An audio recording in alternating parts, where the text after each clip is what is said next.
Oh my god.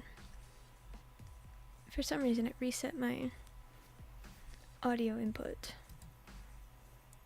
Bleh.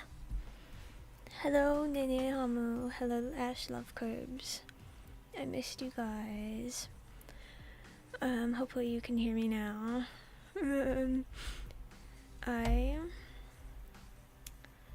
model's working this time. Hooray!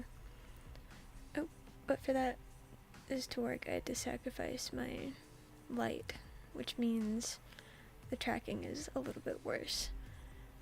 So, forgive me for being a little choppy, probably. You're doing good? Yay! Sycloid full name. Maybe one day we'll figure out a last name or something. Ash Love Curves Kia. Why are you kiaing that? My god, Shark, hello! Hi! I hope you're doing well. Oh my god.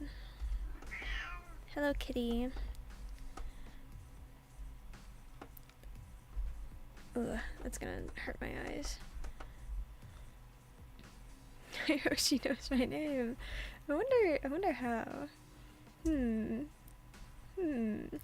We might have to think on that one. You're geeked right now? What for? I sure do wonder. My goodness, hello. I would let her on my lap, but if I let her on my lap, she's gonna climb on my desk, which means she's gonna knock around my mic. So we might just hear her. Oh my god. Yeah. You guys are so nice for the... Thank you. White boy pointing at self. I'm glad you're excited.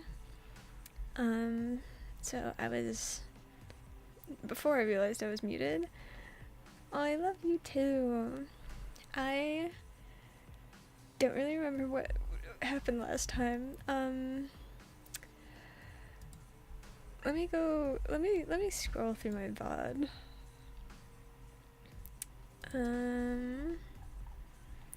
I love you guys. Bleh. My stuff's loading a little slow. Oops. I hope that's not making it too laggy. We talked to Shinji, found out he's a master. Why are you saying Toskuru to that? What? You guys are weird. We fought Assassin. Well, not we. Saber did. And then Saber got hurt, we brought her back. And we started training with Saber. You're cute. Oh my god.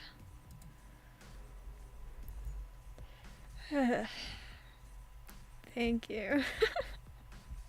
You guys, this feels like a plotted attack.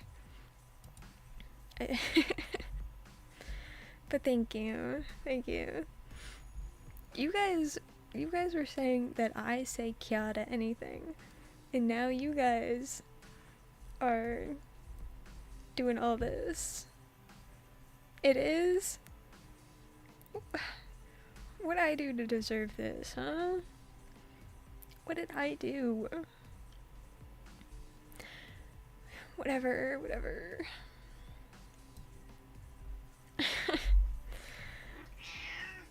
Hi. I love you too. Oh my god. What? Oh, she knocked over my drawing tablet. You're geeked off the perk.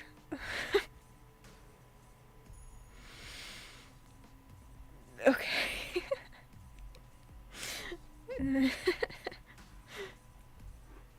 Whatever you say, man. Hi, baby. If I let you up here, are you gonna behave? Or are you gonna be weird? All giggling together over our dreamy Oshi. Okay. Hold it together. Sorry if I knock her on my desk a second. I'm seeing if I can pick up my cat. Whenever I go to pick her up, she like runs away. So this might not even work. Blinks cutely. Here.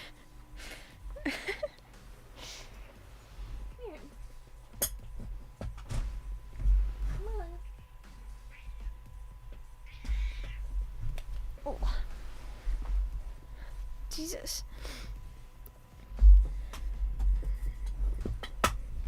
Dramatic. Most dramatic cat in the world. I was like tweaking out earlier, and I was like, it'll make me feel better. Story time. So we're gonna read some story. We're gonna do whatever this is. I don't know. I don't know if you can hear her purring. Nope, she's sniffing the mic. She's gonna, please don't mess with my settings. You could hear her purring. Aw. Oh my god. Are you gonna lay down? Or are you just gonna sit awkwardly? Could hear her purring. Yay! She likes me. Maybe just a little. Not that you guys could relate.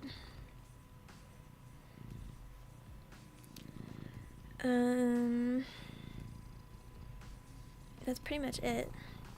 It's been a while. It's been like, oh my god, please stop. Like, Jesus. Sorry.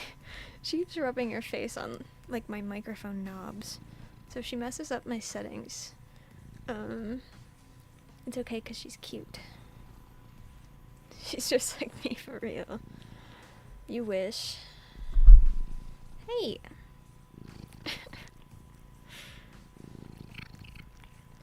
She'll probably fall asleep in a bit.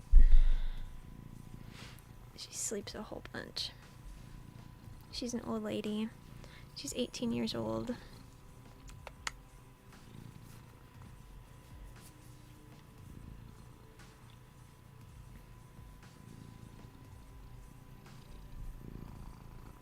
Please don't. Hold on. Sorry. My old lady. She acts like she's 2. Still very baby. I hope the game isn't too loud or too quiet. Yep, she's still rubbing her face. Okay. Okay.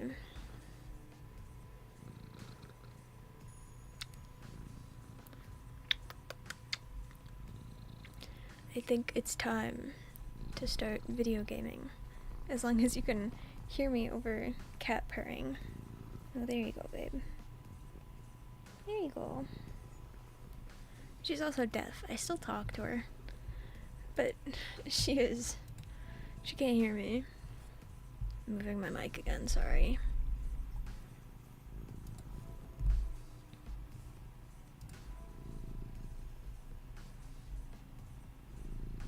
Oh, I forgot to tweet that I was live. Hold on. Guys, I'm a professional streamer, I'm a professional. I swear.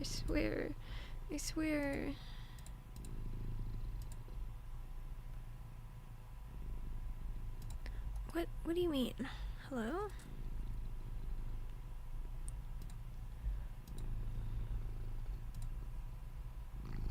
Hold on.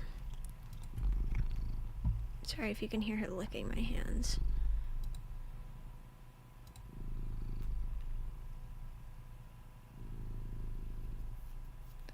I hit the quote thing and it says your drafted post will be discarded before you quote. What is my drafted post?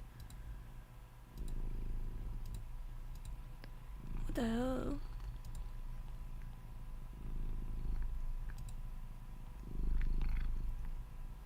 Okay, whatever. I forgot the order of the emojis I used.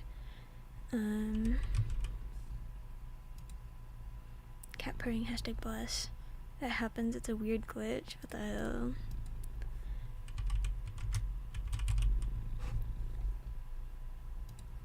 I don't know if it's obvious. It probably is, and I'm just gonna sound dumb, but I do my live tweet like gone fishing, but obviously I'm not fishing, I'm live.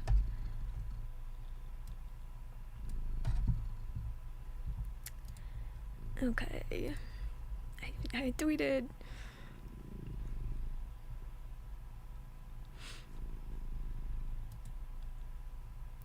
Hooray.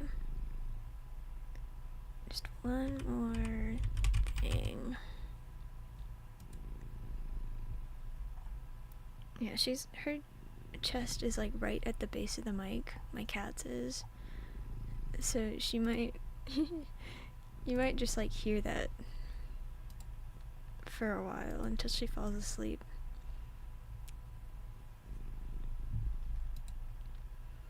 Because she is very sleepy. She probably sleeps like 90% of the day.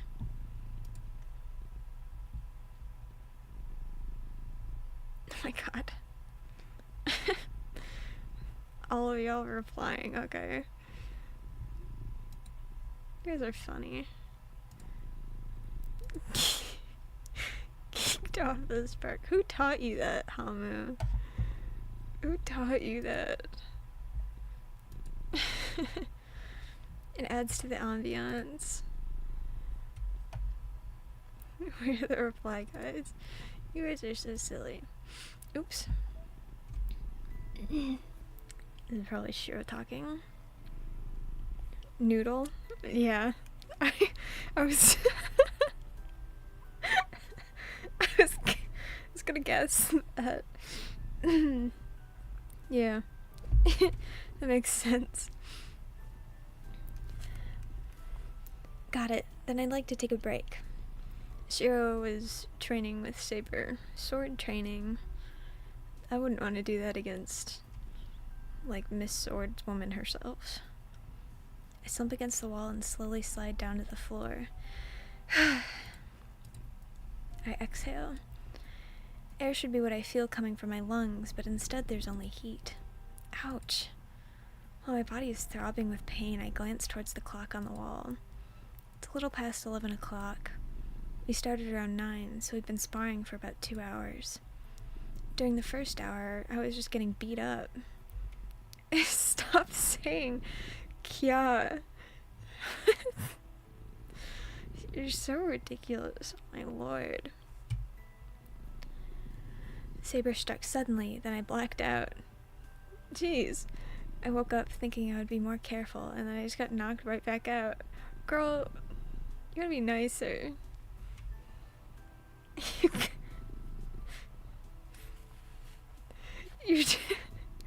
You're being so exaggerated. I feel like you're bullying me a little. After getting beaten up repeatedly, my body seemed to get used to it, or maybe my anger just triggered some latent power, but eventually I did manage to block the first blow. The problem came after that. Here's a thought. Would humans dare to, or even be able to fight back against an opponent who is so much stronger and more skilled?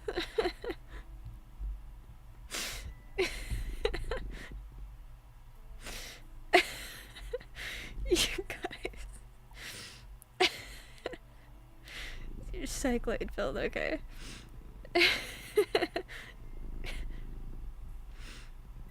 I believe you, I believe you. It's just really funny.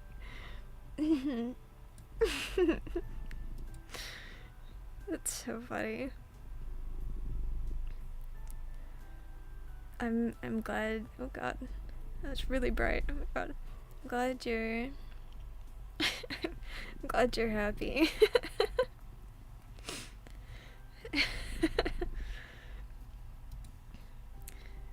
You Oni. The answer was no, because I blacked out the instant I flinched. After that, it was just a repeated show of a cat cornering a rat. If, no matter how I tried to block the attack, I was just going to fall, mortally wounded, then I had no choice but to attack in desperation. Of course, she deflected my attacks easily and knocked me out, but as I got used to it, I started getting enough time and awareness to intuit, bruh. Like intuition, but I feel like I've never seen it shortened. I started getting enough time and awareness to intuit that the next attack would kill me, so I had just enough time to think to myself, oh crap. Me when I'm about to die. Oh, shucks. Bummer. I love your streams, I missed you. Oh. That's so sweet. I'm glad you're all excited. I'm just some fish. Oh my god. Oh my god.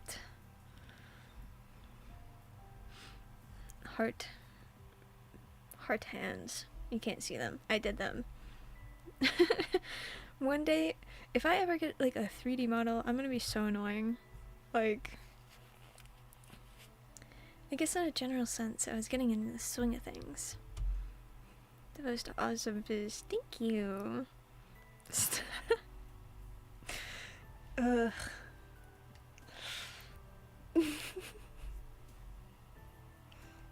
You're so silly. So after that, I went on the defensive. My intuition kept screaming that the next attack would knock me out, so I tried to avoid it, like any living thing would. I managed to parry Saber's Shinai attacks as they rained down upon me, and while I waited for an opening to counterattack, she struck a fatal blow. If she did, you'd be dead. Shiro. Hello. I managed to stand up and think that next time I'd last longer, then think maybe I should just go on the offensive before she can strike, since I couldn't hold out anyway. And that went on for 2 hours. I'm not sure this is going to make me stronger, but I do think it's helping me get used to fighting.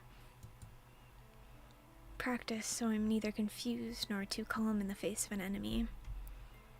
All I'm doing is teaching myself that I'm a single mistake away from death. But if you ask me, I thought this was meaningless. Oh, if you asked me if I thought this was meaningless, I'd say no. She's beating him up. Oh my god. He kind of deserves it. he kind of deserves it, I think. With no effective weapon to use, the feeling of constantly being on edge is the most important thing I have. Oh my god, she's so cute. A job well done. Are you hurt anywhere, Shiro? The next thing I know, Saber's right next to me. So exhausted and dripping sweat all over the floor. Saber isn't even breathing hard. Yeah, question mark? I let her beat me up. It'd be hard to find anywhere that doesn't hurt at this point. You really didn't hold back, Saber. It actually felt extraordinary having you just come at me without even having a chance of defending myself. I have to admit, I'm saying that entirely because I'm a sore loser. Yes, I did try to bring myself down to your level, but I also tried to show you no mercy. No real battle will ever involve making things easy for you.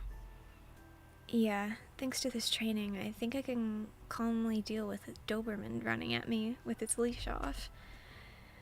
Then again, I wouldn't be good enough yet if it's just a Doberman, so I'll still need more training. I'm in a moment of honest reflection. I've always thought I train myself more than the average person, but now I'm ashamed for throwing in the towel after just 2 hours of sparring a Saber. Hey, she's like an otherworldly being. I feel like you shouldn't feel that bad. That's not true. Your attacks were all quite powerful. I was so enthused by your efforts that I forgot to strike back at times. Oh? I'm suddenly embarrassed again. For a while, we'd just been 2 people sparring with our Shinai, no thought given to being a man and a woman, but now she's caught me off guard. Rolling my eyes. Hold on. I'm gonna go drink some water. Water? I'll fetch you some. Please stay here and rest. Saber goes to get some water. Like, now he's like, whoa, this hot lady was beating me up. Is that what he's thinking? Or like... That's a close one. Huh. Close. What was so close? I'm not gonna say it. I drink the water Saber brings me. He's down bad. I get it. Yeah, she was switch. Yeah. True. It must still be break time as Saber's sitting formally in a kneeling position. Oh my god. She's so pretty. Saber's so beautiful when she does that kind of thing. I'm not saying that as a man finding a woman attractive, but because I find her beautiful as a human being. It's still strange to think that she's Saber, a servant, and someone dedicated to fighting. Hi, Nico! She's so cute, isn't she? Like, oh my god.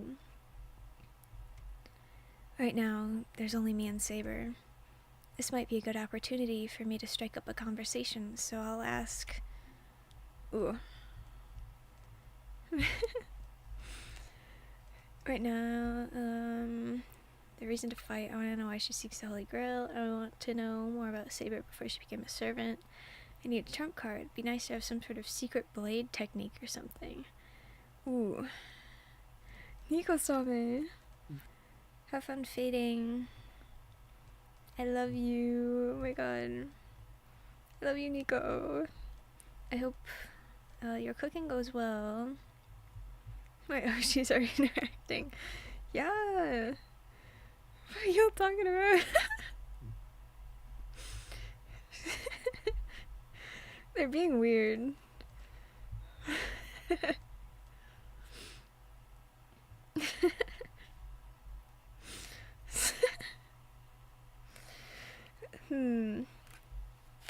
What do we want to know? I feel like I know what one of these leads to, and I'm not really going for that. I don't know what the other two. Flush them in the bowl. I'm gonna. One of these days, I'm gonna put them in their own tank.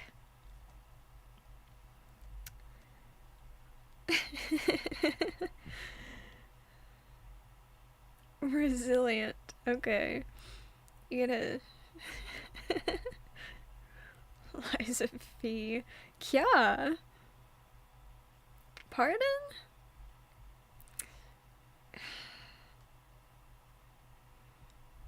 You guys. Let's learn more about Saber. With Finn? What do you mean? Are you gonna turn into fish? Wonder what Saber was like when she was alive. Yeah? You're a fish? Oh my god. We're like both fish. Oh my god. Like... oh my god, this is like so cool. Together we are fish. Whoa. Saber's so beautiful, so I'm sure everyone must have liked her. Is that how that works? Calling her Saber is what's throwing me off, but I bet she was an ordinary girl who never held a sword back in the day.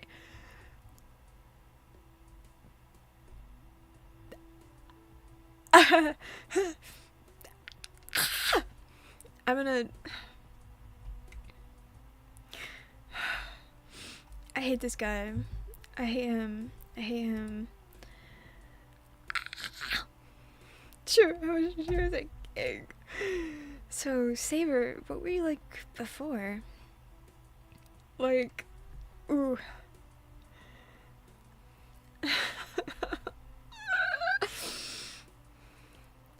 cute. Nico, did they put you up to this? And all of you, I sound so paranoid. You're all out to get me. I'm so curious. I just blurt out what's on my mind without thinking or even realizing I'm doing it. Oh my god, Nico. Y'all can't say this.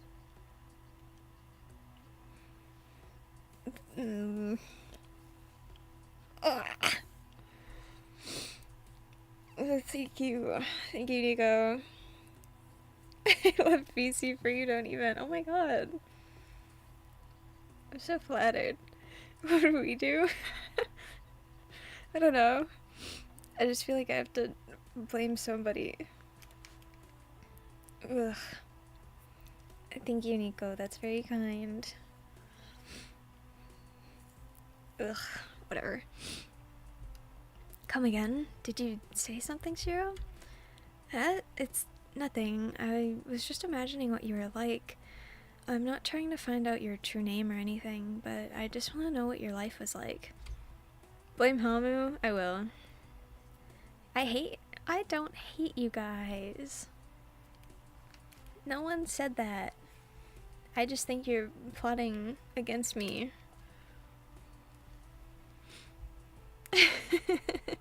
It's Hamu's fault. What kind of person I was? You're interested in the strangest things, Shiro. You can just ignore the question if you don't want to answer. It just kind of popped in my head. I'm #1 supporter. I know. But also my #1 tormentor. Free Hamu. What?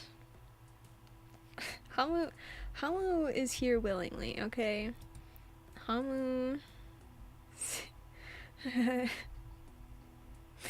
It's Hamu's fault. This is true, Nico. Kya, now you're saying Kya too?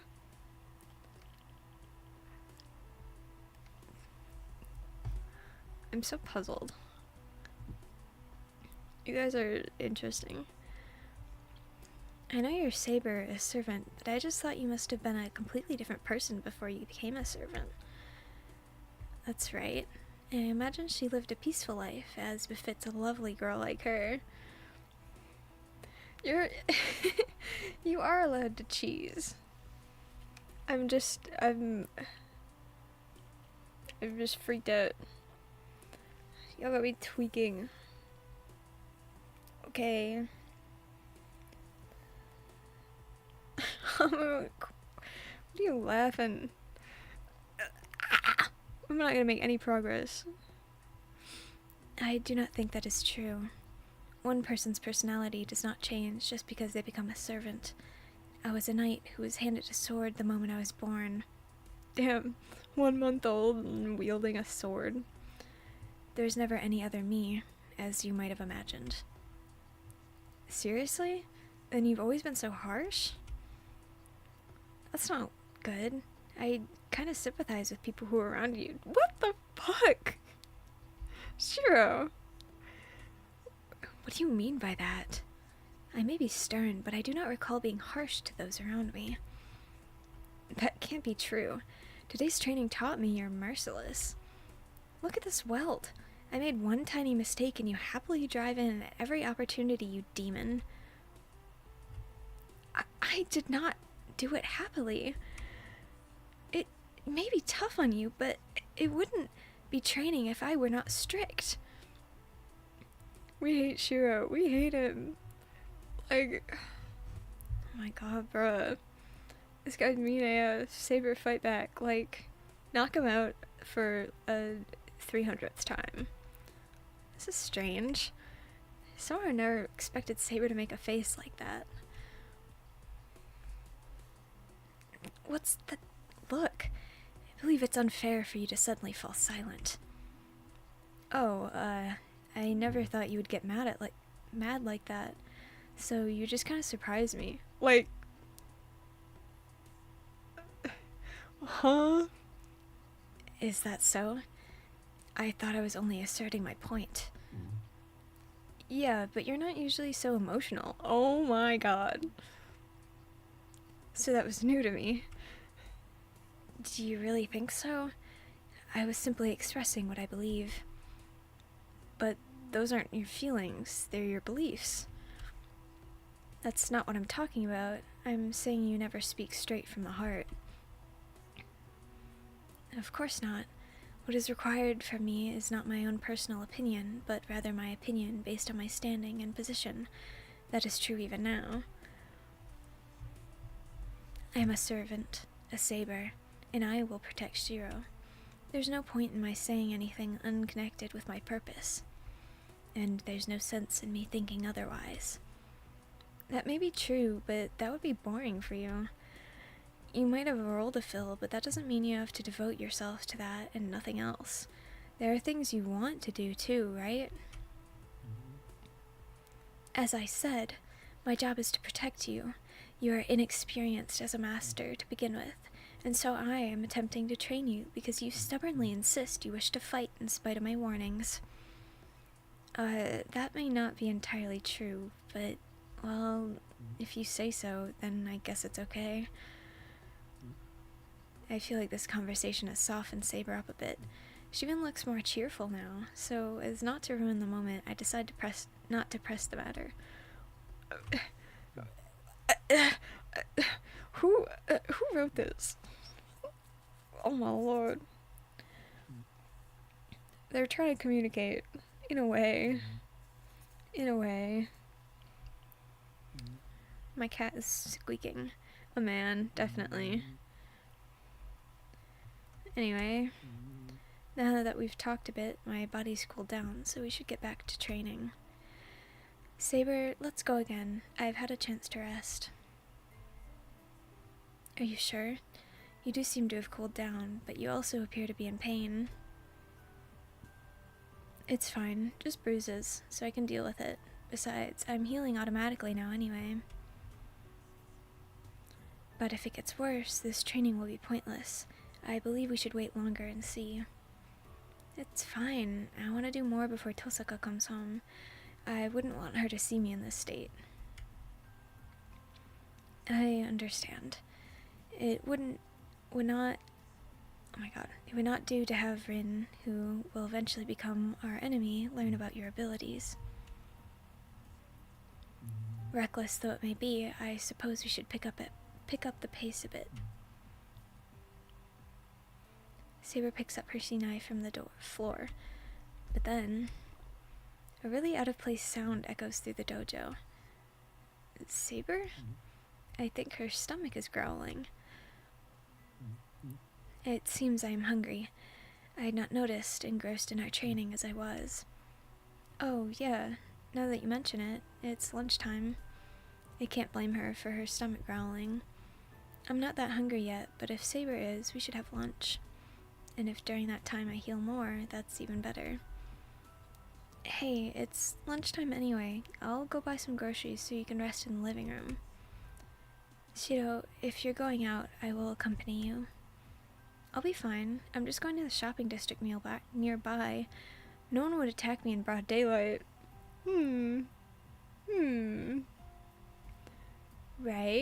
Right, yeah. And you might just attract more attention if you did come with me. Why? Because she's a white woman? Like, that's such an obvious... No one's gonna attack me in broad daylight. Are you sure it will not be more dangerous? Or did not say more. Where did I get that from? I'm sure. Just wait here. I'll be right back.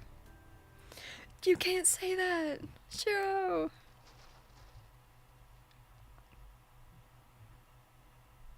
I grab my wallet and head out. It doesn't take more than 10 minutes to get to the shopping district by bike. The bicycle I take from the garage today is Unit 2. Unit 1 is still parked in front of the Ryoto Temple. Why'd we need to know that? I bike down the hill. I haven't gone to the shopping district midday on a weekday since I was a kid.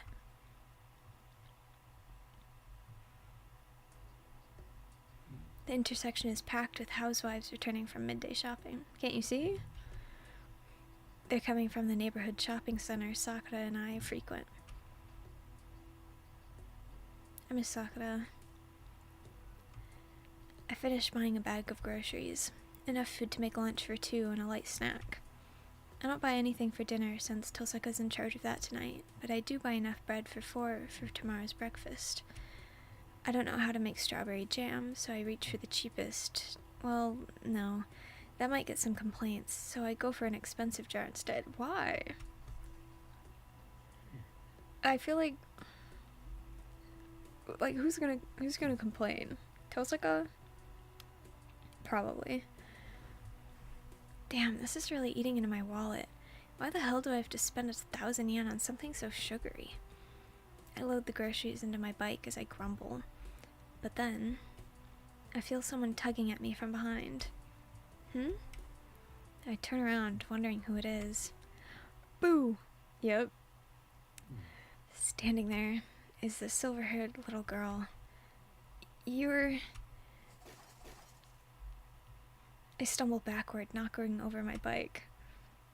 By buying jam? I brace myself. The girl just looks up at me with a smile. What? I can't sense so much as a hint of animosity or murderous intent from her. To top it all off, the little girl says, "I'm glad to see you're alive, big brother." She looks so happy. The hell? She's definitely Berserker's master. She's the master of the monster who almost tore me in half with a single blow. Not the sort of person I'd expect to just run into in the shopping district in the middle of the day. You're not planning to fight here, are you? Why would you say something silly? We're not supposed to fight while it's still light out. The little girl pouts.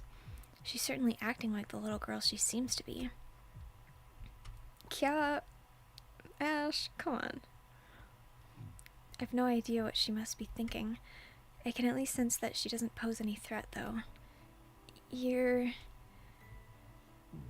Taskuru, guys. Elias Viel von Einsburn. You can call me Ilio for short. What's your name? Me? I'm Shiro Emiya. Shiro Emiya? That's a tongue twister. Nobody's ever said it like that. If it's hard to remember, just call me Shiro. That's my first name.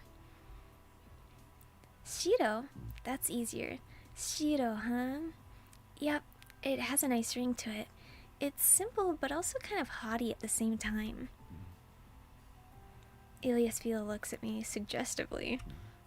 Ugh. I find myself shifting my weight so I can be ready to run at an instant, purely by instinct. She is Berserker's master. If she gets it in her head, she can probably just order him to crush me along with the florist to the next to me. You don't have to be so tense, Shiro. I left Berserker at home today. You didn't bring Saber with you either, so we're even. Elias Viel looks up at me cheerfully. Well, I'm not sure even is the right word. Hoping that's a translation error, yeah. Hey, let's talk. There's so much I want to talk to you about. Ugh. The little girl tugs at my arm as if she were taking her father's hand. Wait.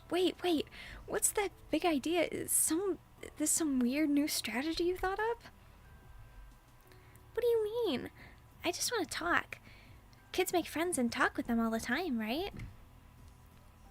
That may be true, but that doesn't really apply to us. We're both masters and we've already fought each other before. We're actually enemies. That's not true. I don't even have enemies. The other masters are more like pests to me. But if you're good, I might let you go. She smiles wide as she says this. Just stay back, okay? What's wrong with you? Be nice. I jerk my arm to throw Elias Viel's hand off.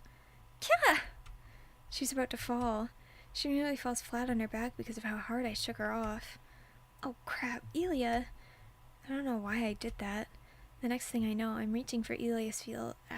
Her name's too long. Elia's waist to try and catch her before she falls to the ground. I lower Elia to the ground without saying a thing.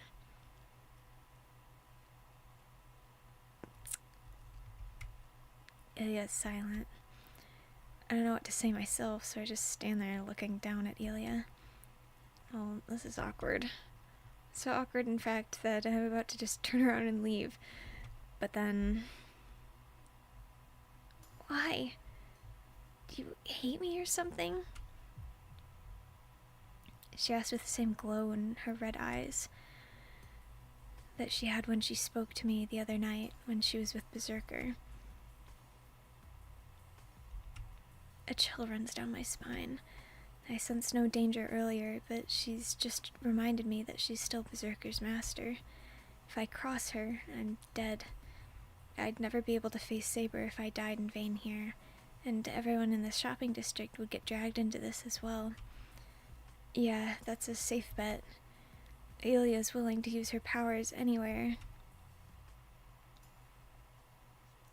Fine, you just want to talk, right? I'll do what you want then, so will that be alright, Ilya? Yep. Then let's go to the park. I passed by it earlier and there's nobody there.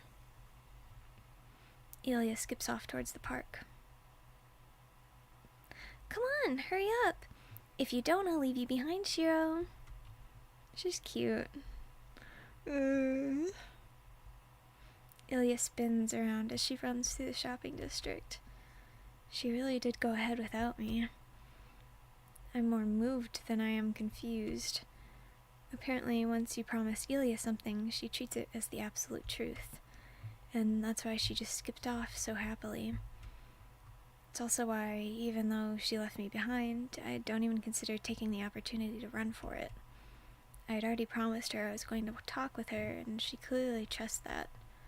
What's with her? She sure is unstable. But then again, I haven't yet gotten to an age where I'm so cynical as to betray a little girl's trust.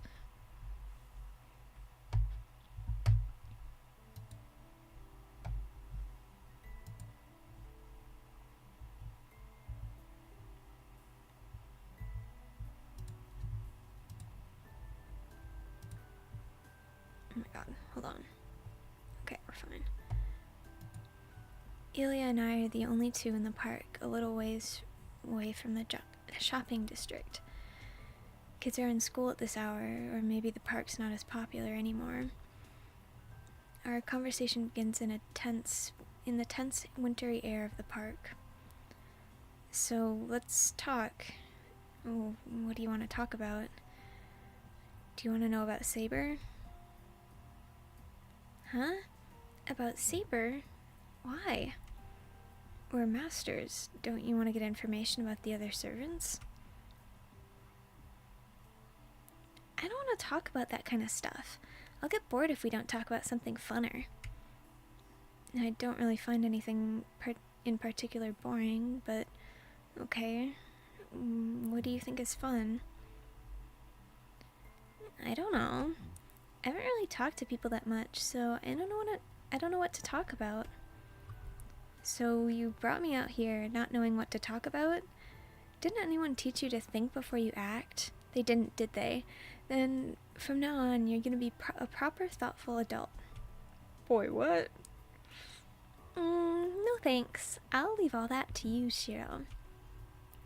Isn't it a man's responsibility to escort a lady? So I just have to follow you. She smiles and leans against my shoulder. She doesn't seem like she's being touchy-feely. If anything, it's like a small animal huddling against something to stay warm. Huh. Now I'm paying more attention. She does look cold. Ilya, are you cold? She matches this energy perfectly. I love her so much. Eh? Yeah, I am. I don't like the cold. She breathes out a puff of white mist. Though she says she doesn't like the cold, she seems enchanted by her misting breath. She's like a cat, yeah. I see. It's a lot colder than usual today. You'll just have to endure the cold for now, but where did you come from? Your name sounds kind of noble or something. I'm not kind of a noble. I am a noble. I was born in an old castle owned by the Einsburn family. It was always cold and snowing, so I'm used to it being cold like this. Huh? You're born in a cold country? Shouldn't you be used to the cold then? Yeah, but I just don't like it. I like it warm much better. Don't you like it warm too, Shiro? Yeah, obviously. I'd rather it be warm than cold. I know! That's why I like to stay inside and keep warm when it's cold out. But I like snow. It's white and Father said it was like my hair. I clapped my hands together in wonderment. Now that she's mentioned it, I realize something. I didn't know what Elia reminded me of, but if ever there was such a thing as a snow fairy, it'd probably look like her. Your dad's pretty clever. Your hair is like snow, soft and white. Right? I'm proud of my hair. I got it from my mother, and it's the only girly thing about me.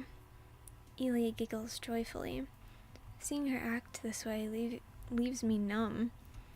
If I hadn't already seen it for myself, I'd never believe this girl could be Berserker's master. What about you, Shiro? Did you get anything from your dad? Don't say a magic crest, okay? I want to know what you got from your dad as his son, not as a master. Me? I guess the last thing I got from him was the house. Before that was my last name, and the first thing I got was a chance at living again when I was about to die. I was the only one Kiritsugu managed to save in that fire 10 years ago.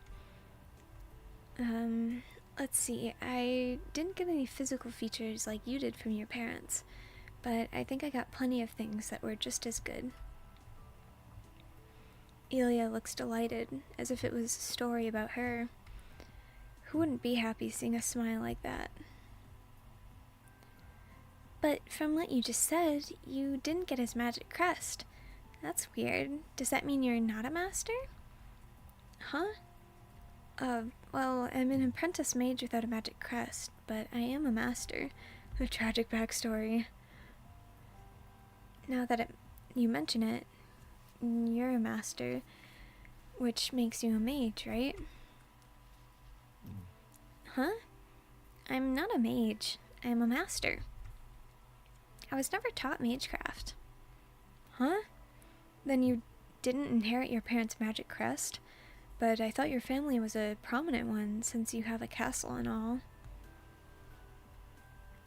That's true, but don't you need a magic crest to be a master? So that's why I'm a master. Ilia tilts her head in confusion. Huh? Now I'm confused too. Your voice fits her so well. Thank you. I'm trying my best. Ilia's words seem off. Feels like we're each having a different conversation here. Hey, Ilia, let me ask something. Where do you live? Sounds like you came here just for the Holy Grail War. Does that mean you're living in a hotel right now? Well, for starters, it'd be bad if she didn't have a guardian. Letting a child like her to come to Japan on her own is just terrible parenting. Hotel? Like a vacation villa? Yeah, I guess so. Not a house, but just somewhere you stay.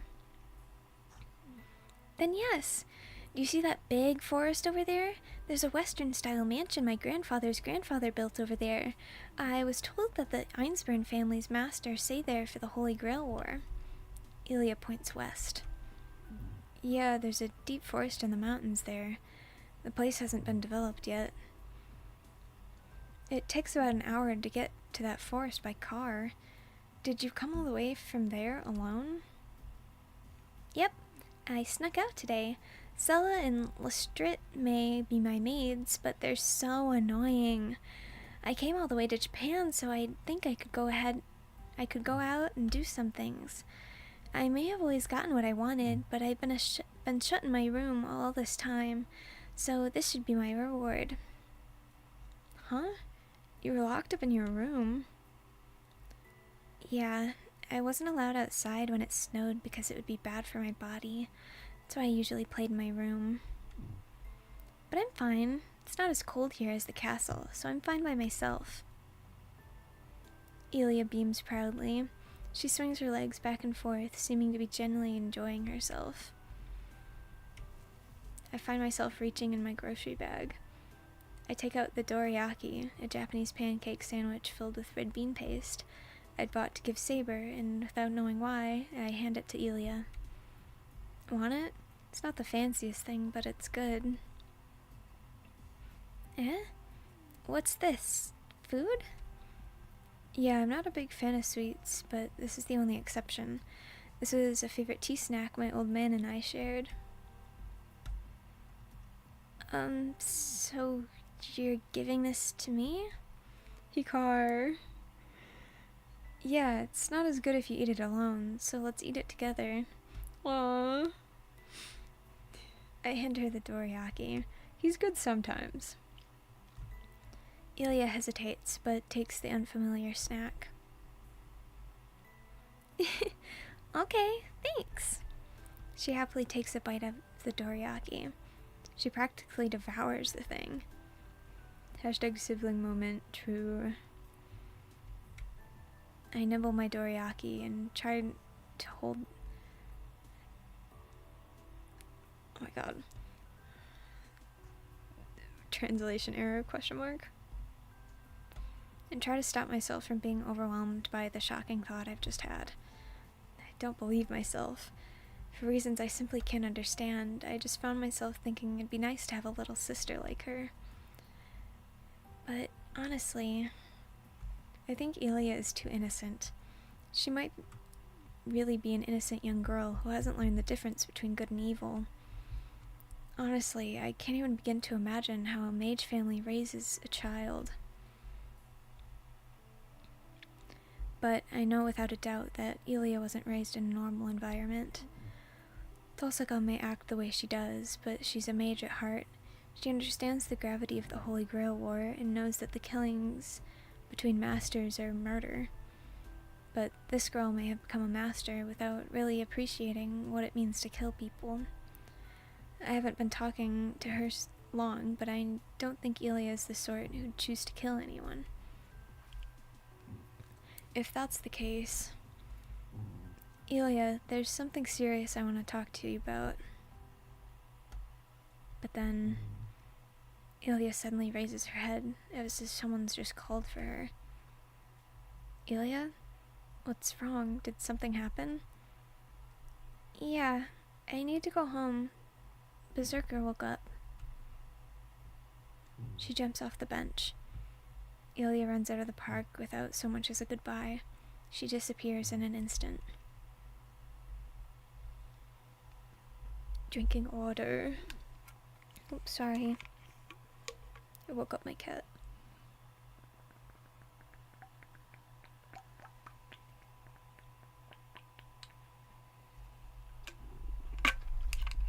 Oh my god. Hi, baby. Good morning. Oh, she's trying to jump down. Can your old bones handle that? Do you want me to put you down? No. Hold on. She's stepping on my computer. Cat, please. Do you want down? Okay, you can't. Oh my god. Come here.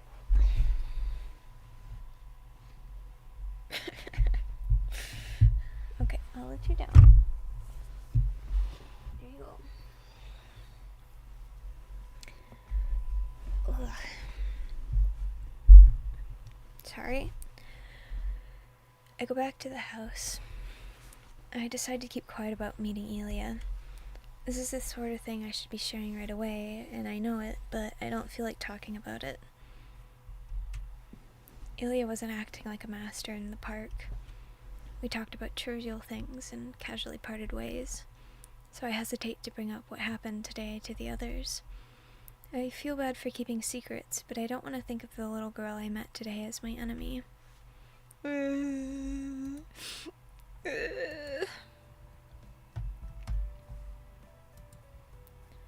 After lunch with Saber, we resume our training at the dojo, and next thing I know, it's time for dinner. I rest, fatigued after my training with Saber, so I take a bath to rinse the sweat off. By the time I head to the living room, dinner's ready. I'm a little moved. It's really nice to come out of the bath and find dinner ready without doing anything. Rain! Yeah! I missed her. Emiya, it's dinner time. What are you standing there like an idiot? And yet, why does she have to ruin the moment? Nothing. It's dinner, right? I'm ready to eat. Where's Saber? She's here. I thought Saber went to your room, Shiro. You didn't see her? That's weird. She was here a second ago. Maybe you two missed each other because this place is as big as a hotel. Fine, I'll go get Saber, so you should go to the bathroom one more time. You didn't dry your hair properly. Oh, you're right. Okay then, I'll leave Saber to you. I wave to Tosaka and step back into the hallway. As Tosaka said, the Emiya house... The Emiya house was built with all kinds of passages and corridors. One of the most notable examples of this is the various routes to the bathroom. You can get there from my room or the living room. There's just one bathroom? I head into the bathroom. I don't like to use the dryer, so I'll just use the towel I used earlier to dry my hair. Oh! I'm so sorry. I'm so sorry. And in that moment, I forget everything that happened today. Oh, Lord. Shiro, I suppose you must be here to take another bath, but I am doing so at the moment. I would appreciate if you could wait until later. I need to explain myself. I need to explain that this is all an accident, but my mind has gone completely blank. The sight in front of me is enough to erase everything that happened today from my mind. Is this nobody mind control?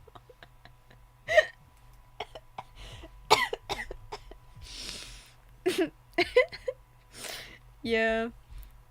Oh my god. Oh my god. Shiro, were you in the bath so long that all your blood rushed to your head? Even your ears are bright red. If you need to cool off, I suggest you head out and onto the veranda.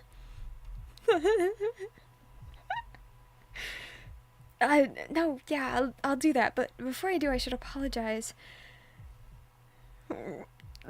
I avert my gaze from Saber and try to calm my pounding heart.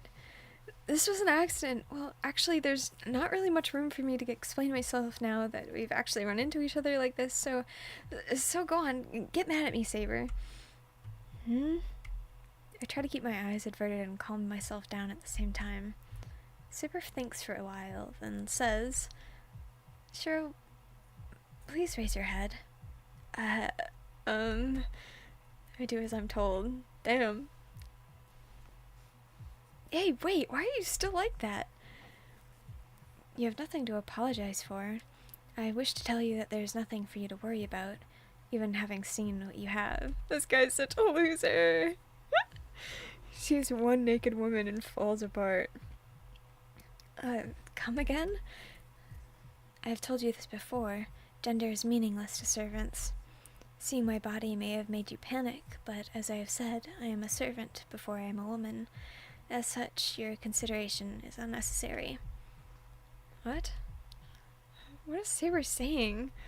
Hashtag me too, yeah, a little. Even if Saber insists, the fact of the matter remains that she's a girl. Sure, I mean, I'm gonna kill you. But then again, I don't think it'd be the case. But could Saber be... Let me ask you something. Are you not the least embarrassed about changing in front of me, Saber? Why should I be embarrassed about such a thing? I figured as much. It doesn't matter that Saber doesn't care, though. I really do.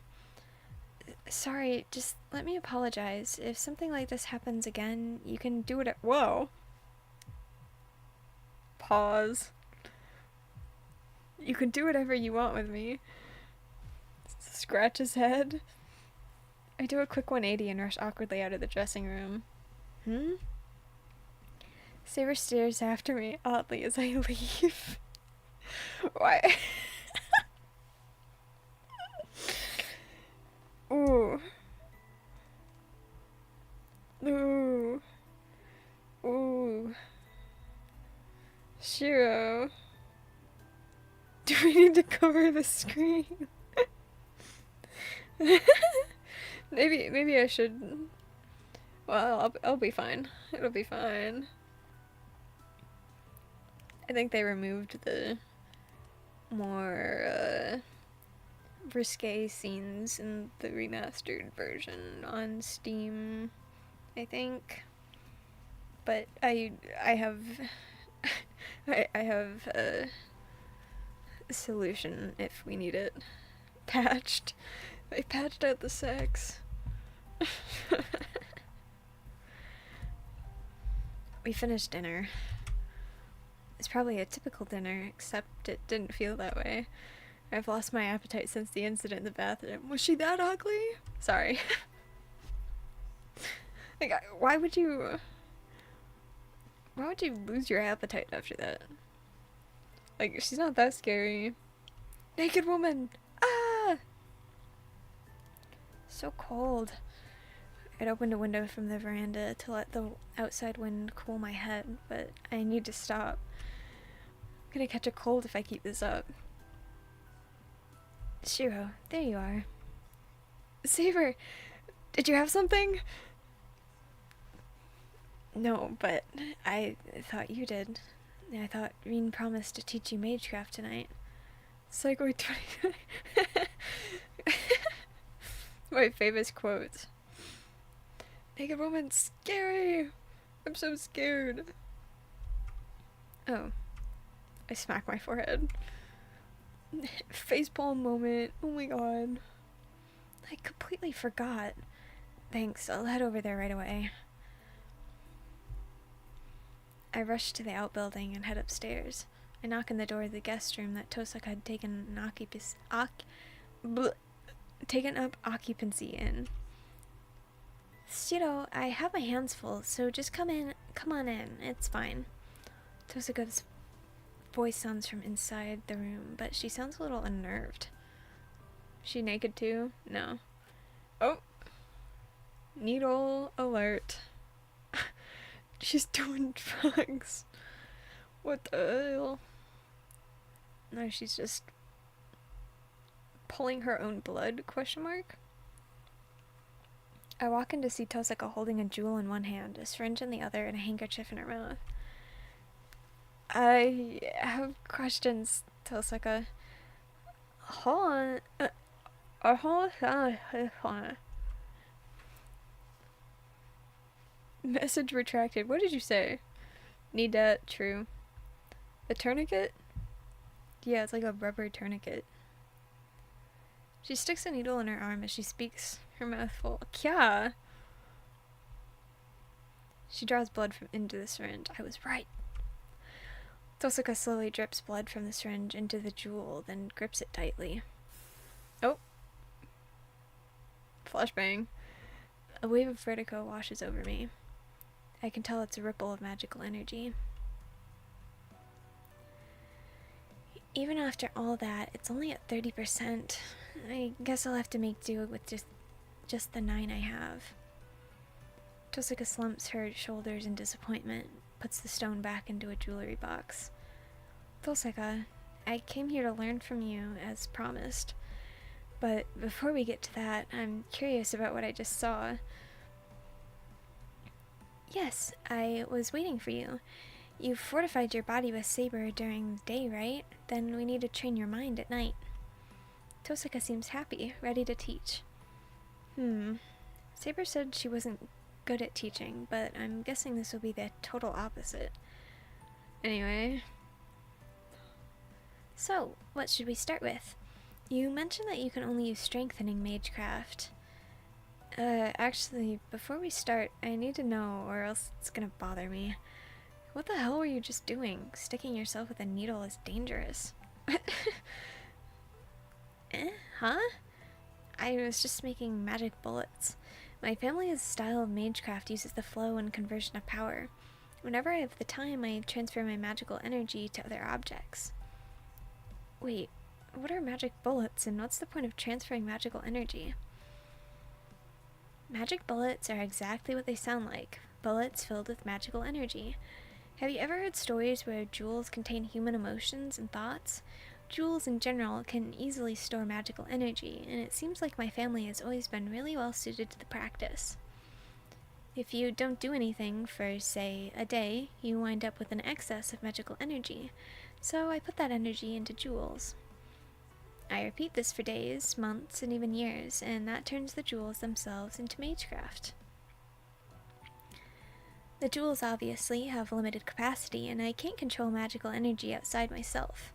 The magical energy inside the jewels works like an ignition source to instantly activate a large-scale magecraft.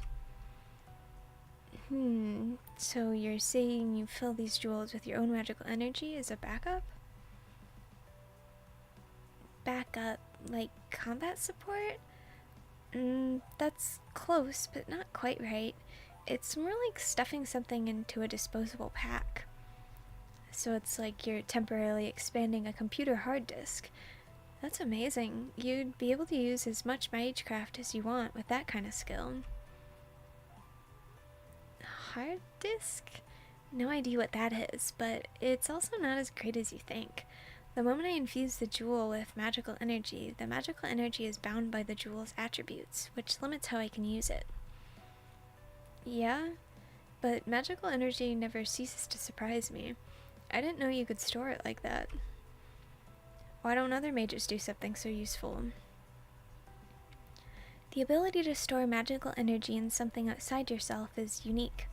Even your strengthening magecraft involves infusing your magical energy into another object too, right? Things that pass magical energy typically change, using up that magical energy. The effects of magecraft are instantaneous and never permanent. What my family does is make it so the magical energy flows into jewels, where they become permanent objects, but other mages can do something similar to their own bodies. That's what magic crests are, a kind of backup magecraft mages possess. Magic crests. Oh yeah, secrets that parents pass down to their children. I don't have anything like that, so I'm kind of clueless about them. Wait, what did you just say? Huh? Well, I just said I don't have a magic crest. My old man had one, but I didn't inherit it. She's about to kill him. Tosaka catches her breath, but then the next minute she seems to understand. No wonder you're such an amateur. So you really started from zero. Then I guess there's no helping it. Tosaka, haven't you known I don't have a magic crest for a long time now? He's gonna die, yeah. Of course not. If I knew, I would have never let you go out and do stuff on your own. Sure, I knew you weren't fully trained, but if you don't have a magic crest, you aren't even a mage. She huffs and looks at me, seeming to be complaining. But what is this? Her voice sounds almost warm, like she's a little bit relieved, like she's jealous I'm not a mage. Well, whatever. This just means I have to teach you everything from scratch, but since you know what magic crests are, you know what a mage is. Okay, sit over there, Shiro, and I need you to really pay attention because this is important stuff. Right here? Okay, go ahead. I brace myself and look straight at Tosaka. Tosaka nods approvingly, satisfied by my show of seriousness. I'll start with something simple. You already know that you need magical energy to use magecraft. You can actually refer to anything that can activate magecraft as magical energy. There are endless varieties of magical energy.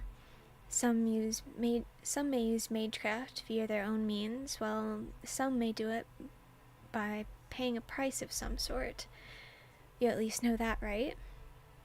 Yeah, you're talking about mana and odd question mark. Mana is magical energy that's found throughout the world, while odd is magical energy an individual can create themselves. Yep. Good job. Let me start by explaining the types of magical magecraft that use mana. Listen, mages who don't have as much history like you employ something that already has taken form to use magical energy. It's a method based on a long-established system of rituals using offerings to make contact with mystics. It's called formula craft, a negotiation technique where a mage prepares a compensation of sorts to make a deal because their own power is insufficient.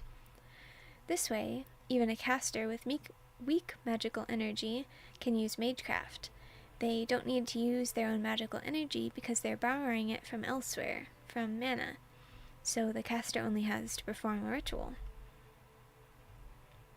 But you need knowledge to pull something like this off.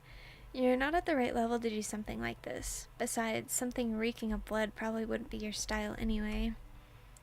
Yeah, I wouldn't want to do stuff like sacrificing chickens or pray for a whole night inside a magical circle. Right? Then let's move on and talk about odd, magecraft that uses the mage's own power. This probably doesn't bear mentioning, but it's the basic method for using the magecraft you and I practice.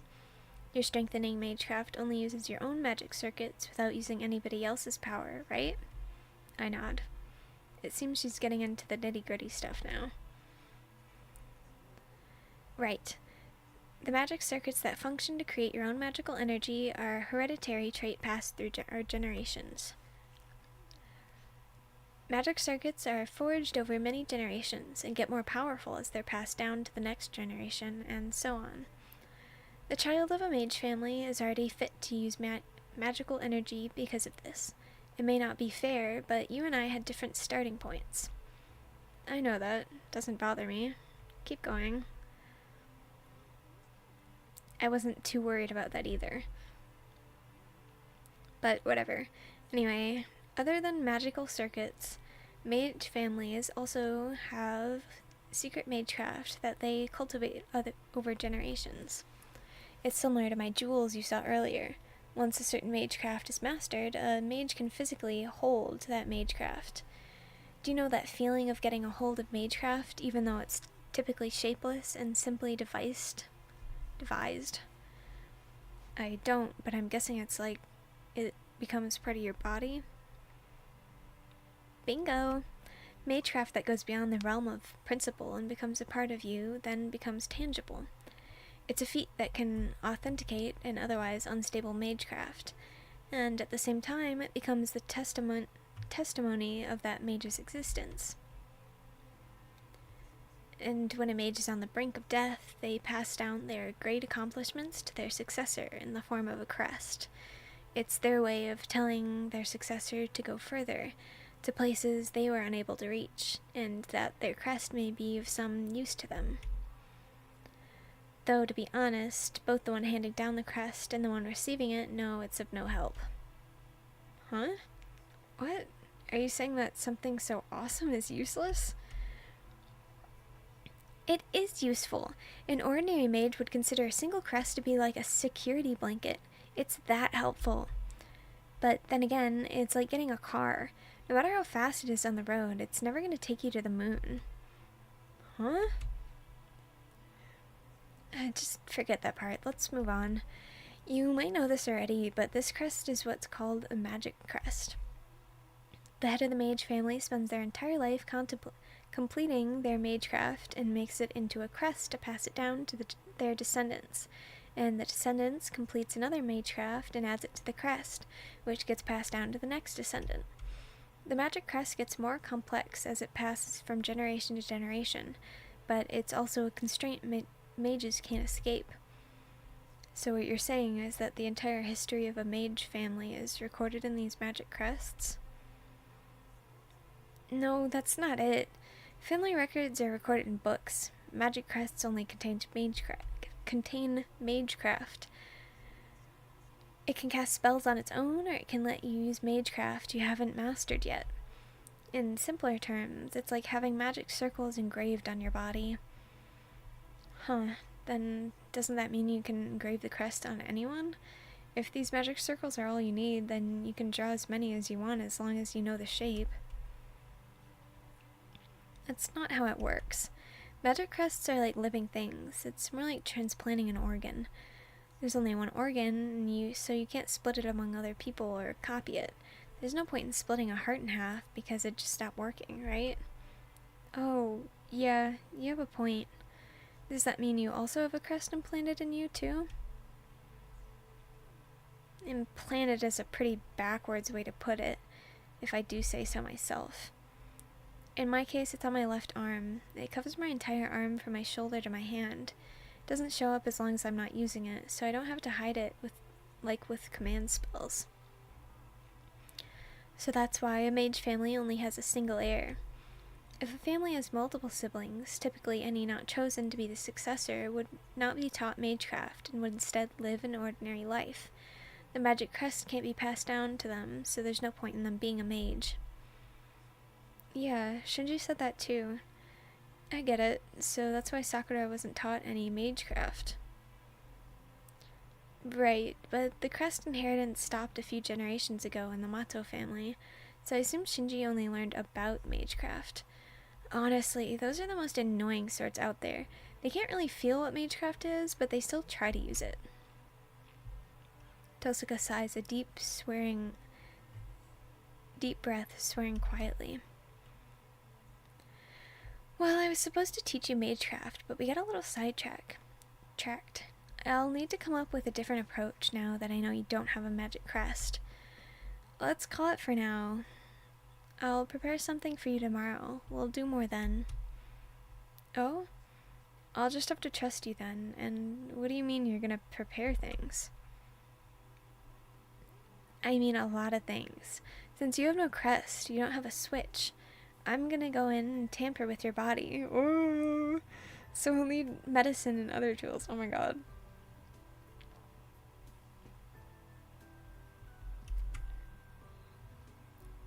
It should be me. It should be me. Like it does, like a chill runs down my spine. What? What? I'll stop if you don't want to do it, but if so, there won't be much I can teach you.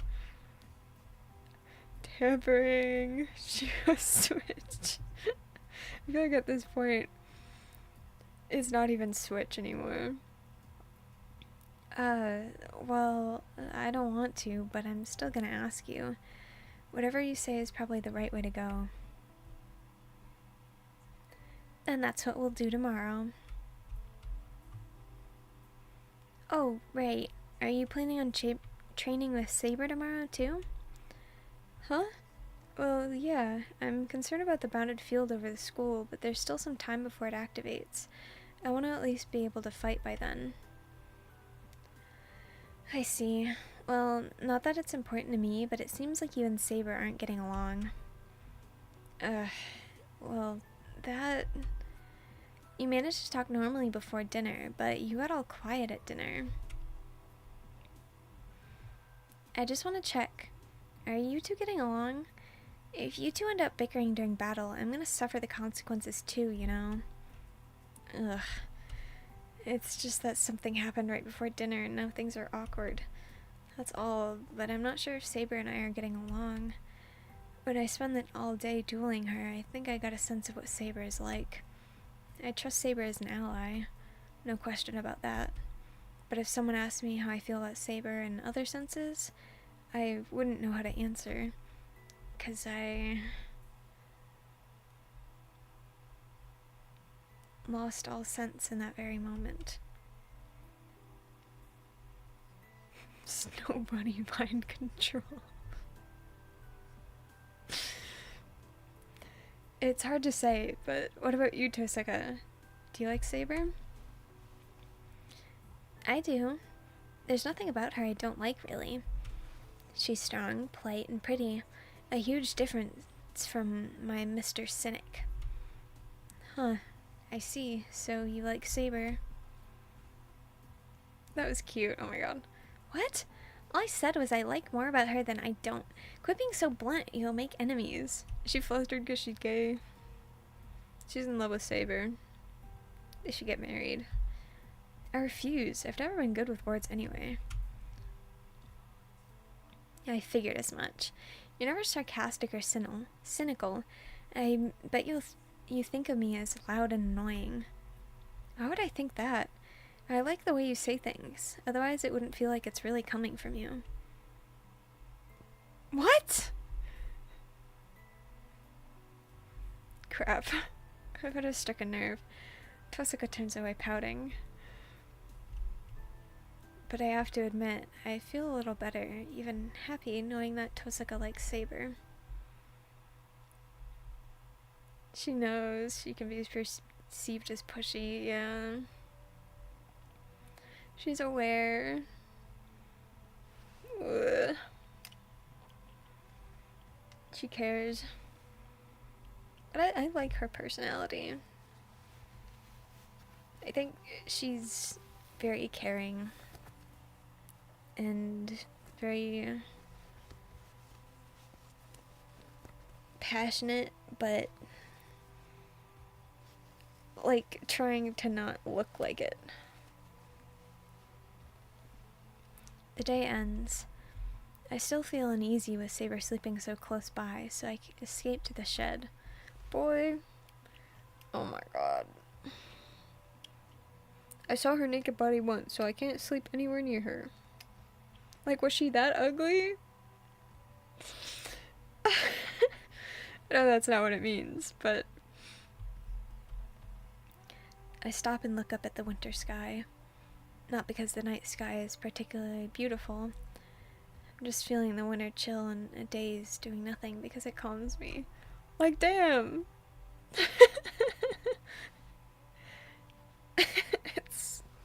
It's ridiculous. I don't know how much time passed. I think I hear footsteps in the darkness. Who's there? There's no answer. Footsteps approach and I feel a piercing presence. I crouch, ready to jump back at any time. Hey, I asked who's there. There's no answer. Like, you're not... Shiro Emiya has never watched a horror movie. The footsteps never stop, and the person finally appears before me. Oh!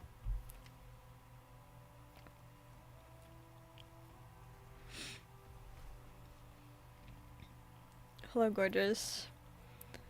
You're so done with Shiro. He's annoying. It's the servant who fought Lancer at school the other night. The red-armored knight Saber beat when she leapt over the wall. Are you Tosaka's servant Archer? The man's lips curve upward. He smiled. Could I take that as confirmation? Something about him annoys me. White-haired guy reminds me of a certain pilot. For no reason I can really understand, I find myself irritated. I can't make myself like this guy. I've never talked to him before, and he's never attacked me before, but I realize something the instant I see his face. I can't respect this man. Why? What'd he do? There's no reason for it that I could think of, but he and I aren't going to get along. Probably not the only one who feels like this. Archer probably feels the same way. There must be a total of 3 people in the world with whom I'm just completely incompatible. That's how bad it is. I wouldn't be surprised if he was irritable around me too. What do you want? I thought you were going to stay on guard until your wounds heal up. That's my intention. The moment my wounds heal, I'm putting an end to this ridiculous alliance you two formed. So I've remained a spectator all this time, since I believed there was nothing for me to say to you. Don't let me stop you from spectating, then. There's nothing I want to talk to you about either. As much as I would like to do that, there's just one thing I can't overlook. I hear you don't intend to let Saber fight. What's wrong with that? My reply is impulsive. He glares. With a fair amount of hostility, Archer makes it clear he sees right through me. I knew it. Only a brat would do something like that. You won't accept help from anyone. You'll just do everything yourself. On top of it all, you don't want any casualties. That mentality disgusts me. What? You have no right to tell me that. I'm only doing what I think is right. You have no reason to complain. I do, actually. As a fellow servant, I understand Saber's hardship. Saber is a heavy weight to carry with a master like you. Ugh.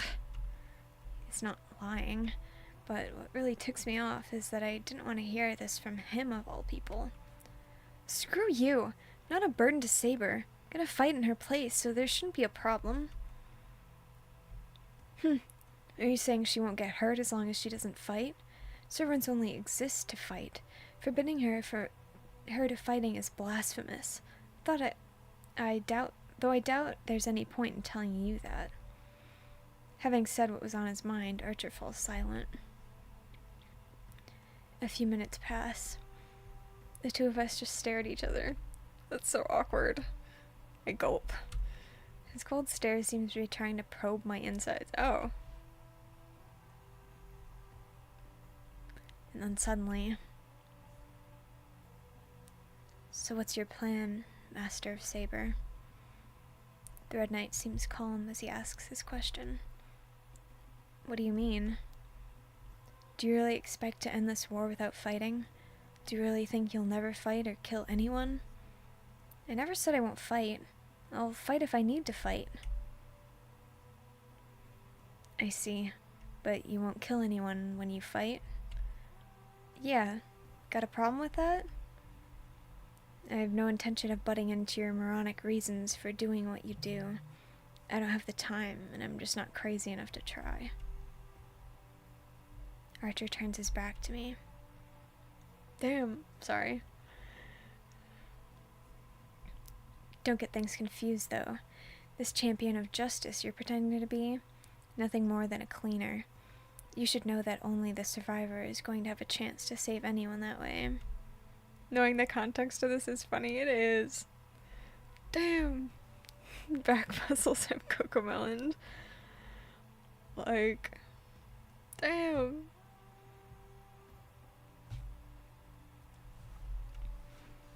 I don't know why, but it felt like Archer was just beating up on me for no reason.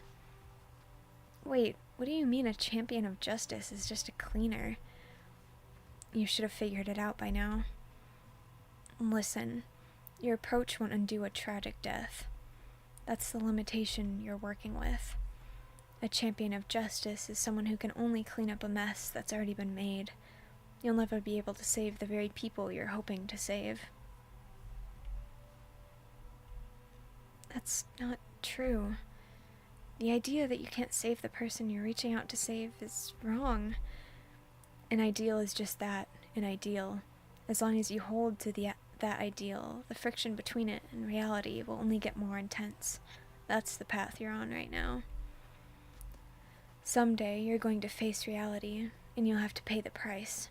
The choices you've made will cost many, many lives. What? You should at least be prepared. By the time you realize how narrow-minded you've been, you'll have to figure out how to fix it and who to punish for it. If you can't do that, then I suggest you abandon both your dream and your magecraft right now. Archer disappears into the darkness. Listen, no matter what anyone does, there will always be those who can't be saved. All your ideals will let you save is the ideal itself. There's so little a human can do. But even so... Hey, wait! What the hell are you trying to say? My question is swallowed up in the darkness.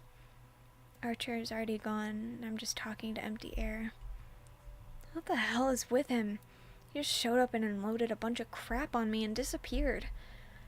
He was telling me that my thinking is too idealistic and I'm gonna suffer for it soon. Sure, you will know. I don't want to get this ending though. Ugh, whatever. But how can I decide something is wrong before I've ever even tried it? I'm ready. If I'm wrong, I'll just have to pay for that mistake with my life. That's my resolve as a mage. Archer doesn't have to remind me that. I really can't stand that guy. But something he said bothers me. No matter what anyone does, there will always be those who can't be saved.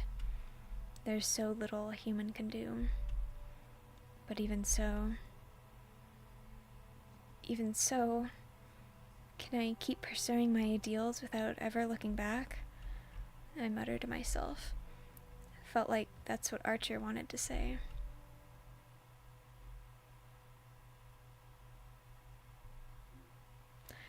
Save.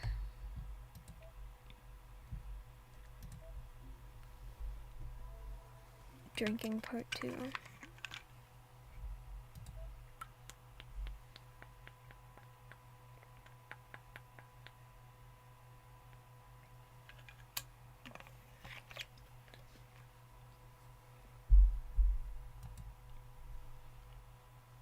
Oh, Jesus. That's so bright. See you, Shiro. I'll bring something home, so be good.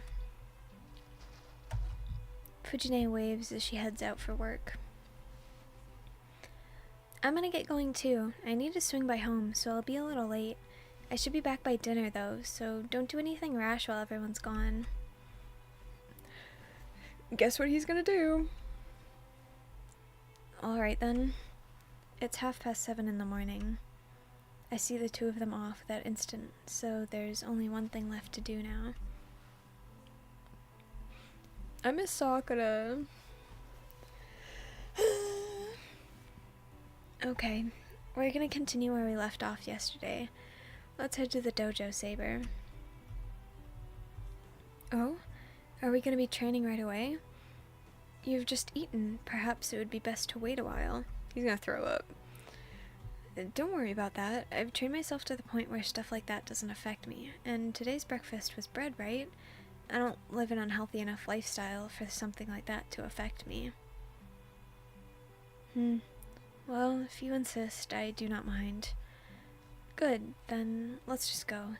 I spent all night coming up with ways to get at least one hit in, so I want to show you the fruits of my labor.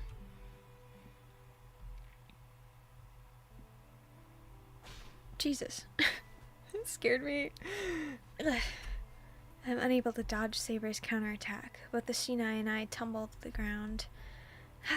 Ugh. My fingers tingle where they grip the Shinai. Saber's counterattack lands as I lunge in with all my might. I'd figured brute force was my only option. No shock that I dropped my Shinai and fell right on my ass after an attack like that. Thud. Damn, I thought that would work. You're stupid. Shio, your expectations were unrealistic. Listen, you will not be able to defeat a servant simply by acting out of desperation. It's one thing to be determined, but you must first consider your opponent. That may be true, but I'll lose if I stay on the defensive. I have to strike if I find an opening. That is true, but you do not understand how to properly utilize that opportunity. If you are to strike so desperately, you must wait for an appropriate opportunity. That goes without saying. I saw you... Oh. Ah! That goes without saying. I saw you look away for a brief second that last time. I've only seen you do that maybe one other time, so I thought it was my chance. I applaud you for noticing that and deciding to act, but I looked away deliberately. I did so thinking it would not be sufficient to prompt you to move. I did not expect you to charge straight at me. Ugh, that's pretty mean, Saber. You shouldn't mock amateurs like that. I was not mocking you. I was simply a ploy in creating an opening such that it... It was simply a ploy and creating an opening such as that carries with it a degree of risk. However, the risk I take by looking away and the risk you take by charging straight at me are simply not comparable. My god. So what you're saying is that I should be less obvious about seizing an opportunity? If I make a big, obvious attack, I'm squandering the opportunity. So you're saying I should be considering the opportunity and acting to suit it? Yes, you must learn to judge the value of the opportunity you have. However, I must point out that you are much better at discerning the boundaries between life and death than yesterday. As you develop a sense of danger, you will become more able to determine when to fight and strike on your own. Saber looks pleased. Unless it's my imagination, she seems happy to see her student improving a bit. It's almost time to rest. Shall I fetch you some water, Shiro? No need. As long as it's just water, I filled a whole kettle, so I'll just drink from that. Drinking straight from a kettle? Okay. I drag my fatigued body towards the wall. After wiping the sweat from myself with a towel I brought along, I take several gulps from the kettle. I take a deep breath. It's been almost 3 hours since I saw Tosaka and Fujine off. I've spent every minute ever since sparring with Saber. My cat is snoring on her bed. Oh my god. As usual, Saber doesn't explain much, and I don't ask her any questions while we cross swords. I've pretty much no chance of winning, but I do seem to be moving better the more I fight Saber. I'm not expecting to improve my fighting techniques. The point here is to train my body, not my mind, to get accustomed to battle. It's better than doing nothing, and since I'm starting from basically nothing, there wouldn't be much point here unless I spend time working on this one thing. If all I do is think about how to fight, then when the time comes for me to face a master, I'm dead. Saber just doesn't even break a sweat, huh? I'm a little disappointed, but I shouldn't expect to be on her level in just a day or two. And just like yesterday, Saber rests, seated in a Seiza position? Be a waste to just sit here. Might as well take the opportunity to talk with her. I thought he was gonna say, might as well take the opportunity to attack her. Like, that's not a fair fight, man. Oh my god.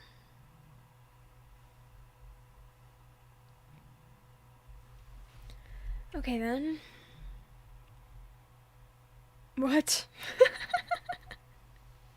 A secret blade technique even crabs can use? Pardon? Shiro dirty tactics? Like, he would. What is that second prompt? A secret blade technique even crabs can use? Like, okay. Shiro crab. Oh my god. Well, I don't want to complain about this training, but I also think that if there's some sort of secret move I could learn that might get me through this training, I might be more enthusiastic about sparring against Saber. Saber, hear me out. Yes? What is it, Shiro? You certainly look expectant. You think so?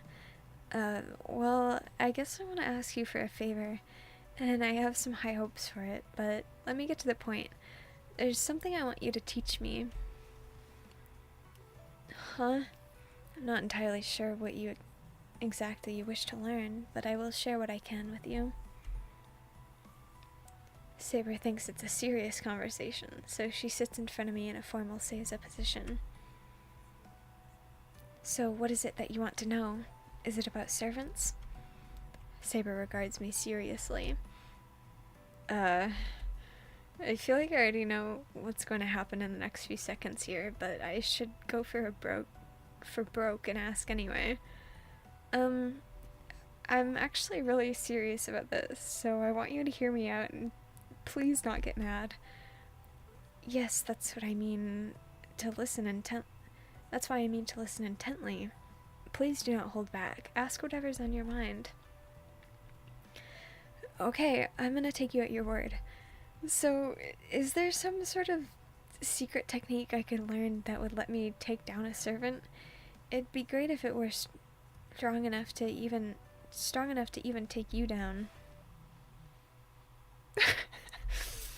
Saber stops breathing. Oops. Saber's brow doesn't move so much as a millimeter. I knew it. It couldn't be that easy, right? Shiro. Sorry, I apologize. It was my bad. I was only joking, so I would really appreciate it if you just understood. I was kidding and pretend you didn't hear any of that. Just then, Saber grins wickedly. Saber, I might be imagining things, but you seem to have an evil smile on your face that doesn't quite fit you. Oh, it's not your imagination. I'm feeling every bit as wicked as Reen right now. Oh my god. Yeah. Ah! Every hair on my body stands on end. Oh my god. Why are you so distressed, Shiro? I have not yet answered your question. If I recall correctly, you desire a secret attack powerful enough to defeat a servant in a single blow, yes? I retreat instinctively, but Saber closes the distance between us, not allowing me to escape. She's so pretty. Like, well, you see, Saber, are you mad? Oh, very. I'm a dead man. If Saber and I were to actually fight right now, I'd die. Hold it. Let's calm down, Saber. I regret what I said. I have a pretty good idea of why you're mad, too. She's so cute. Do you now? Then please, seat yourself there, Seiza style. My rage will not abate until I have properly explained everything to you. Saber gets her to her feet. I quickly sit up straight, just as Saber had been, and brace myself for the worst. Saber takes a deep breath, and... How can you be so ridiculous? What were you thinking, asking me to teach you such a technique? Flashbang. Ugh. The sheer volume is wreaking havoc on my poor ears. I had no idea her yelling alone could paralyze me. No human could ever shout so loud. It's like the roar of a beast, a lion. Sorry, I said I regret my actions. Saber, you're stronger than me. I just thought maybe you knew some kind of sword skill even amateurs could learn. No such easy path exists. An ambush is best used against an opponent with whom you are evenly matched. Amateurs like you must carefully build a foundation before even considering using such a thing. Besides, I have already told you not to think about defeating your opponent. Defending yourself is your first priority. If there's to be a special secret move for you, Shiro, it'd be gaining the ability to lead a battle without actually fighting. Shiro's so pathetic, yeah. I know, I got it. So can you tone it down a bit? I show her how bad I feel about this and clasp my hands together like I'm praying for her forgiveness. Honestly, I thought you had some potential, but then a moment later, this is what you ask me. If you continue like this, it'll simply be too dangerous to leave you alone. Saber continues scolding me. I stuffed on the lion's tail and incurred her wrath. I'll just keep my mouth shut under Saber's scolding. Yeah. Oh, we're still here. The next thing I know, it's noon. It would seem to be lunchtime, Shiro. Yeah, it is. With our stomachs growl in agreement. They're synced up. Let's eat. Is there anything you'd like to eat, Saber? Not in particular. I've been satisfied with each meal you have prepared thus far. Saber puts it kind of oddly.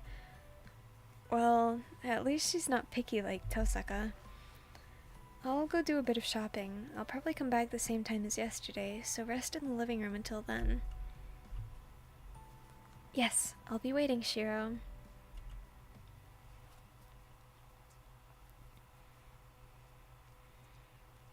Shrimp balls. Sorry. I don't know why that caught my attention so immediately. I decided to try making shrimp balls for lunch. I always wanted to try making them at home. I'll be piping hot balls of ground shrimp, a bit bigger than takoyaki. I bought some mustard, and I'm all set with the snacks for 3 o'clock snack time. Like, I feel like buy your groceries in bulk for, like, at least a few days, man. Like, I feel like we're gonna run into Elia again. I load my purchases onto my bike. That reminds me, I met Elia here yesterday. She's not here today. Well, she probably shouldn't be coming here every day. Somehow not seeing her is disappointing, though. I miss her. I haven't told Saber or Tosaka about meeting Elia yesterday. Excuse me. She didn't confront me as an enemy, and I'm hesitant to tell them about her in the first place. Just because she was here yesterday doesn't mean she'll show up today. So I really should get on my bike and... Oh god. Ooh.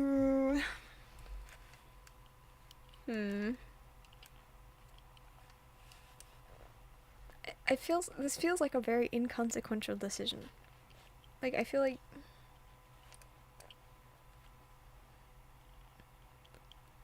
Like... Oh, what does this change? Like, if we see her there, and then we just go home, unless she, like, kills us for some reason. But, like... I don't know, I'm curious. I'll just take the long way home. Oh, I should have saved. Oops. Elia, yeah. Oops. I should have saved. Oh. I'll just take the long way home. It's just about a 5-minute detour. I'm being whimsical here. I don't need to make excuses about that. He's being whimsical. I park my bicycle. Step into the park, my groceries still on my bike. Why am I doing this in the first place? It's just so impulsive of me. I just had the passing thought that it would be nice to see her. And then I see a silver-haired girl standing off on her own. She doesn't seem to have noticed me. If I wanted, I could just leave. But if I were going to do that, I wouldn't have come here in the first place. Elia. Who's there? It's just me, Shiro. Eh? Shiro, is that really you? Is that really such a surprise? This park's close to the shopping district, so me passing by here isn't all that strange. I'm honestly more curious why you're here again. Do you have that much free time? Yep, you're exactly right. I don't really have anything else to do, so I came here to play, but Sella said I shouldn't see you. She said it'd be no fun to play with you because I'm gonna kill you soon anyway. Well, that makes it pretty hard to come up with a response. But I don't think that's true, because being with you's fun, so I've been waiting here all this time, thinking I might meet you again. So I'm glad you came, Shiro. Wait a minute, don't tell me you were waiting for me this whole time. Yep. It's been a real long time. I was thinking how nice it'd be if you came here. You dummy, I thought you didn't like the cold. If you want to see me, you should have come to my place. Maybe not. If you met Saber, that'd definitely lead to a fight. But still, there are plenty of other places you could have found me. You had no trouble finding me at the shopping district yesterday. No, I can't do that. I can't go and find you myself. I just broke the rules yesterday. Just that once. So I decided to wait at a place I thought you might come, and I was right. Elia skips around excitedly. Her bouncing silver hair makes her look like a winter fairy.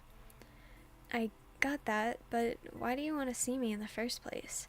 Just talking to you like yesterday is enough. I'm happy to do it again. have anything in particular to talk about like yesterday. I just thought it'd be nice to see you today. Besides, we're enemies. I'll come and kill you when the Holy Grail War is about to end, so we can talk then. She says it so innocently. The disconnect between her words and manner is hard to swallow. It's not that she's going to kill me so much as how unfitting it seems for her to be a master. Ilya, do you want to do that? Did you really choose to get involved in this Holy Grail War yourself? It's my grandfather's orders. I'm the best suited to be a master out of all the Einspurns since I possess a real big Holy Grail.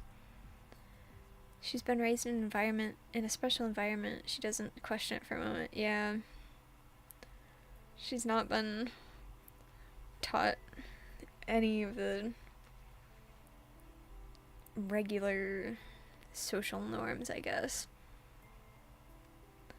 But that means you're doing it because your grandfather ordered you to. You didn't choose to be a master. Maybe? I don't really remember it, but I've been a master since I was born, so it only makes sense for me to fight. I feel so bad for her, because she'd be so sweet. If only what's-his-face took her.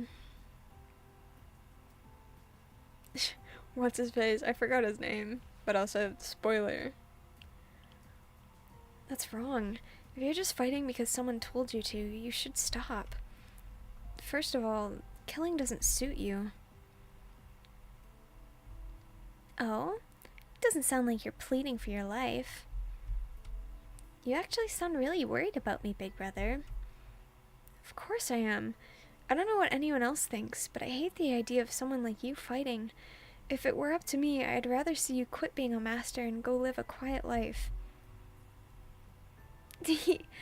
I may consider it if you become my servant. If you did that, I wouldn't have to kill you. Oh, what the hell are you talking about? Do you really know what it means to ask to be your servant? Besides, there's no way I could be a substitute for Berserker. I'm saying that you should stop fighting.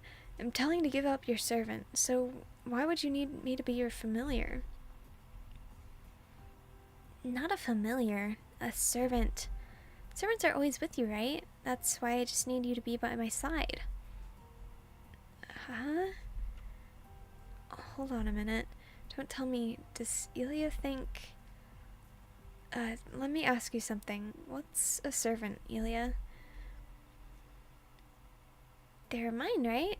They're always by my side, and they protect me. That's what grandfather told me. I knew it. Ilya considers servants to be just that. Command spells, masters, none of that matters. To her, a servant is just something that protects her. Got it, but no, I still can't. I can't agree to that. So think of something else. What? I'm not good enough for you?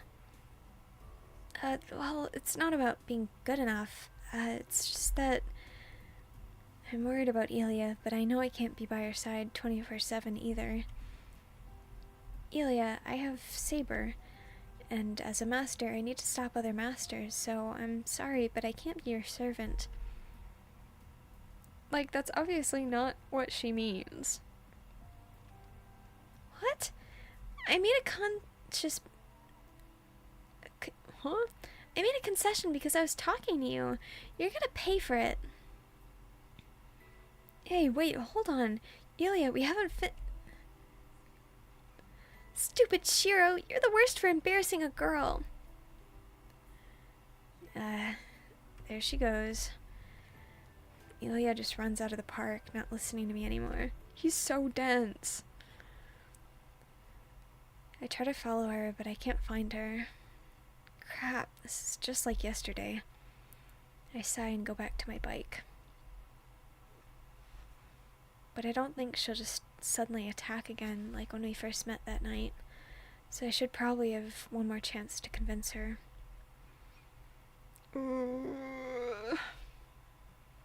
Free her.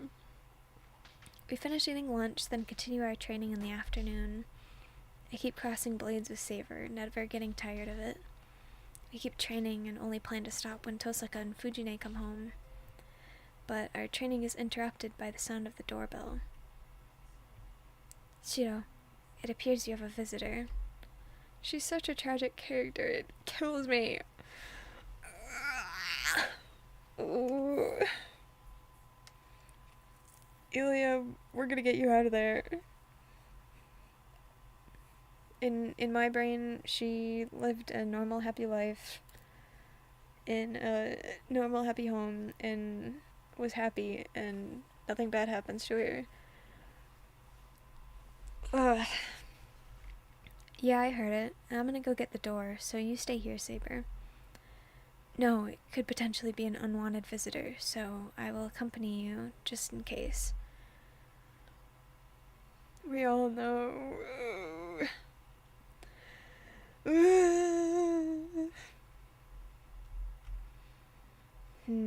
Saber has a point. But while she's right, if the visitor is just a neighbor, they might get suspicious of Saber. The neighbors do think I'm the only one living here.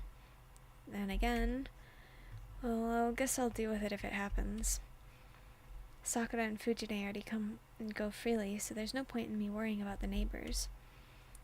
Alright, come with me then, Saber. But if the visitor is just an ordinary person, keep quiet. Damn, be nice. I know. It's supposed to be your distant relative, correct?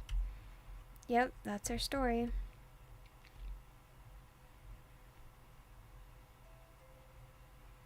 Okay, coming. I rushed to the entrance amid the sound of incessant ringing. Oh, it's his boyfriend. Pardon my intrusion. I heard you were not feeling well, so I came to visit Emiya. Oh.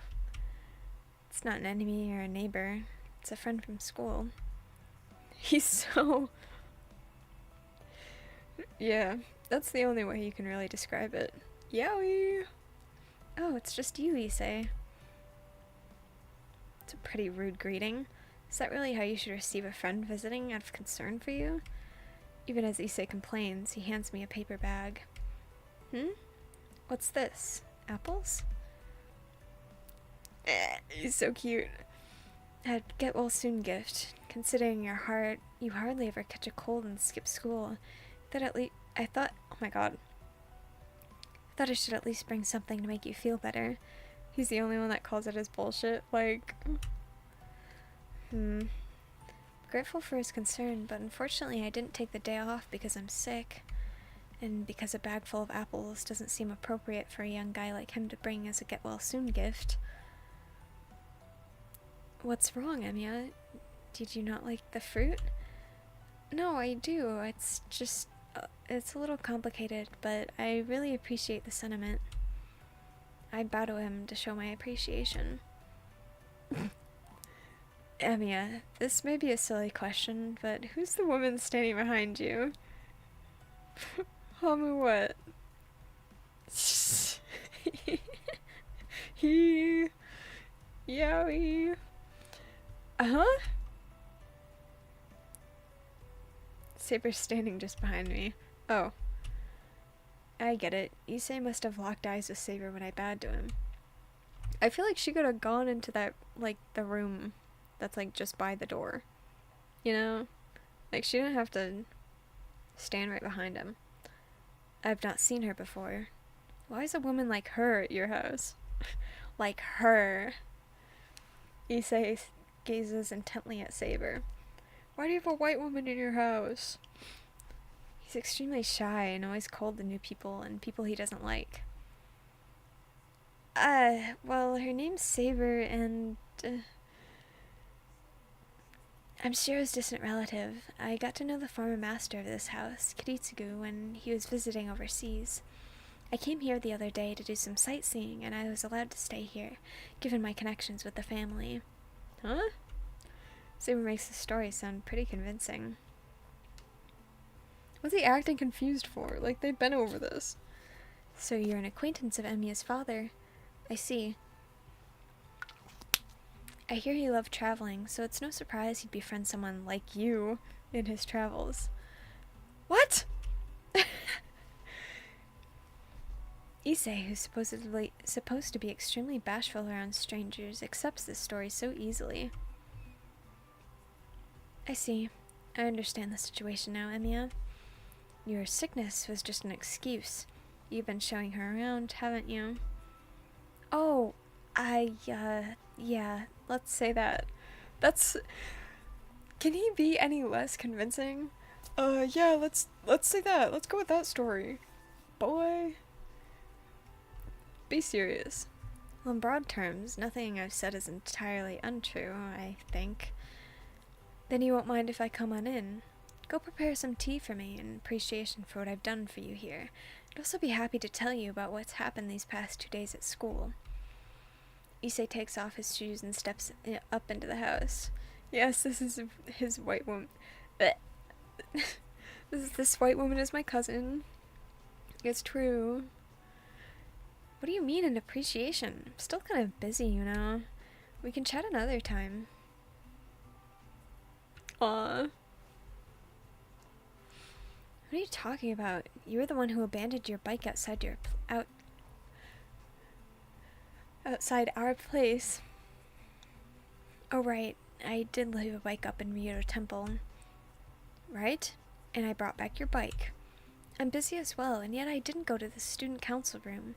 Instead, I went straight home, then brought your bike back here. Are you saying you cannot even offer me some tea after that? He did do me a favor. I might have 3 bikes, but out of the 3, the one I have left at Ryoto Temple is the most expensive, and my favorite. Sorry, Saber. Can we take a little break? Saber nods silently. Thanks. Then you and Issei can head to the living room. I'll prepare some tea. Japanese tea for Issei, black tea for Saber. Am I also joining? I do not think that is appropriate. Surely you would not be able to have a casual conversation with your friend from school if I am present. That's not true. Right, Issei? Mm-hmm. Girls may be chatty, but I do not mind you, Saber. A woman as humble as you is a precious asset. Ooh. Like cultural heritage. Ooh. Okay. Hear that? Okay, so go on ahead. Yes, I understand, but what? Is something else bothering you? Like, scratch his head. If you are to prepare tea, I would like Japanese tea as well. I do not mind green tea. The white woman likes Japanese tea. She's melding. Saber's fairly opinionated for some reason. It's odd, hearing her say that in her usual tone. Like, hold on.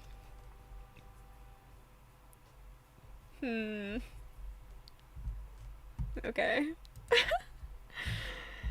Ooh, I sure do love games. I sure do. I love visual novels. After about an hour of meaningless chatter, Issei decides to head home. Meaningless? Shiro hates his boyfriend. Most of the small talk in the living room was about school, and I asked a few sly questions to find out if anything unusual was going on, but it seemed like business as usual. Isn't Reen still, like, going to the school? So why is he gotta ask Issei so slyly? Oh my god, his boyfriend checked up on him. And he calls it meaningless. Like, that's so mean. Like, oh my god.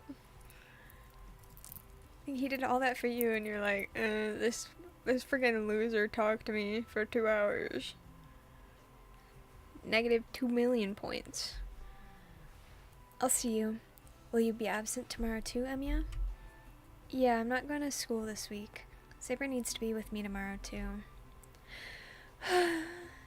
Well, it shouldn't be much of an issue if you're with her.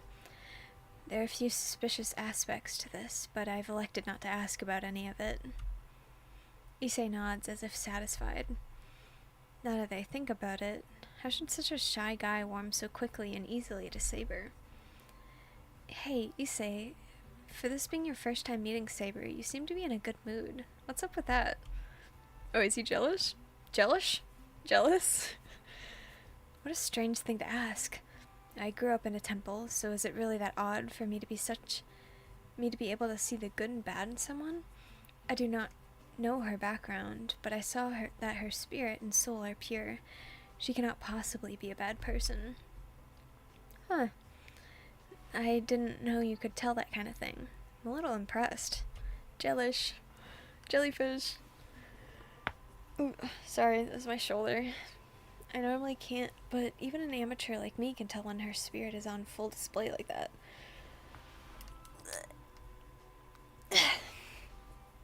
White woman pure.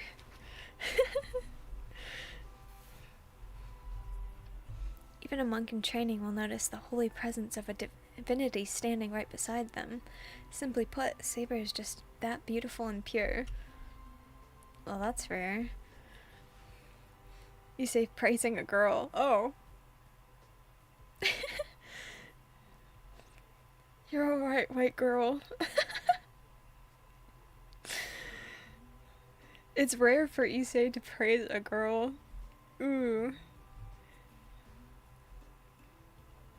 The classic misogynistic gay man.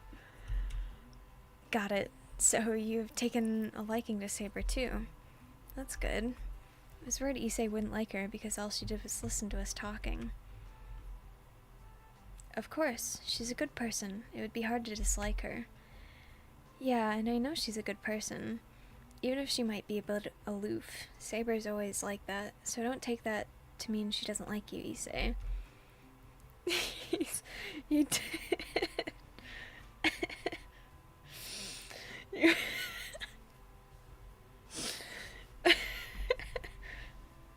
Like, ooh. Eh? She's aloof? Yeah, I've never seen her laugh before, and even when you and I were laughing pretty hard, she just kept looking stern. Actually, she was smiling pretty often. Eh?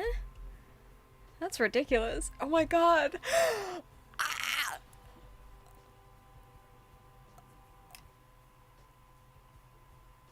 I had to like bite my fingers. Hold on.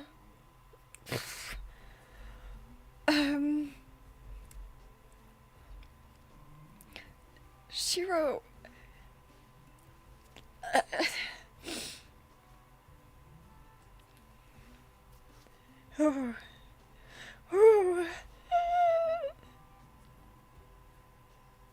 He's really stupid. You mean, Sure, I've seen the occasional warm expression on Saber's face, but I've never seen her actually smile or laugh before. He's...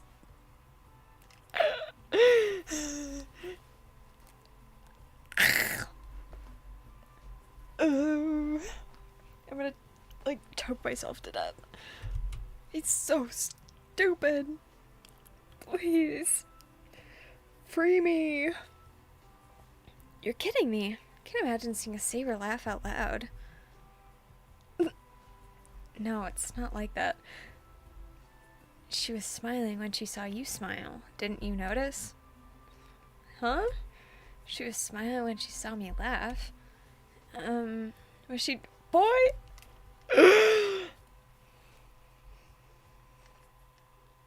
Oh! Oh! Oh, he's so dumb! Oh! Like...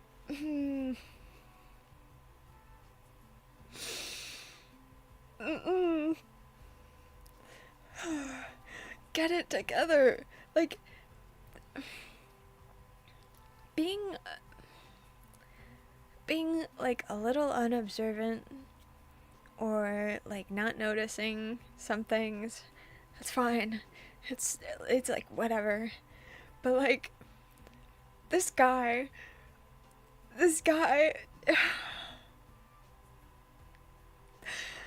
ooh.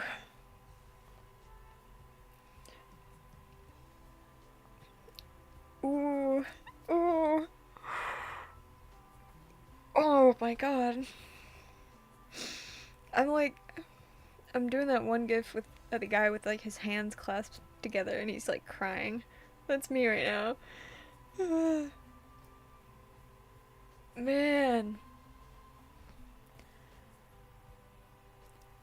It it gets to a point. Is she doing that to make fun of me? Interesting. That's a pretty strange interpretation. Please.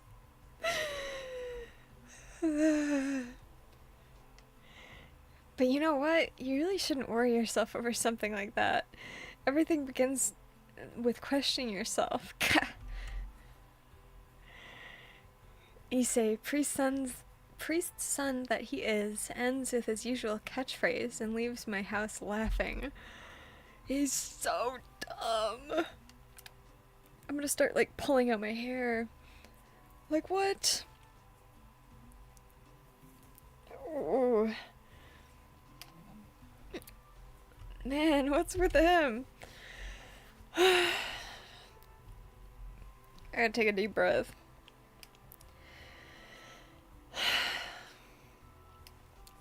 He leaves me with his cryptic comments. Idiot. At least he could have said goodbye. Idiot? Oh, pause. You cannot be saying, you cannot be calling that man an idiot after you just admitted.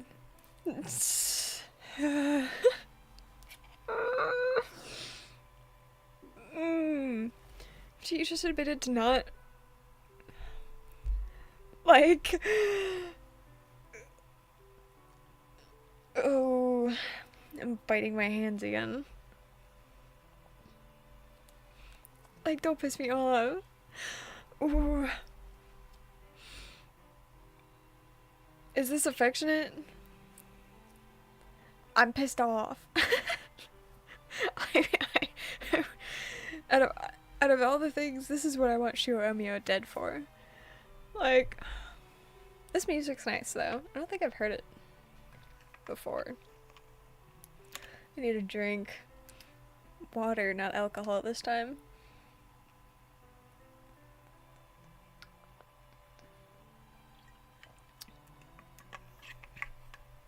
There's like tears in my eyes. Like the way he just didn't, like he can't.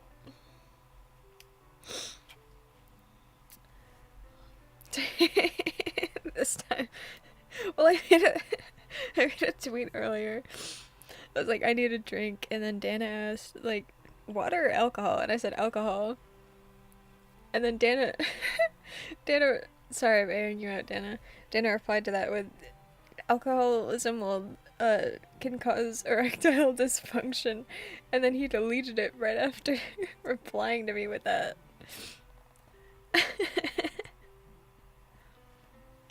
Shots. Ooh.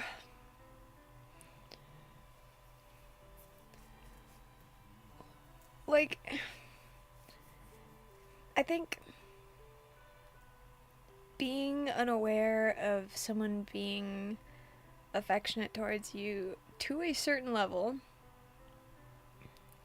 is fine, right? To a degree. But this guy is just so unobservant that he didn't even notice her smiling. Like, ooh, like at all, ever. Like, it's been, how long has it been? It's been a few days. It's been like over a week. You weren't aware of this fact, yeah. Ooh.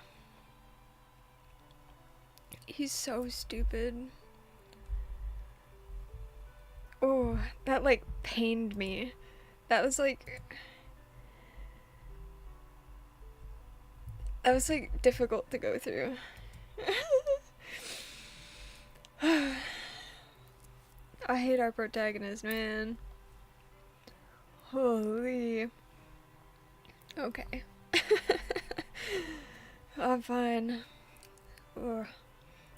I'm lightheaded again, oh my god.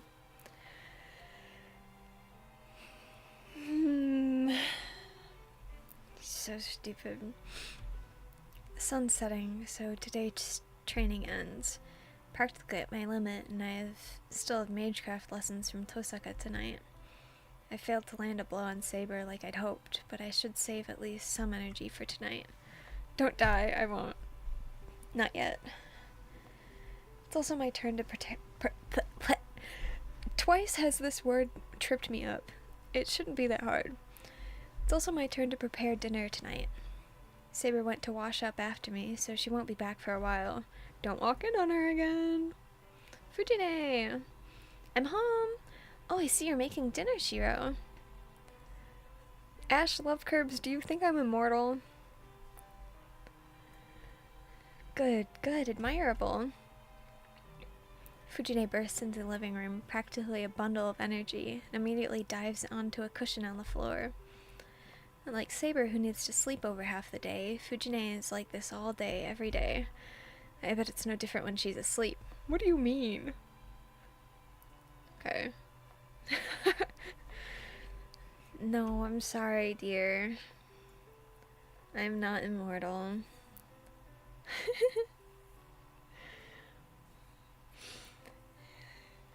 Hey, Shiro, can I have this apple? She's holding one of the many apples on the table.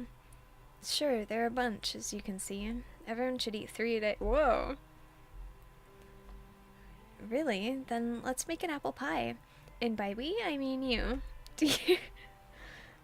Sorry, it slipped out.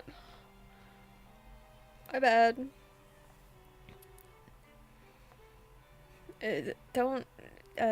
Also don't die, at least not yet.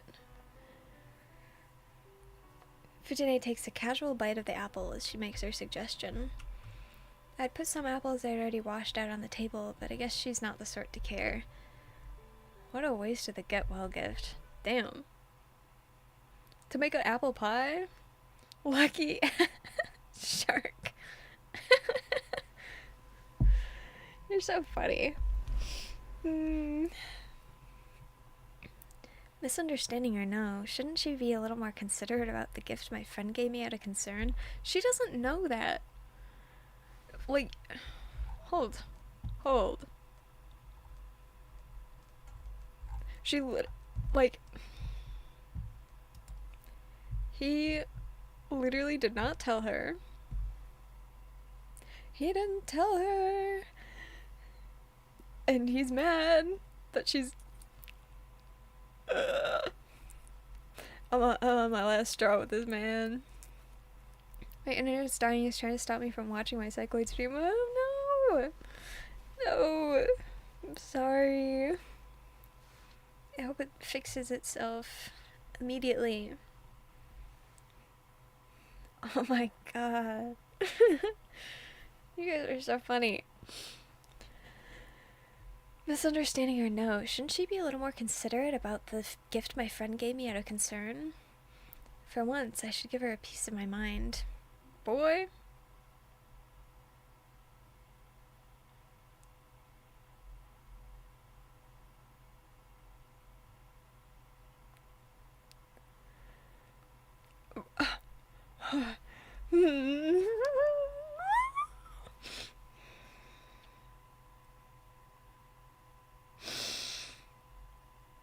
Okay.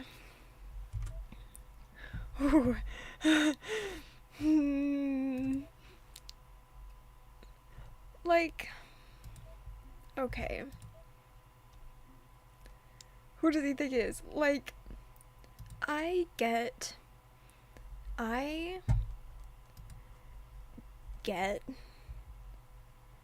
being a little annoyed at Fujine because she doesn't really do anything around the house. She cares for him, which is good, but she doesn't like buy anything. She doesn't clean, she doesn't cook, she doesn't do a whole lot, right?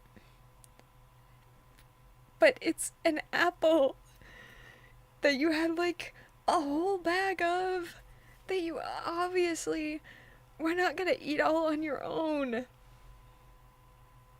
And is an apple pie that bad of a suggestion? Like, it's...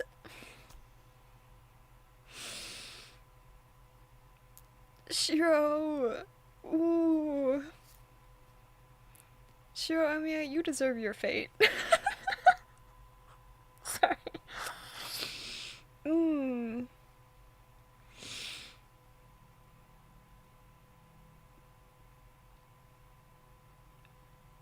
Like, she already took a bite out of the apple. What do you mean, don't worry about the apples, eat some tangerines?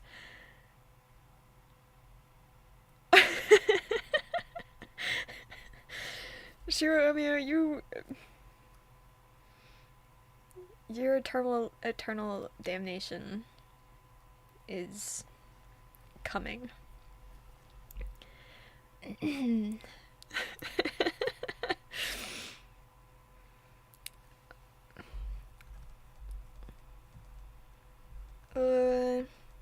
I don't want to, like, guilt her. I guess, like, whatever. Like, whatever. Ooh, I'm sick of this guy. Ooh. Fujine, you can have some apples if you want, but you'd better eat your own quota of tangerines. We still have a whole box of them you left, you know. Oh, I guess she does buy food, then. Like... why'd you have to remind me? I'm so tired of tangerines. Hashtag whatever. Fujine's fangs. Whoa. Fangs. I mean, her teeth dig into an apple while she complains. What do you mean you're tired of them? That's why I was against it to begin with. There's just me, Sakura, and you in the house. But they're not true. But you bought over 10 pieces of mochi and 3 boxes of tangerines. Drool. Hashtag yeah. Maybe not Fujine though, but... I know what you are. You are no better than me, okay? Only 10 pieces of mochi. Like, that's not that bad. 3 boxes of tangerines, yeah, that's bad. You obviously bought too much for New Year's. It's already damn! But we still have a whole box left. If you let them go bad, you're paying for them. I know what you are. Okay?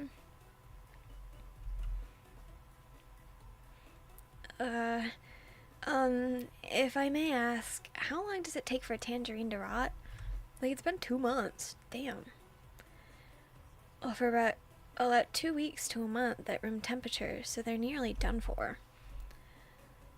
Unless it's... White boy pointing itself. Yes. All of you. All of you here. I know exactly what you are. Okay. Bleh.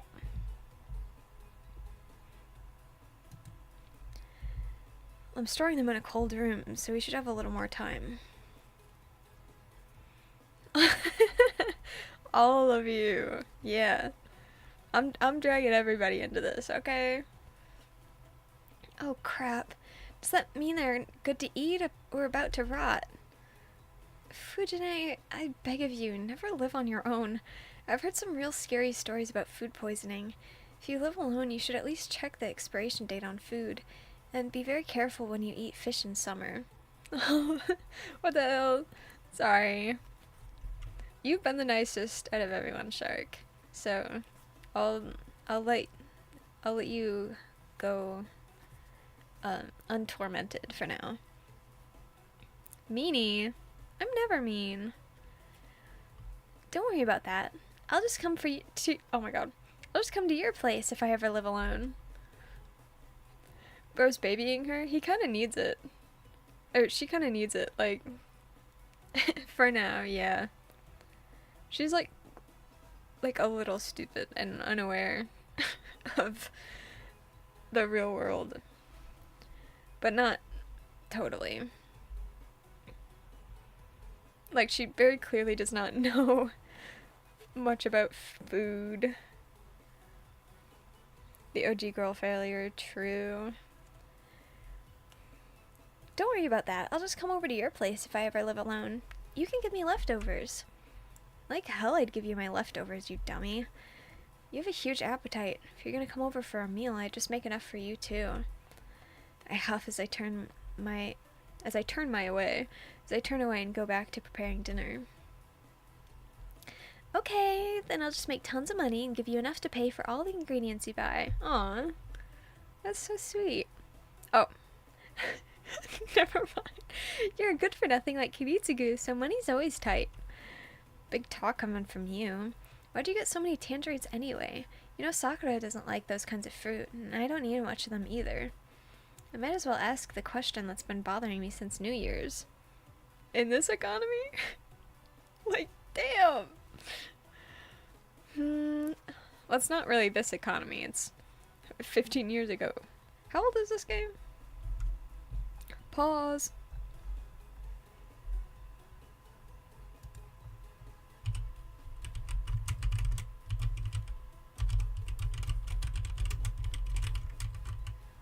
Oops. Typos. 2014. So, 10 years ago.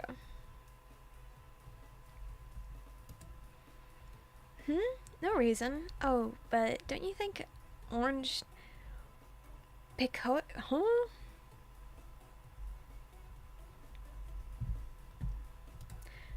Go my Google search too.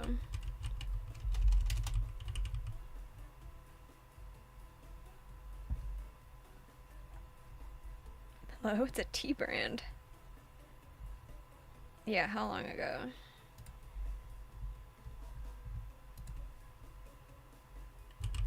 Ooh, super slow internet, okay. Black tea. 11 years old. So, in this 11-year-old economy. Do you think orange picoe has a nice ring to it? Well, I was a fool to expect sense from Fujine. Be nice. Be nice. She's a teacher. I finished preparing dinner. It's past 7.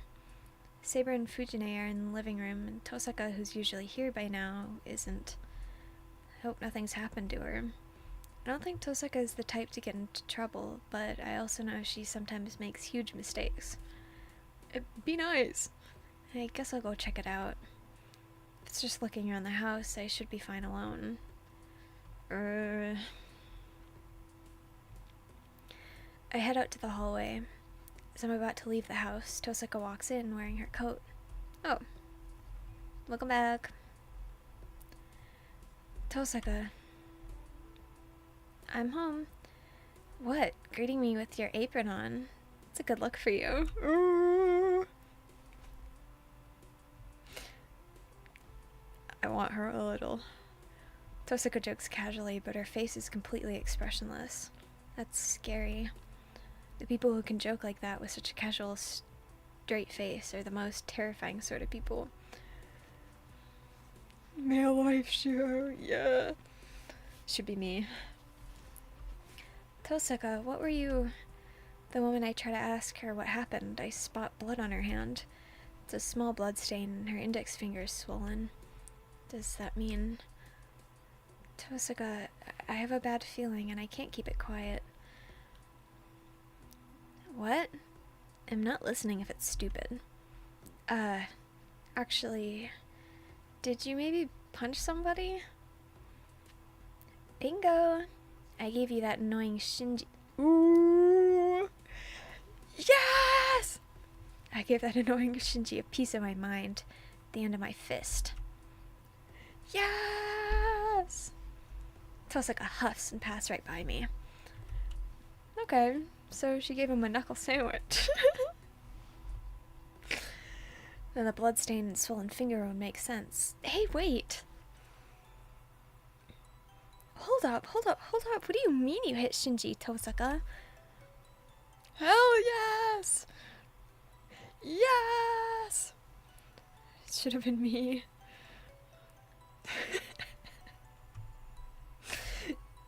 Hashtag yeah. No, they're right. Why are you interrogating me about this? He pissed me off, so I beat him to a pulp. God bless. To a pulp? What do you mean your fists? You did it with your bare fists?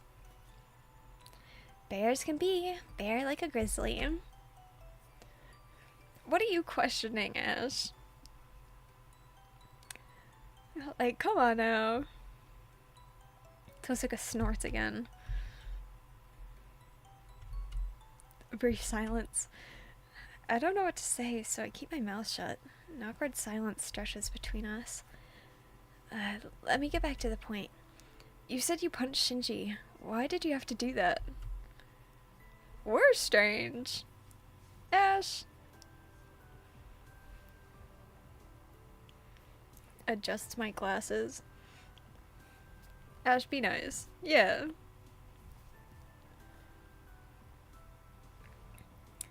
Like, you're the odd one out here, okay? He deserved it. He was saying things like I should team up with him and that I should abandon Shiro because he's useless. He wanted to talk to me about a bunch of stupid stuff, so I had to quiet him down by punching him. Yes! Isn't that short-sighted even for you, Tosuka? Puts hands.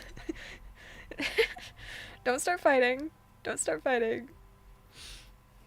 Or maybe Shinji said something so stupid that he actually pissed Tosuka off, even though she's usually so level-headed. Why are you looking at me like that? I'm the victim here. You guys are funny. I think that goes both ways. But why would Shinji talk to you about something like that? He asked me if I wanted to team up with him. Oh, now you're hugging without me? Okay, I see how it is.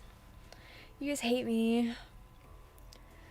Who knows? He might actually think of you as competition. He's been acting pretty weird ever since I told him we were living together. Oh, wrong person. Nope, right person. What? You told him we were living together? You told Shinji about us? Boy, why is he wording it like they're dating? He's stupid. Of course I did. Yesterday morning, Shinji called me up to tell me, all proud about how became a master, like some kind of hotshot. Kind of pissed me off, so I told him you're a master too. Oh my god. Nene hamu.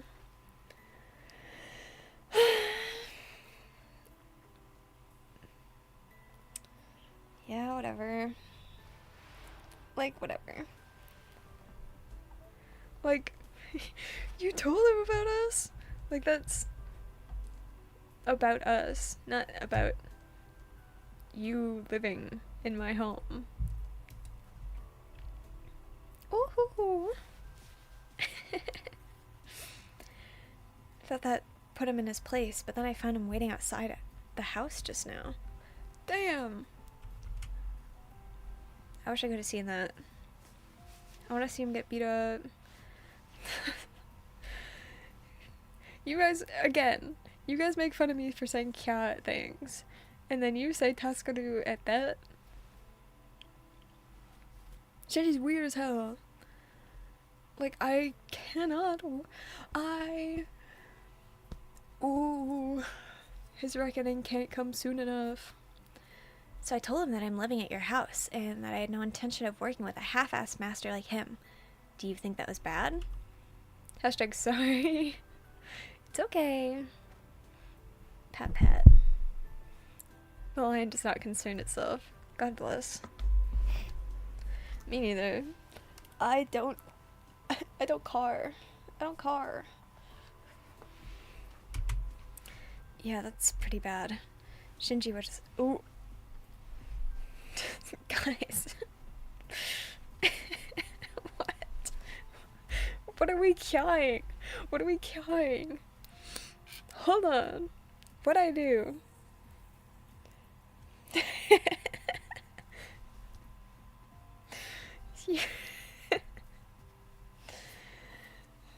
You guys are so funny. Oh, the head pads. Cute. Very cute. Oh, mm-hmm. I see. Shinji was already smitten with Tosaka, so what she told him is just adding fuel to the fire. Can we kill him already? Ooh.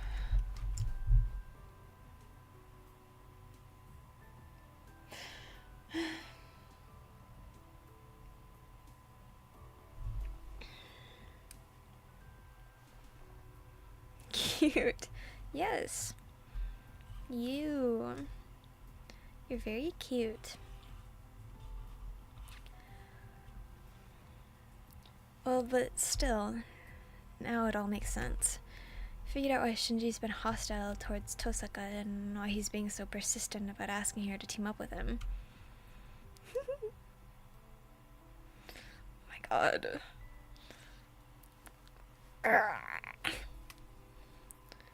Cutest aggression is crazy, because, like, I'm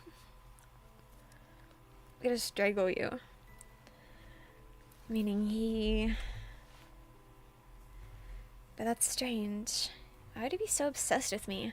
A guy like him would never think about working with anyone. Actually, it's because Rin is special to Shinji. Nothing strange about any of this. I think you're special to Shinji. Of course. Of course. Of course. Of course. Of course. Oh my god, Kya! Oh my god, Taskaru! Oh my god. That's what you guys sound like. With love and affection in my heart. He's originally from a mage family, right? I think he admires you since you're also from a mage family, but you still have power and a proper lineage.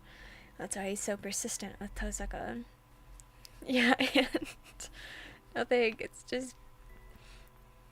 It's very silly and endearing.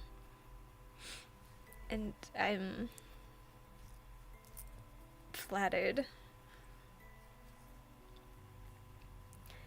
I think Rin's been a target for Shinji's affection since long before the Holy Grail War started. What?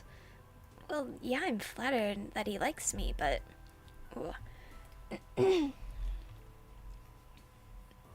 Don't clear your throats, kids. It's not good for you.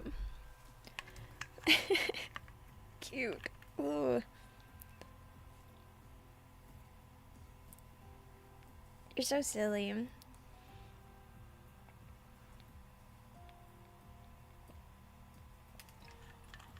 Oh, Tosaka. See, Sorry. Tosaka's dense, but her dense isn't stupid. Her dense is like endearing and like she's cute. But maybe it's also because she's a girl. So I have 10,000 times more love in my heart for her than I do for Shiro. So, but also, like, she's literally just not stupid. Like, Shiro is stupid in many aspects. Like, I'm sorry, I'll be nice, I'm sorry. I'm sorry. Must have been a real surprise. Tosaka looks completely bewildered. Now that you mention it, Shinji asked me out when we were first years. Now that you mention it, For a moment, her expression as she realizes what she'd obviously forgotten is almost comical. Boy!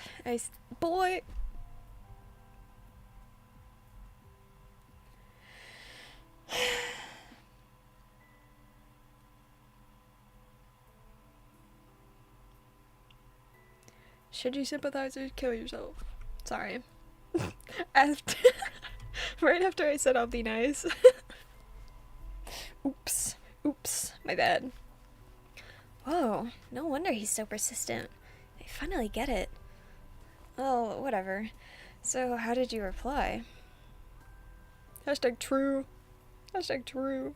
Oh, I guess I rejected him. You know that I have to be the first to win. If I'm gonna do something, it needs to be my own idea, and if someone challenges me to something, I don't really feel up to it. Tosaka thinks really hard, but she's acting as if oh my god. I hope you didn't hear that. It's on my stomach. Jesus. She's acting as if she doesn't really remember. I'm astonished. She might be entirely driven by her emotions. Tosaka, I bet you're really bad at rock, paper, scissors. What? You did? Oh.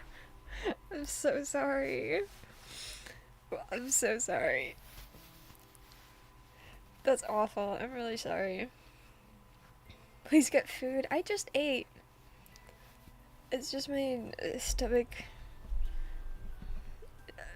existing, I guess. What? How'd you know that? I knew it. She likes to make the first move. She's probably not great when she has to react to someone else. It's okay. Okay, thank you. Okay. Use the soy sauce for that, Saber. Don't you dare try putting mayonnaise on it. Ooh!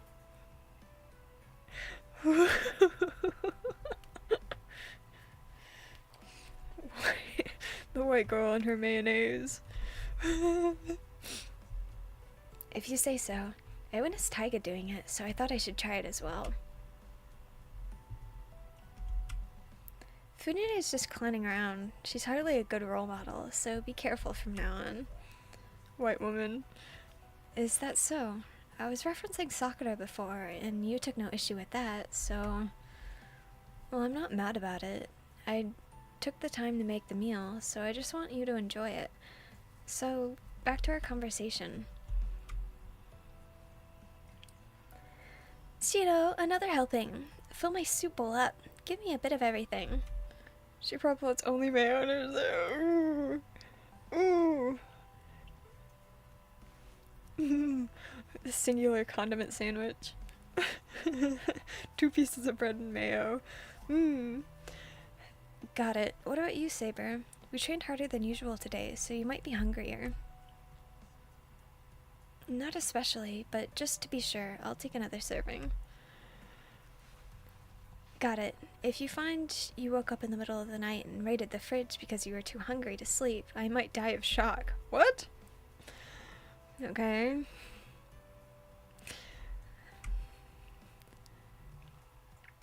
Why would you bring that up? That wasn't me. It was some burglar who came in and raided the fridge. Then go tell the burglar to eat her vegetables as well as meat, and tell her not to eat all the dessert in the fridge, if that's what she was really after. Honestly, you're not like a hungry wild beast or anything. What did you say? Don't call me a tiger. Whoa, I didn't say anything about you. Ow! Who in their right mind would throw a piping hot daikon radish at me, you idiot? Damn. Tosaka's so cute. Shiro, it appears the pot in the kitchen is boiling over. Eh? Oh, hold on, Fujine. I need to turn the oven off. Turn the fire off. Very well. Hurry up and bring the soy sauce, braised chicken, and egg. On it. I'm leaving Fujine in your hands, Saber. What's she gonna do? Yes. Please do not rush. Focus on the cooking, Shiro. I get up. Oh, that reminds me. Why has Tosaka been so quiet this whole time? Tosaka, are you not liking dinner? It's not that. It's nothing. So don't talk to me. Damn, okay. She turns her head away grimly. She's not the type to dwell on things like Shinji for so long, so there must be something else bothering her. Ooh. Fujine goes home satisfied after dinner. Saber and Tosaka are in the living room. At first, that had been awkward, but after training with Saber for the last 2 days, it doesn't feel that way anymore. Saber, you can go to bed. I'll do the rest. No, I'll stay awake until you go to sleep. I would also like to hear from Rin about your skills in magecraft. Got it. Then let's go to Tosaka's room early. You don't mind, Tosaka? No, I don't mind.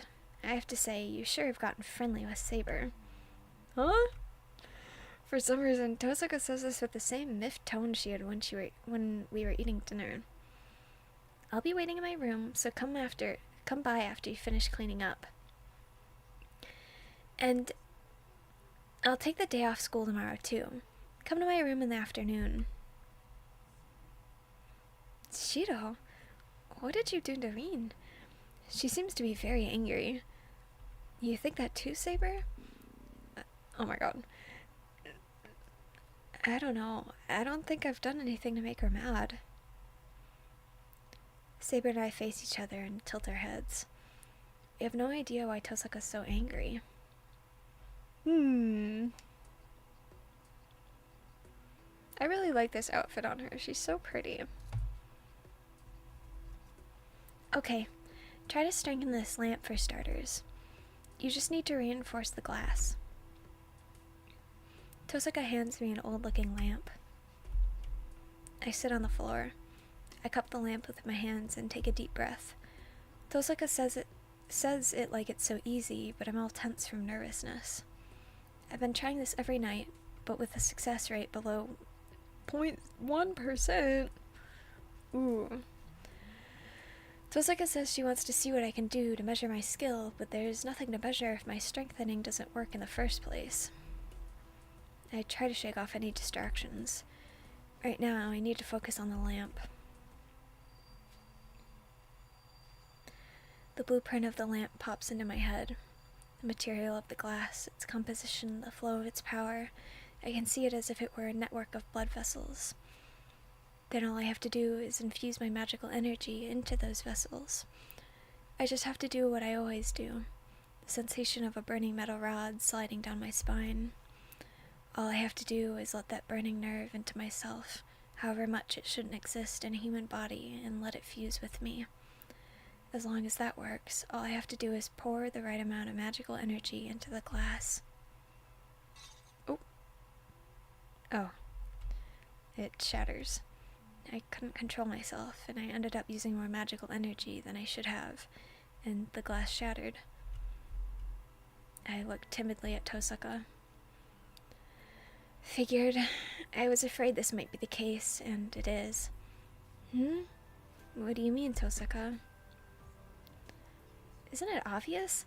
I was absolutely baffled by your lack of skill. First of all, you don't even understand the basics. Honestly, I'm impressed you can produce any magical energy at all with the method so completely absurd. Tosaka, are you mad? Of course I'm mad. I can hardly believe you've been training when you have such basic problems, and I kind of want to kill your mentor for not correcting you. Why are you doing it in such a roundabout way? I get it, but don't badmouth my old man. It's my own fault that I don't have talent. He's got nothing to do with it. He has everything to do with it. Teacher's job is to correct a student's errors, and he took you on as an apprentice. I know it's pointless to take it out on someone who's not even here anymore, but your teacher's got the first steps wrong. Tosaka, clearly still angry, takes something that looks like a can out of her bag. Looks like a can filled with colorful, hard candy, the sort of thing children overseas might like. I've seen similar containers in Japan, too. They hold a variety of different flavored candies. The white ones are mint. Shiro, hold out your hand. I do as she asks. Tosaka shakes out the can, and a red candy drops into my hand. Here, swallow this. What? Again, I do as she asks. Am I gonna say anything? It's not sweet. Actually, it has no flavor at all, and the texture is more like rock than candy. I force myself to swallow it. Oh, ouch! My throat's tingling. What was that, Tosaka? What do you mean? It's a jewel. Couldn't you tell? What? Is he... He's so stupid. She says it so casually, but it's totally outrageous. A jewel? Why? I couldn't help it. I had some medicine too, but that won't work if I want to correct you. I figured I need to use the strongest possible option to open up your switch. Mixing, oh my god. Mixing, like, in the summer Hikaru died? Oh my god. That's not my point. Why did you make me swallow a jewel? I can't digest that. You know, if you're gonna worry, you should worry about other stuff. That wasn't an ordinary jewel. What I gave you just now is a compulsory learning device. Since you don't know anything at all, it's going to start melting soon, so brace yourself or you're faint. As one. You say that I'm gonna faint so casually. Just as I say that, it starts to get weird. What? My body is burning. My limbs are starting to go numb. Heat builds up in my back in a flare of what I can only describe as pain. I furrow my brow and try to concentrate, or I know I'll fall over. What did... I know this feeling. This is the feeling of failure. This is my body reacting when it fails to constructing a magic circuit inside me. It's okay. It might be painful, but it should slowly ease up as long as you can maintain this state, though the heat could last for 2 or 3 weeks. I really want to respond, but I can't stay composed enough to do it. All I can do is muster the strength to stay balanced so I don't topple over. Listen, the difference between a mage and a human is the presence of or absence of a switch. You already know that the switch is for turning the magical circuit on and off. See the electric kettle over there? Mages are like that. Ordinary humans are just regular kettles that can't boil water on their own, but they can at least keep it warm. That's where what we are, similar but different. The difference is in whether someone has a switch to boil the water on or not. The moment we are born with it, or rather the moment it's made, is when we're separated into electric kettles and plain insulated bottles. Anyone who doesn't have this switch won't ever be able to experience magecraft. You see, you might be an amateur, but you do have a magic circuit. That means you have an affinity for it. It's why once you've created a magic circuit inside you, all you have to do is use the switch. You're just toggling the switch on and off to produce magic energy. I calm my breathing. Just as Tosuka said, so long as I maintain my composure, things don't get worse. You only have to make a magic circuit once, but all this time you've been creating a magic circuit from scratch and incorporating it into yourself every time you use it. And that's such a waste. Once you've created the circuit inside yourself, even once, all you have to do is turn it on or off. Normally, those who have created a magic circuit would be training in how to turn it on and off next. But your mentor didn't do that. You've been risking your life creating a magic circuit every time. Of course, your father may have been misinformed too. I exhale. Sensation is starting to return to my limbs. Since you've been training the wrong way for so long, your switch is closed, which means all I can do is force it to open and make your body understand it has a switch. Kya.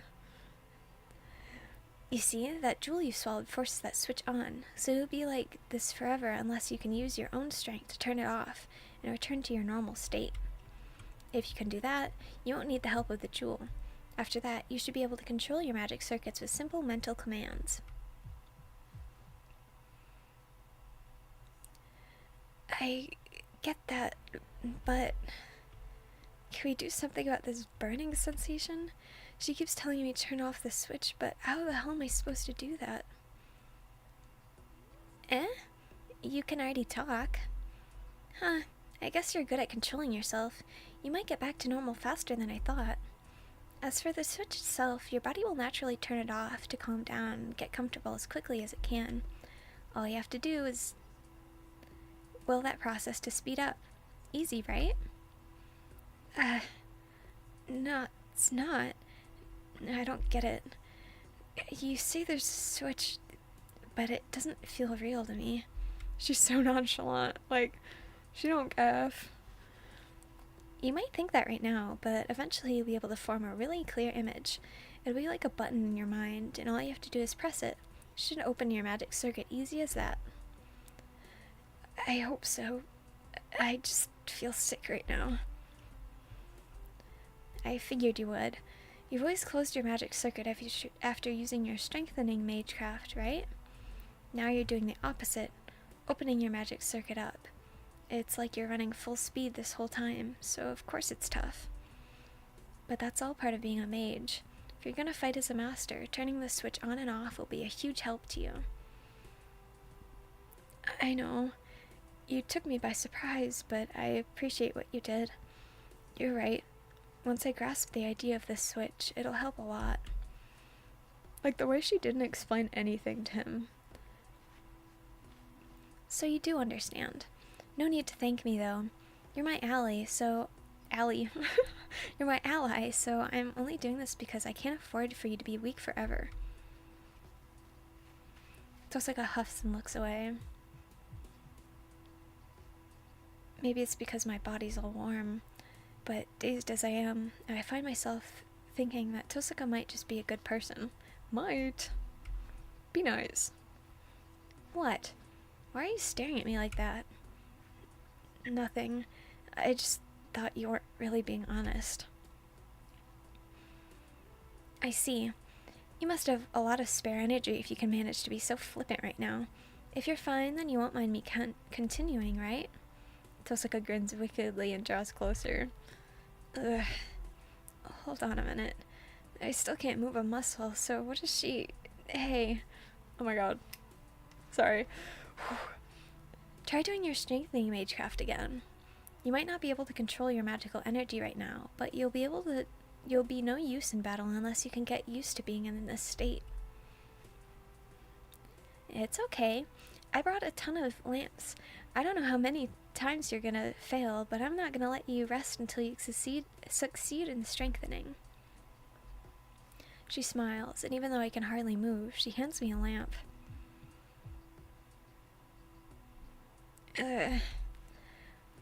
Tosaka, this is brutal.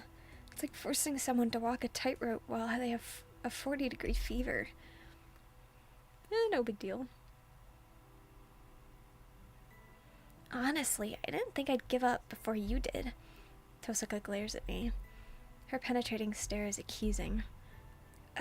Sorry. I underestimated you.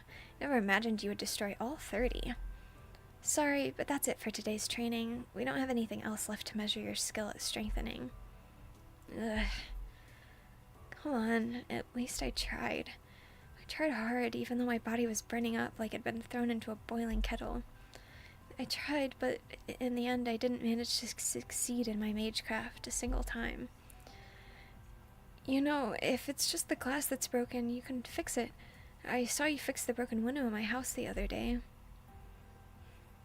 I can't. That window got broken normally, but these lamps broke because it couldn't hold all your magical energy. It's much harder to work with things infused with someone else's magical energy. Remember that, okay? Yeah. That's right. Go ahead and rest, Shiro. I'd call this a win since I managed to trigger your switch. She's so sweet. Ooh. Once you're able to control it, I'll teach you the rest. I appreciate the chance to rest, but what else are you going to teach me? You can only do strengthening magecraft, right? You said that's all you can do, so I might be able to kick it up another notch and teach you alteration magecraft. Have you been taught what strengthening, alteration, and protection magecraft are? I have a little. Strengthening is, as the word suggests, used to strengthen something. Most people typically think of strengthening as just making something harder, but it actually involves enhancing an object's attributes and effects. A sword gets sharper, a lamp glows brighter, and so on. Alteration doesn't need much explanation. For example, you can start a fire using blades. Alteration is when some ability beyond the object's usual traits is imbued into it. And then projection is... Wait, what is projection again? I remember my old man saying that word a lot, but... You know that what strengthening and alteration are, right? Then I think you can imagine what projection is. Simply put, it's magecraft that can replicate things. Unlike strengthening and alteration, projection isn't a magecraft that imbues an object with something. It's essentially magecraft that constructs something from nothing, using only your own magical energy. It's one of the most difficult disciplines. Oh, but you know that magical energy is disposable, right? Anything you create with projection will quickly disappear. If you project a sword with 10 times the magical energy you use to strengthen an existing sword, the strengthened sword will still be stronger. Strengthening augments something, so it's efficient. On the other hand, projection uses way too much magical energy, so it's not really used all that often. Oh, I remember now. My old man said something similar. He said it wasn't worth it, so I shouldn't pursue it. Exactly. Now, if you're done asking questions, let's call it a day. You seem shaky on your feet, so I can help you get back to your room. I like her. Tosaka helps me to my room, and Saber is waiting for me on the veranda corridor. Good work, both of you. I don't even have the strength to answer. I just nod in thanks and head to my room. She's so awesome. Hold on, I'm drinking again, sorry.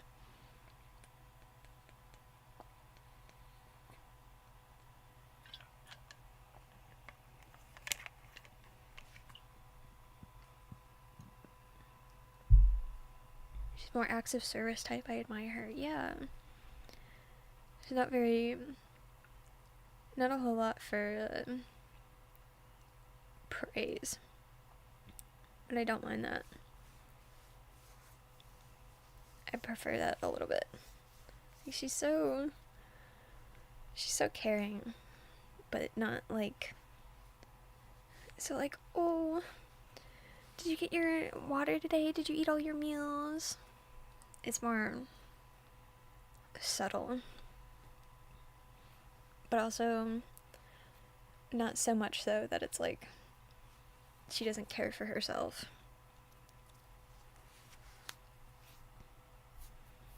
Like, most of this is still like kind of for herself, but also for Shiro and such. I'm gonna move, hold on.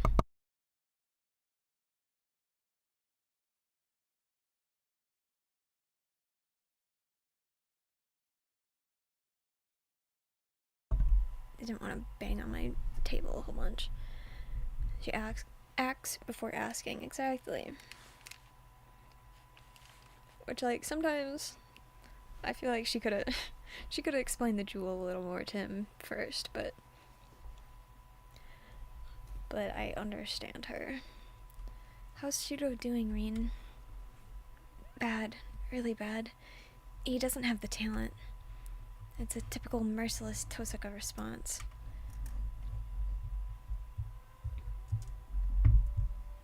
And the next thing I know, I'm staring up at the night sky. Tonight, I'm not trying to run away because I'm anxious around Saber. I'm just trying to let the night wind cool my burning body and to think about what Tosaka taught me.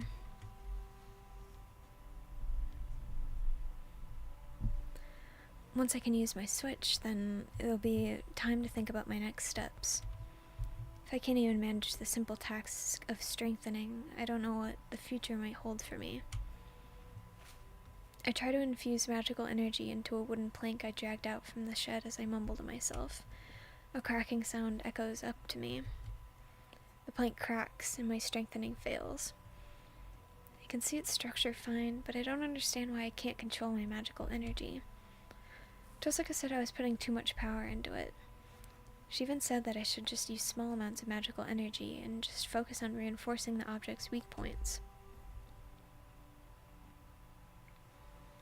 So she's basically telling me to take it easy. She doesn't have to remind me. Problem is, I can't manage to ease up. If only there was a good way to relax. The sound of barely audible footsteps just reaches my ear. This is the second time I've sensed that presence. What? I don't need anything from you. The feeling's mutual. Reen, however, is apparently concerned about you. Can't just sit by and do nothing about that. I throw the plank away, glaring at Archer. Archer seems curious about the plank. He picks it up. Strengthening magecraft, huh? Pretty pathetic quality too, I might add. What? Yeah, I know I'm not fully trained mage. Feel bad for making your master take on extra work for me. No, it's not that. Even Reen is mistaken on this matter. Huh? What do you mean? Applying new traits to something that already exists? That's just wishful thinking. You aren't skilled enough to do something like that. Ugh. He just says whatever he wants, but I can't think of a response. He's right. I know I'm not skilled, and it's not my own fault. I can't do magecraft properly. Or it is my own fault. Damn. There's no point in taking it out on him. Emotionally mature. Sometimes. What's wrong? You were more spirited last night. Shut up. Just not saying anything because you're right. It's all my fault for not being good enough. I huff and look away. I don't know how he interpreted that, but... In a way, I think you've been cursed with poor mentors. Archer almost sounds impressed for a moment. Huh? That's not true. My old man and Tosaka are good teachers. I'm the one who can't learn. Stop blaming yourself, my lord. That's it exactly. You're better off with a mage who has no talent. Geniuses will never understand the struggles of ordinary people. Reen is far too brilliant to understand the mistakes a failure like you is making. I don't really get what Archer's trying to say. I don't get it, but if I had to guess... I don't get it. Are you just trying to pick a fight? If so, bring it on. Another mistake. You're not fit for fighting, Shiro Emiya. Your battle is supposed to be a mental one, a fight against your own self.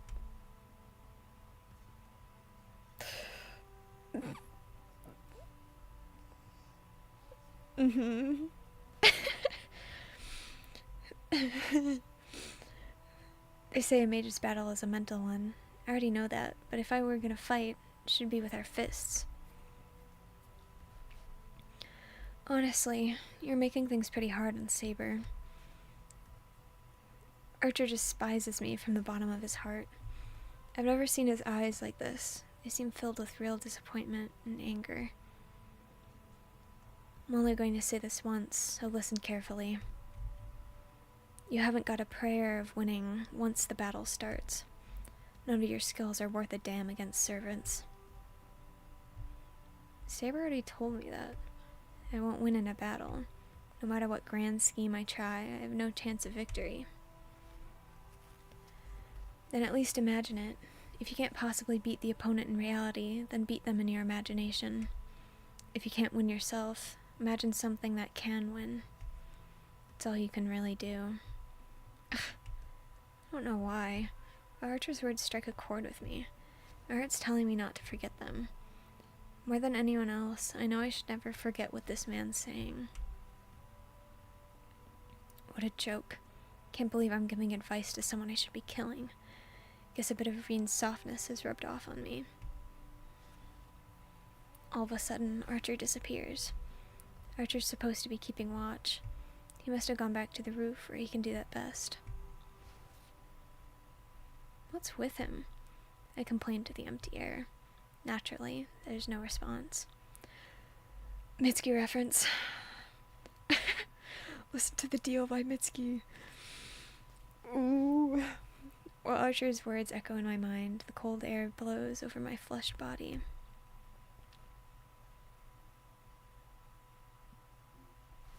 Save the game.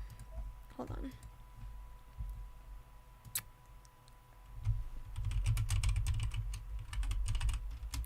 Mitsuki reference.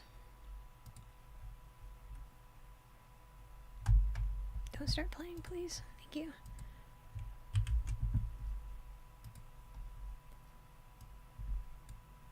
Oops. Did not mean to do that.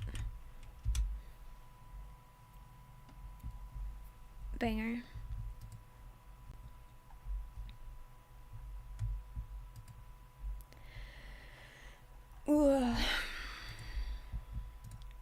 I still feel like going, so maybe just a short break. How are you guys feeling? What is up with you guys? You people.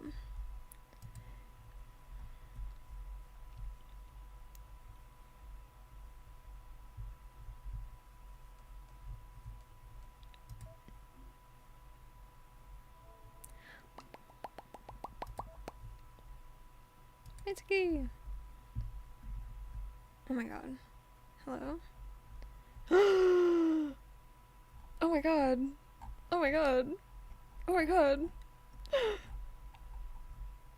Shark. Shark. What the hell? Oh my god.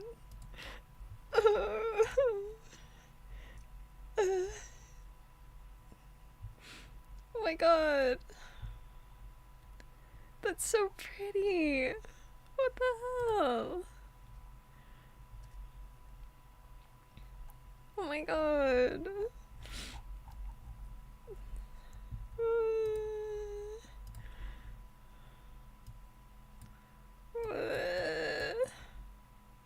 It's so good. Ooh.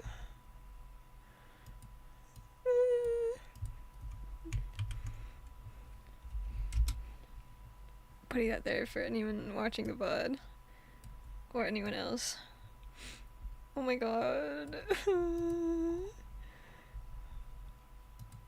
It's so good. Ooh. Ooh. I'm so flattered. It's so pretty. Thank you. Oh my god.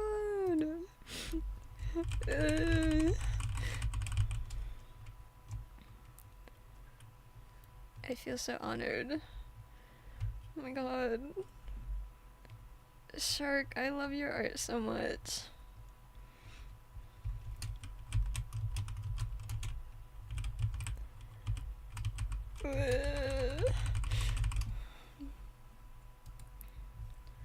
Thank you so much. Oh my god.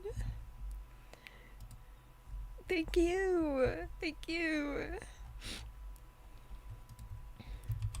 Oh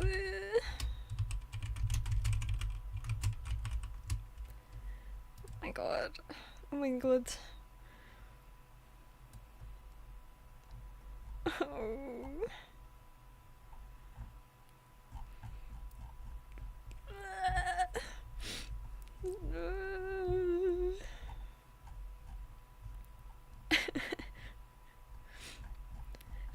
I have like my phone on like super dark, so it like preserves battery. I looked at my notifications earlier on my phone, but I like really couldn't read anything. I saw a bunch of ash and I was like, okay, they're doing something, but I didn't look.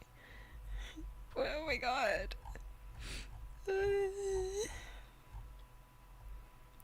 Oh, it's so pretty. Oh my god. Cries.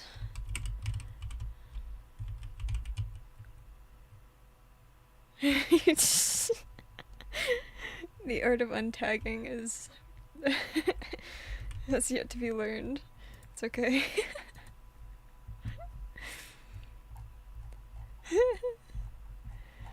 Ooh.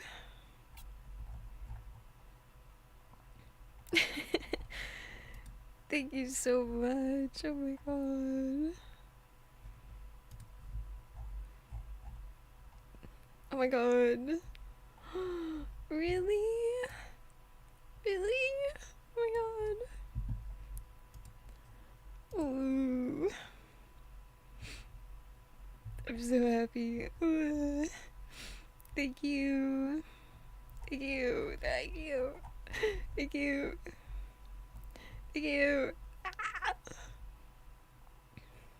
I'm so happy. Ooh.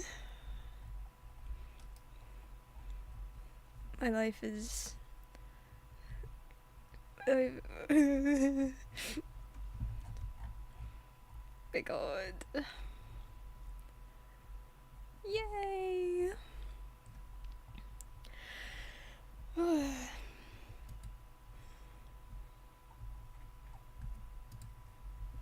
And bookmark. Bookmark is me. FYI. Thumbnail art, oh my god. My god. I really love your art so much. Your style is so gorgeous. I cheese whenever I see your art. Like, it's so pretty. Ooh.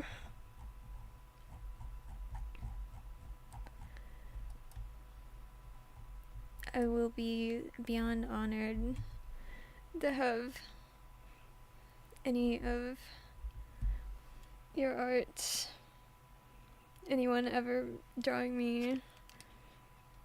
Ooh. Tears in my eyes. I really appreciate it. Oh my god. Thank you. I'm going to bite you.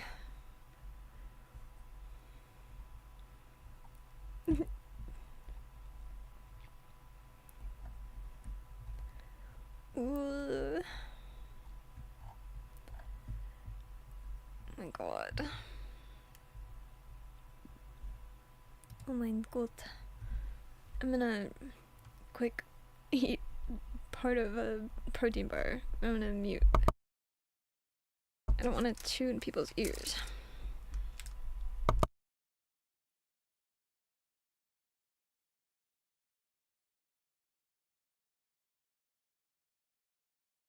Betta fish do eat other fish, don't they? Do they? Hold on, we're looking this up. I'm going to eat all of you.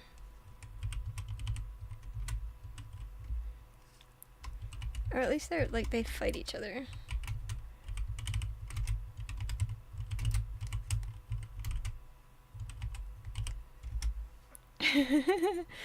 Gotta eat you.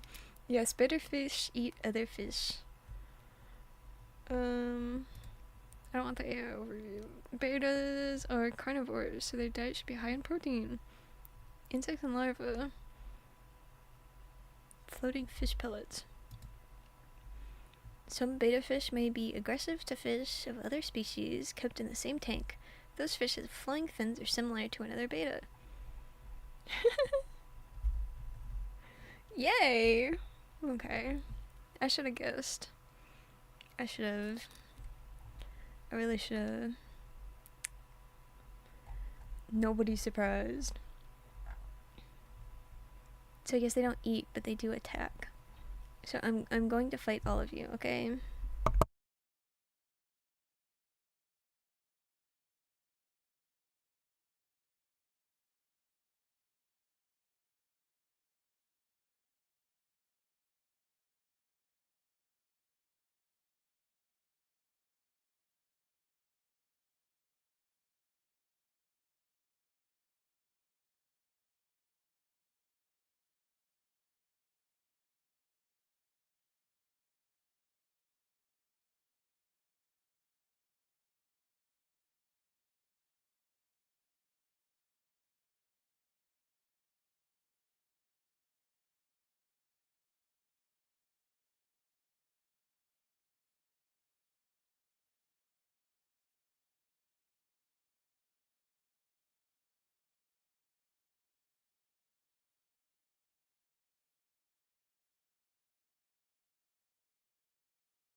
You want me bad. That's all I had to say.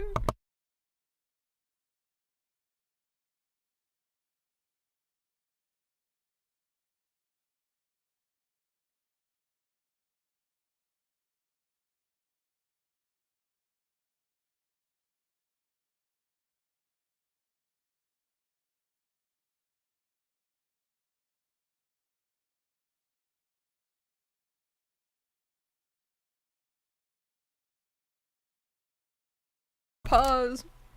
Pause. Pause.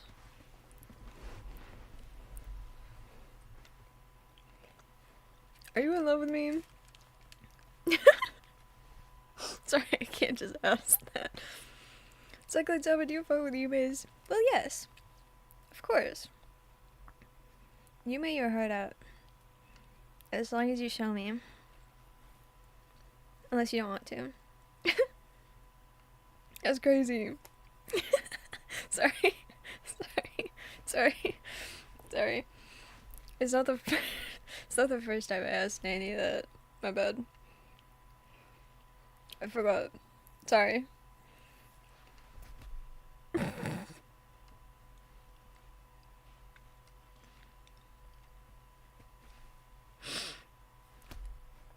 Sorry, I'll be normal. I'll be normal.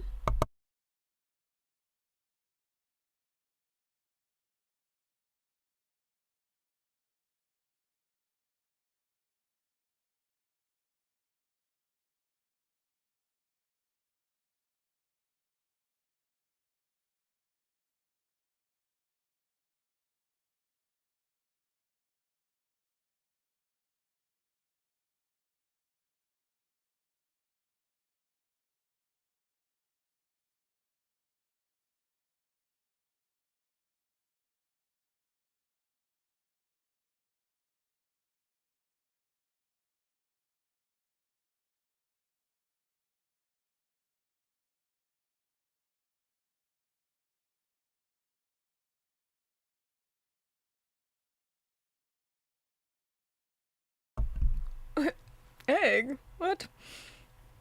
I feel like if I were to have a fan mascot, I'd want it to be more based on my like original design that I still don't have done yet.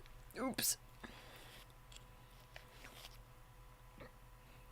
Made a fish with a giant bite ticket out of it. You have ibuprofen? I have a headache.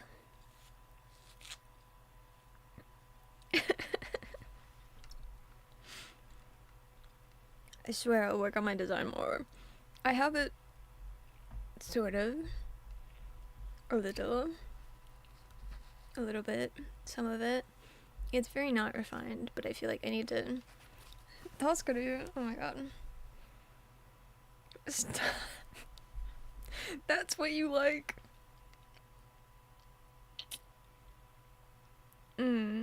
I see.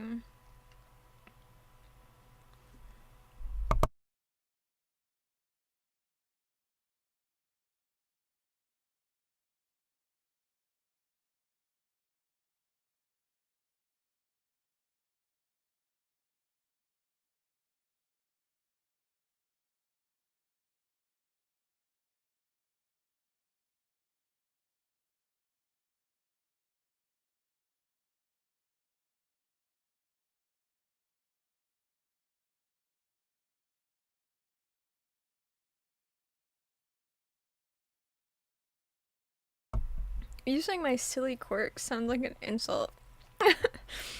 Maybe that's a me problem, but it's like all you and your silly quirks. But thank you. You guys like me. Oh my god. What the freak? I know you didn't. It's okay. Giga affectionate. Oh my god. God. I don't know what to do with this. I don't know how to.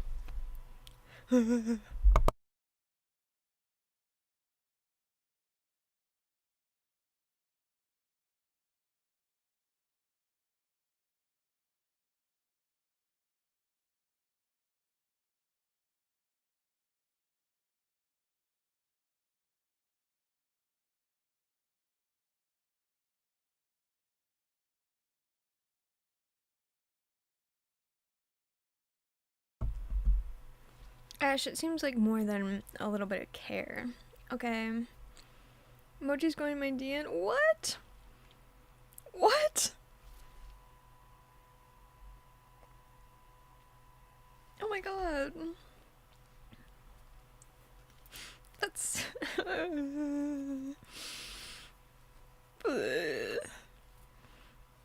You guys are so sweet to me. Ugh.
You guys scare me a little.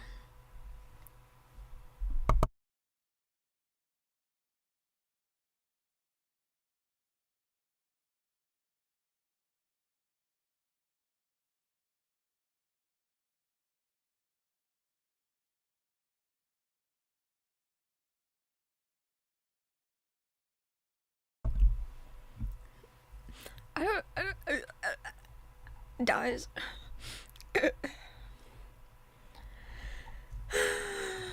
I don't know how to handle this. Man, I don't know. I don't know.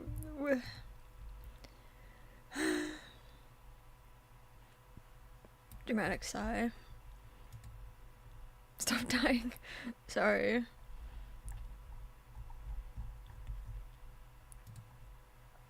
I'll try. What time is it? Okay. Bleh. Mega geeked right now. For why? Why? Pray tell.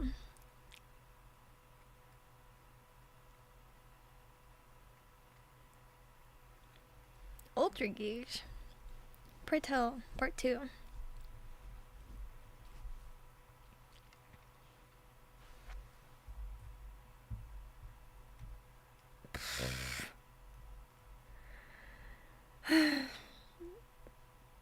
You Giga Geeked. Pray tell part 3. It looks like Kaviyoshi interact. Yes. What if I told you worms?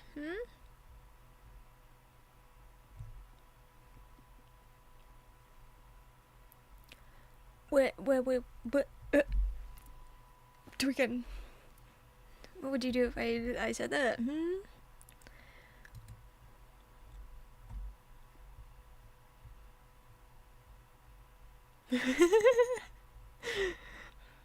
Wait. What? Whoa. Pardon. Hold on. What? What are you barking for? What are you barking for? Pardon.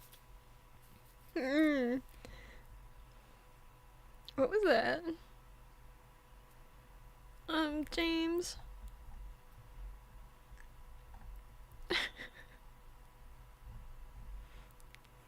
You thought what?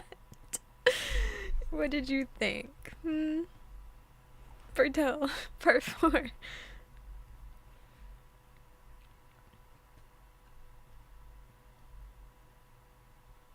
Pulling more oomphs. What?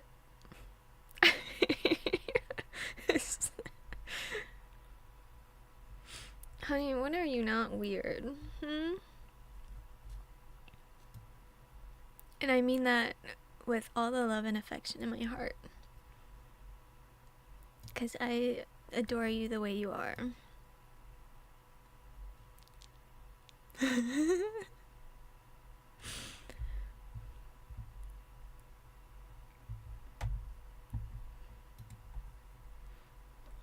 Oops.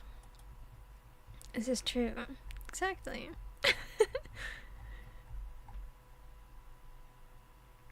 Aww. So sweet. I'm glad. I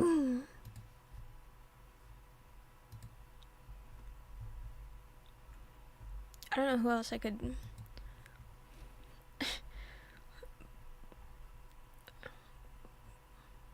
pull. I don't know who I could get in here. Everyone else is usually like sleeping or in. Hey! Hey! That's not gonna work. It's not gonna stop. Quit it. Did you know?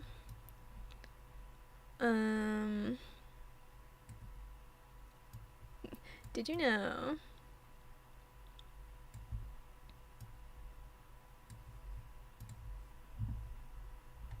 Everyone get on the Sycloid pill. That sounds strange. Did you guys notice on my design? I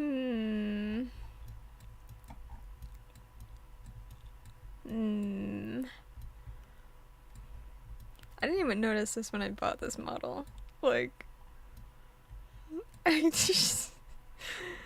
did not notice. Like, oh my god. Sorry, this is like insensitive to do in front of Shiro's Shiro crashing out. But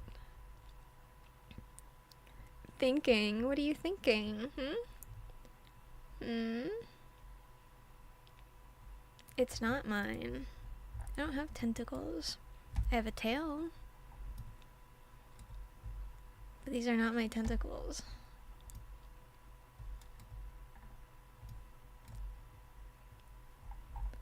Do with that what you will. Hamu.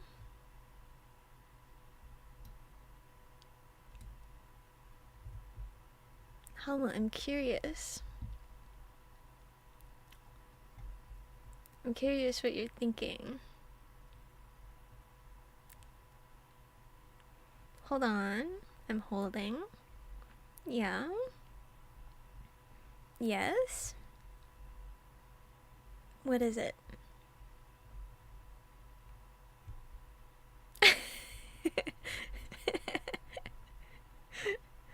Drool emoji. Can't see this here. You should DM me. Please. I'm curious. I wanna know. I wanna know.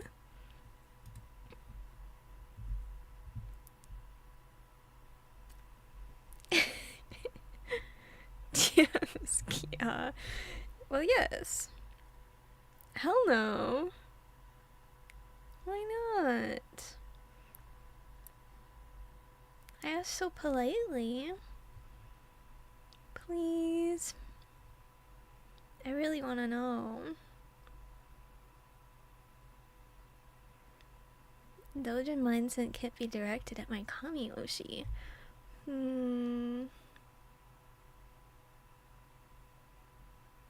But what if that's what I want to know? Please? You must be say so. Says who?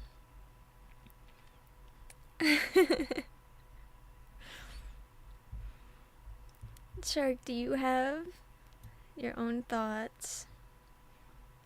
Do you? I'm curious. Make an art tag. Okay. No. Darn. I was curious. No thoughts in your brain. I see. Folding like origami, okay. You're funny. I'll make an art tag if you help me come up with a name for one. I'm not super good with that. Please. You're funny. Yeah. You're funny and very cute. I don't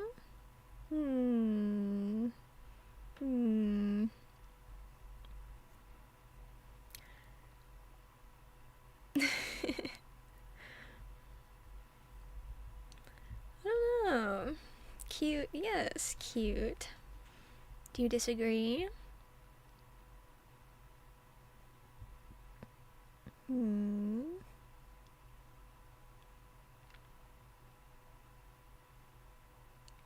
A cheek puff keeps glitching.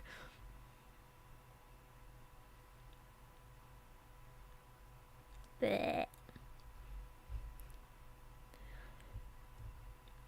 Chloe, I don't know, I'm saying bullshit.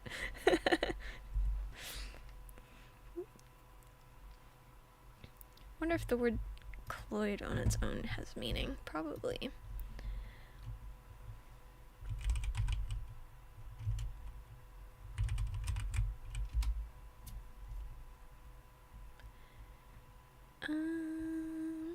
Oh, to overthrow.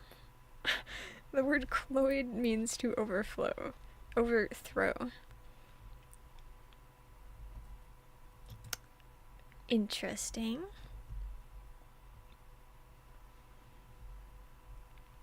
I feel like we gotta think. I'm desperate to see what Hamu has in that brain of theirs.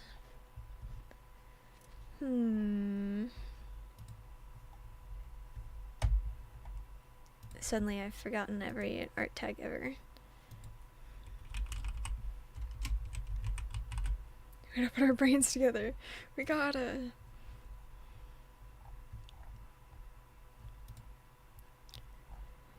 And I have no brain anymore? Aww. I'm sorry.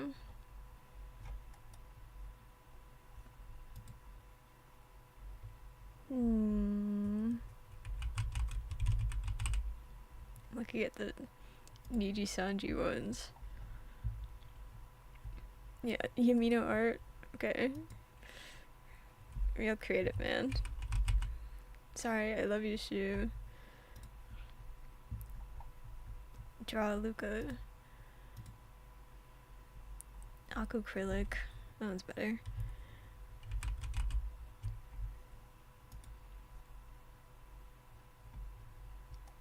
Mist art. Okay. Draw Luca.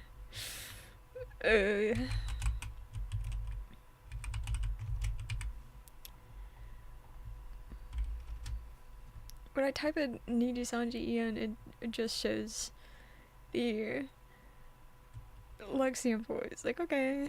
Hey guys. Iconography. Not helping. Like,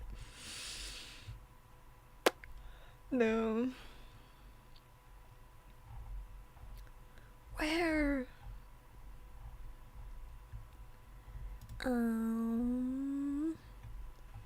Melacopic. I feel like the options are art word, cyclography. That's pretty good. That's pretty good. I like that. I think that's good. Do we go with that? I hold out the microphone to you. Like, I don't know how it feels. How it feels. That's flame. Cyclography. Yay! Hello, art tag. Let me check. Just make sure it's not used. Oops, I can't. It's like glorp. It's like chlorpy. Okay. Oops. Oops. I click on your guys' names and it's like, hey, you wanna time this person out? I'm like, oh, no.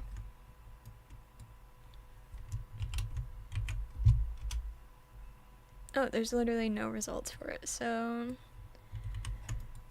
awesome. I will standing. Oh, I read ovation as ovulation. I'm so sorry. Standing ovulation. I'm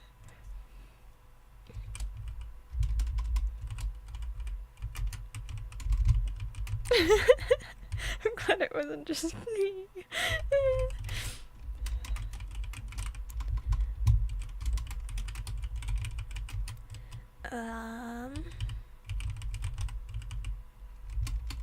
How do I spell this again? There we go.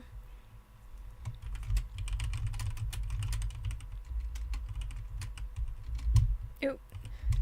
I'm so good at spelling. I wrote out yes, ovulation. I wrote out tag as yes.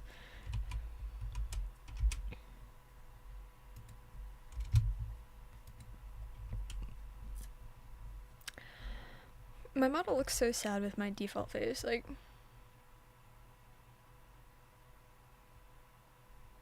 Okay.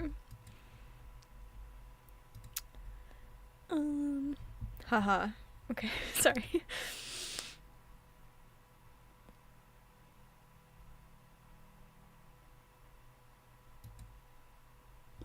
I didn't read it over. There we go. Tosco, why? Why? Again? Why? I tweeted it. Tweeted it. Now Hamu.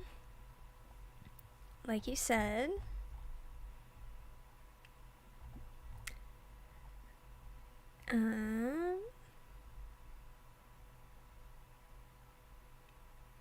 Where'd you put it? I lost it. Hold on.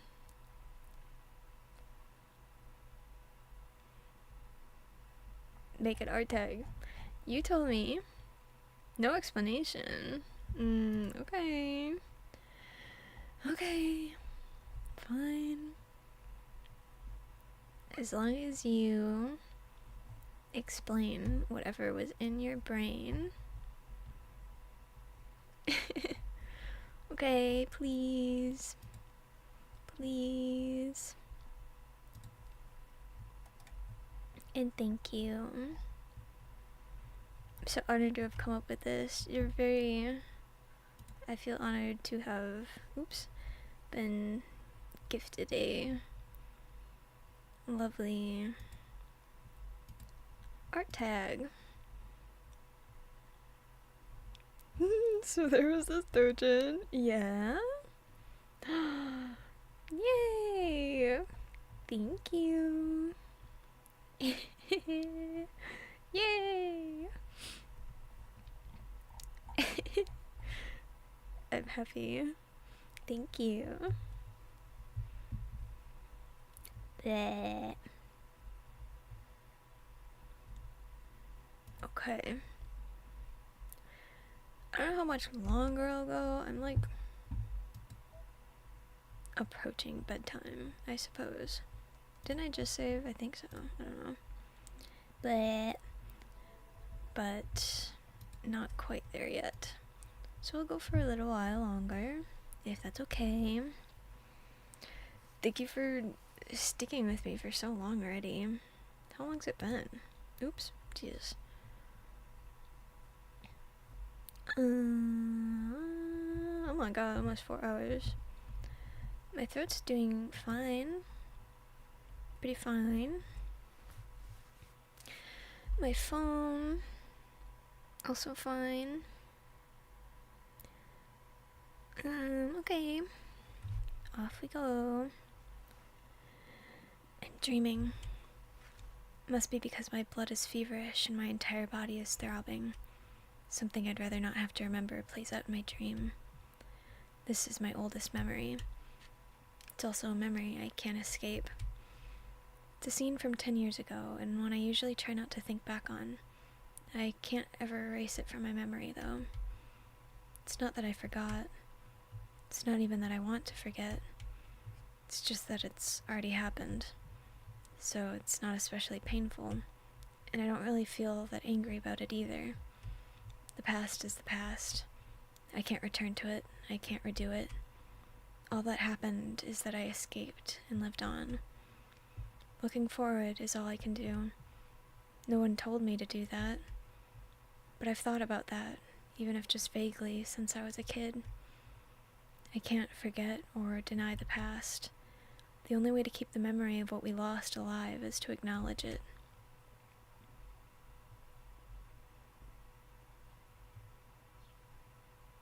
He's gonna have such a bad back if he keeps sleeping out on this concrete floors.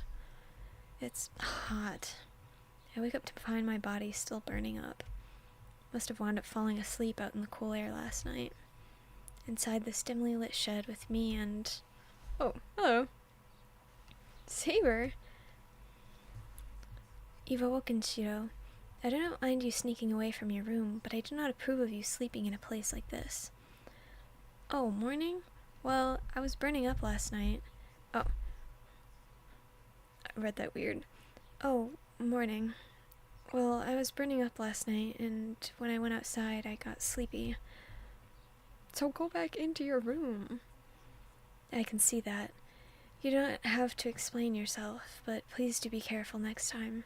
My master sleeping in such a place puts me in an awkward position. Sorry. I'll try to sleep in my own room next time. That would be very helpful, yes. By the way, Shiro, Taiga has been calling for you for a while now. Fujine? What's she want? Maybe about breakfast. It's long past breakfast time. Huh? What? It's already past 7. Crap, I overslept. Yes, it's quite unusual for you to be the last to wake up. Your training with Reen last night must have affected you rather a lot. Sarah provides a calm analysis of the situation, but I don't have time for idle chit-chat. Sarah's like, can you be normal? Like, calm down. I knew you went out of your way to wake me up, but go on back ahead of me. I'll hurry up and get changed, then head to the kitchen. Very well. I'll do what I can to calm Taiga down. Start cooking for her. Or make her cook for herself. Saber turns and heads back to the house. Calm Fujine. Saber sure has adapted well to our morning routine. I dash to the kitchen. I ignore Fujine's jeers and prepare breakfast as quickly as I can. Sorry to keep you waiting. There's not much time before school starts, so hurry up and eat. I plop breakfast onto the table. What? Suddenly. What the hell is this? Oh. Oh. Fujine explodes, practically spitting fire. What is this? It's just toast, you know. Why is all this all there is for breakfast today? Hey, I overslept. I don't have time to make anything else, and a breakfast with toast is typically just that. It's just missing a salad and eggs, so there's not a huge difference. Well, there's a big difference. Everyone else agrees, right? Fujine tries to appeal to Saber and Tosaka, who both eat in silence. This isn't going in her favor. Neither of them is as gluttonous as Fuji. Damn! Just because she wants more than toast for breakfast? Be nice. She's barking up the wrong tree. She may be right. I'm not Miss Fujimura, but I don't know if I can tolerate such laziness. I can only assume you're insulting bread as a breakfast choice. Hey, wait a minute. I thought she didn't eat breakfast to begin with. Why is she sighing, all disappointed? This is way out of character. See? Everyone thinks you're in the wrong. Majority rules here, so you'd best think on what you've done and make a proper breakfast for us. That's so unfair. Besides, if I start making a dish now, you're gonna be late, Fujine. It's already 7:30, so you need to do the whole running out of the house with a piece of toast hanging from your mouth thing. Give it up. What do people eat for breakfast? I feel like you at least have to have some kind of, like, protein. Not, like, have to, but, like, ideally,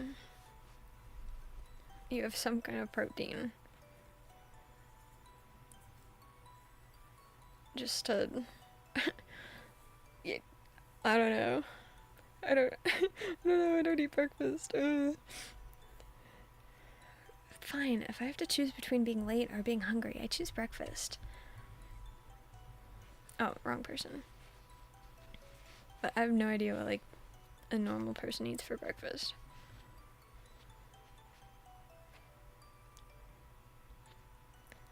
Probably. Because bread is just, usually, it's just carbs, so it'll keep you full for a little while, but if you add protein, the protein should keep you full for longer. So, like, if you add an egg or meat or tofu, that usually will help. That's nuts. What kind of teacher even are you? Just eat your toast and go to school. Absolutely refuse to make anything else, even if it kills me.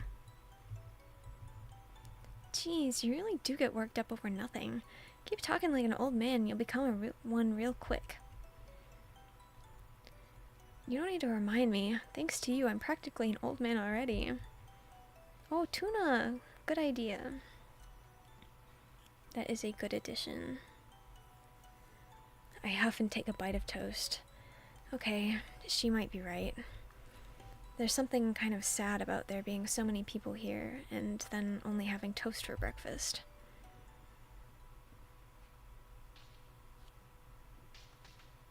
The sound of clashing shinai echo through the dojo. Each bout goes essentially the same as they had the days before, so it's not like he was gonna be late. Like, he could have cooked her up an egg.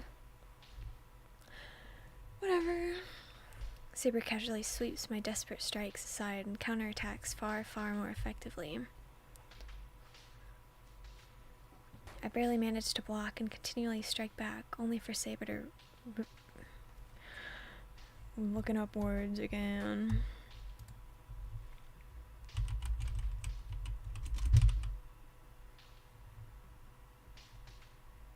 In the sport of fencing, a riposte, question mark, is a counterattack made after successfully fending off one's opponent. Hello, how do I pronounce it? Oh jeez. Opened up Microsoft Edge. Ooh, it's lagging. Uh-oh. Ooh.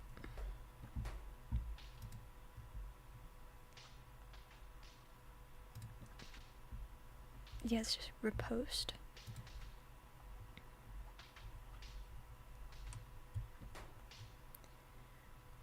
I barely manage to block and continually strike back, only for Saber to riposte, and I lose every time.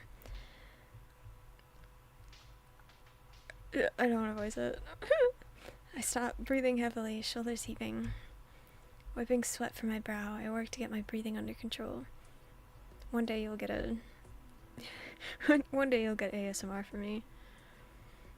Why are you resting? You would not have given up so quickly yesterday. Come, attack me, quickly. Hold on.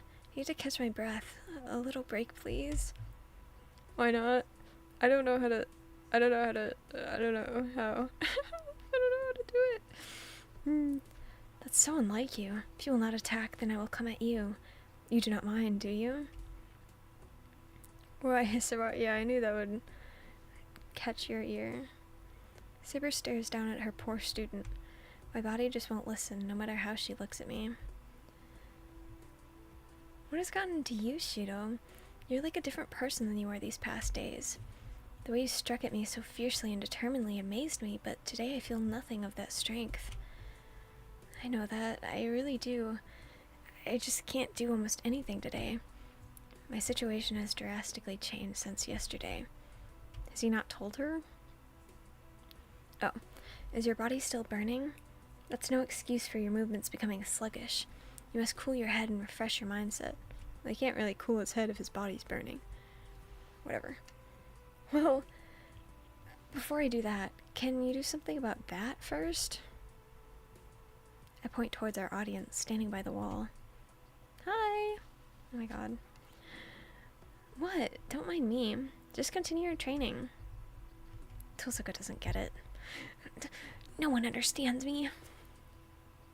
I can't concentrate on fighting Saber with her staring at me like that. Is Yurina a distraction? That's only further proof you need that is only further proof of your need for training. Very well then, I shall make it so that you need not to worry about observers. I'm gonna gouge your eyes out. Whoa, hold up, Saber. I still haven't caught my breath. That will not be an issue. Breathing is something you will simply adjust to during battle. She said, just get good. Saber suddenly vanishes. Oh, so she can teleport. Okay. Ugh. The moment I realize I'm in danger and raise my shinai to guard my face, Saber strikes me on the head. Ouch. And he's dead. Game's over. It was a rough morning. After getting knocked out, I stopped worrying about Tosaka watching. My focus went entirely on blocking Saber's attacks. I bit my tongue. Oh. The next thing I knew, it was lunchtime. Seriously, you are so composed. 3 hours of fighting, Shudo, and you aren't the least bit ruffled. You're usually pretty quiet, but you're much more so in battle. You're almost robotic. Not sure if it's because she's enjoyed seeing me get knocked around, but Tosaka's in a good mood. Oh my god. The two are resting in the living room. As for me, I'm preparing lunch by myself as punishment for my lax approach to training this morning. Unbelievable. I want to just make something easy, like cold salmon noodles. Yum. I gotta want some. Robotic, you say? You may be correct. It's not something I've ever been conscious of, but perhaps I shut off my emotions while I wield a blade. My approach should not change, whether in true battle or simple practice. Oh? What is that? What? Is that a mindset you employ as a woman wielding a sword? Are you trying to use your mental state to compensate for your inferior physique? Whoa. No. What?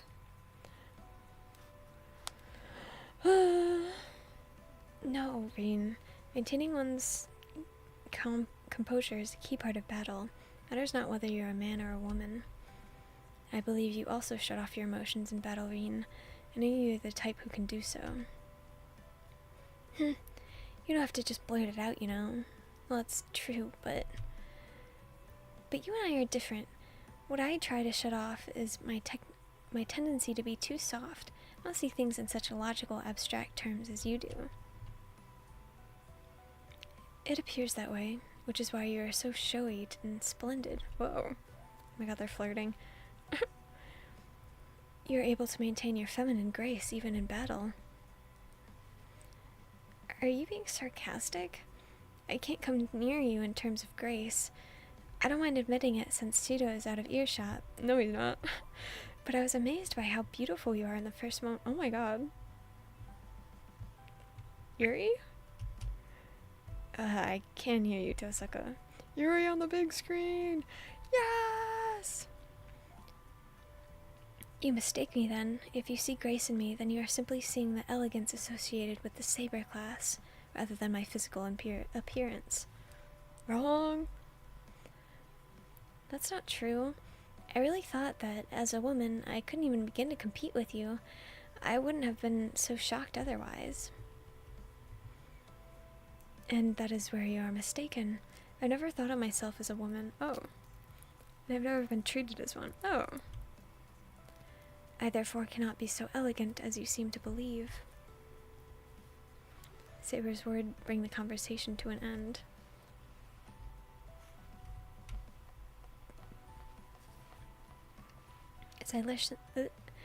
As I listen in, kitchen knife in hand, I find myself getting irritated by what Saber is saying.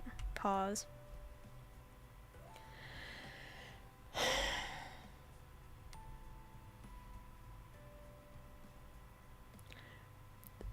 If he says something stupid, I might... I'm not gonna crash out again, I swear. I've always wondered, what does she think she is? Oh! I chopped the chicken a bit harder than I need to.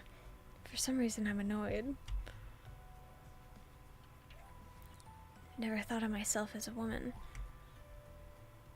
Not that it has anything to do with me. I slammed my knife down on the cutting board as if it were hammered. Oh! Pull that collar. Awkward. It doesn't help me feel any better.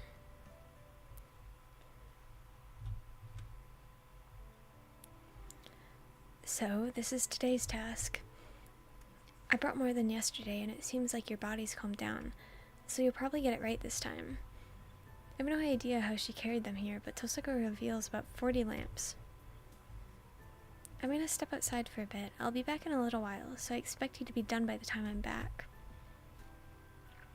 Tosaka leaves her room. Alright. It's only been a night, but I hope I can succeed at least a couple of times. I think I got half done. I took an hour to work on strengthening about 20 lamps. Half of them shattered, and nothing at all happened to the other half. Of those that didn't change, maybe 5 looked like they'd been infused with magical energy. Now for the remaining 20.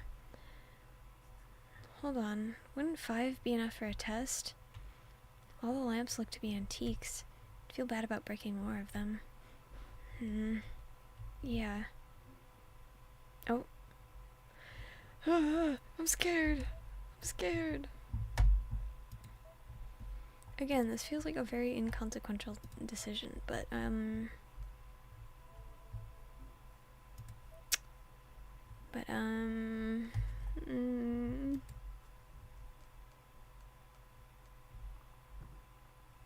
like, wait patiently, as in, like, keep working on them, or... I'm scared. Oh, jeez. Well...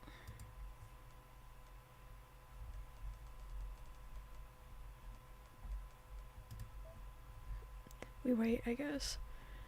I don't know. Whatever.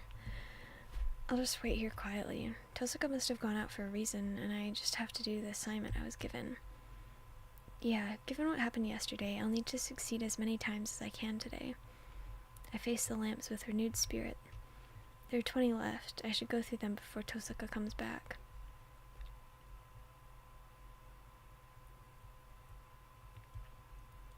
It's 2 o'clock. There's no sign of Tosaka returning, so I just focus on finishing my assignment. Oh, the phone's ringing. The ringing just reaches my ear from elsewhere in the house. It's in the living room. Tosaka can... no, she won't dare pick up a phone in someone else's house. I doubt it's an important phone call, but I shouldn't ignore it. I stand up and head to the living room to answer the phone.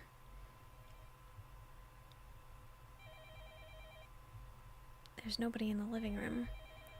Saber and Tosaka must be in the courtyard. Hello, Emiya residence. Hey there, Emiya. I hear you're not at school again today. Are you sick or something? All of a sudden. Ooh.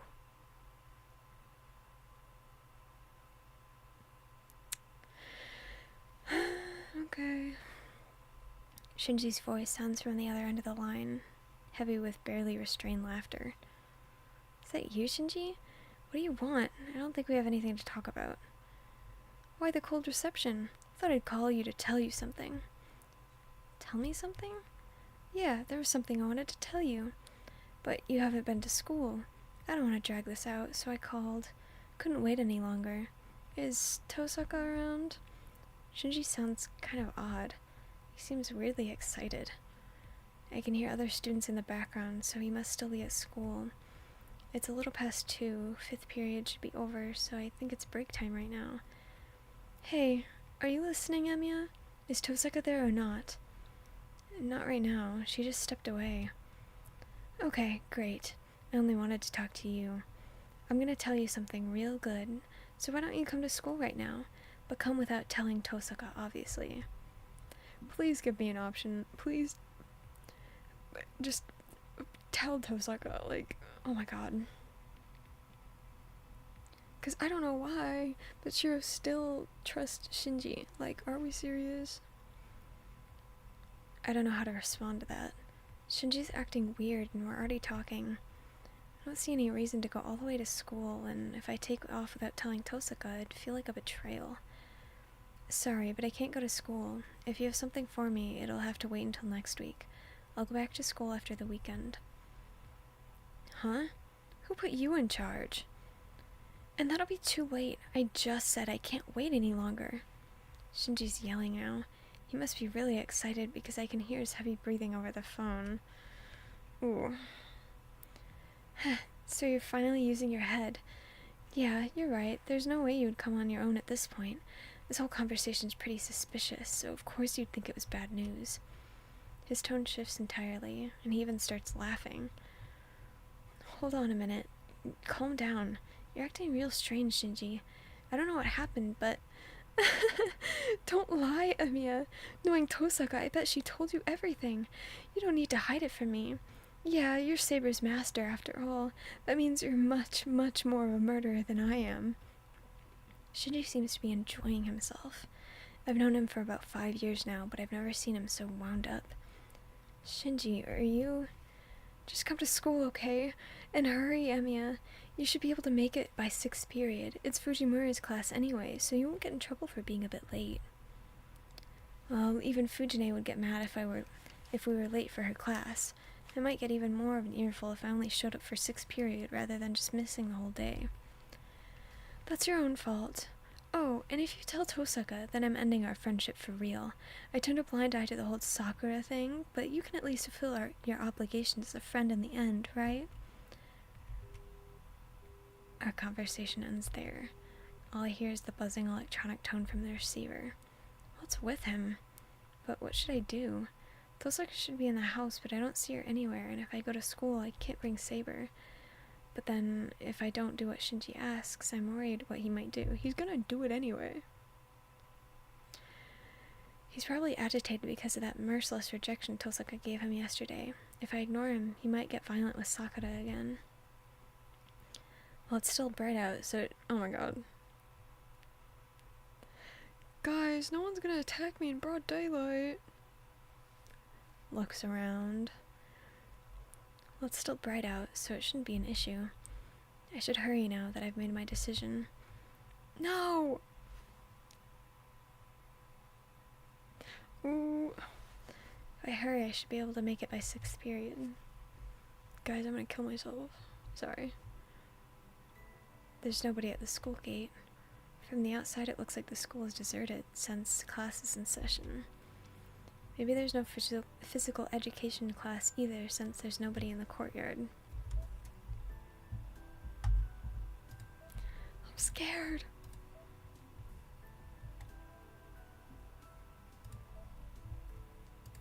Would it be funny if I left on a cliffhanger? Well,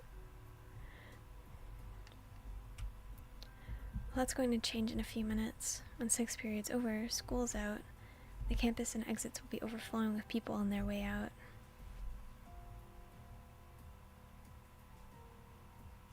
I head up to the 3rd floor. There's nobody in the hallway either. Everyone must be in their classrooms, so I feel a little awkward walking into Class C. Well, it's not like I'm going to be completely conspicuous, so I should hurry up to the classroom. Class C is down the hall. Right now I'm in front of Class H, which is the closest to the stairs, so there are 5 classrooms between me and my destination. Very important information. Eh? A wave of dizziness slams into me. My entire body is also overcome with nausea. Ooh. Hello, Danganronpa. This is like one of the Danganronpa intros.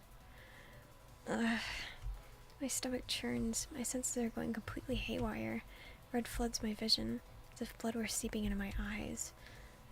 The temperature around me isn't changed, but my body is suddenly unbearably hot.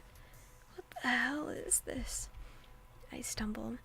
Strength leaves my body. I feel like I'm withering, and I can't do anything to stop it, in the same way you can't stop sand from falling in an hourglass. I'm suffocating. My throat burns. Was all the air sucked from this hallway? From the entire school? I sway and by accident stagger towards a window. Desperate for air, I jerk it open. Ooh. Oh, true. He called the blood red. This can't be Danganronpa. What? I freeze. This is so unbelievable. I can't find the wherewithal to get confused. Outside the window, the entire campus is a field of endless red. It looks like the school was carved out of the world and plunged into a sea of red. The school building looks like an altar draped in a red canopy. And then finally, I realize what's happening. I move away from the window. I muster up what sense I have left and force my feet to move, heading into the classroom closest to me. Oh my god. Inside, not a single student is seated in any of the chairs. They're all lying on the floor, even the teacher is on the floor behind the podium. They're still breathing. Everyone is convulsing, as if pleading for help. Nobody's dead yet. The students don't have the strength to get up. They're just waiting to rot away. Seeing their miserable state on the floor. Flashbang. Flashbang. Brings to mind the burning ruins from that day. The nausea intensifies, but I can still get a handle on the situation. I take a look at the students on the floor. It's difficult, but we can breathe. They're not dead. If I hurry and get help, there may be a chance to save them. The moment I check the face of a student nearby, something clicks inside my head. Their skin, it's hard as wax. Not everyone is like this. It varies from person to person, but the most severely weakened student's blood seems to have coagulated around their joints. Oily and glistening. Stiff, motionless arms, fixed, staring eyes, just like wax figures.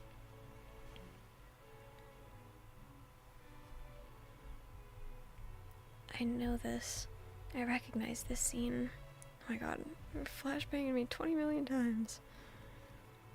Stop. This is just a hellscape. I know this site well. I said stop. Oh my gosh, good night, Hamu. Hope you sleep well. I'll probably end soon too. I hope you rest well. Thank you for hanging out with me for so long.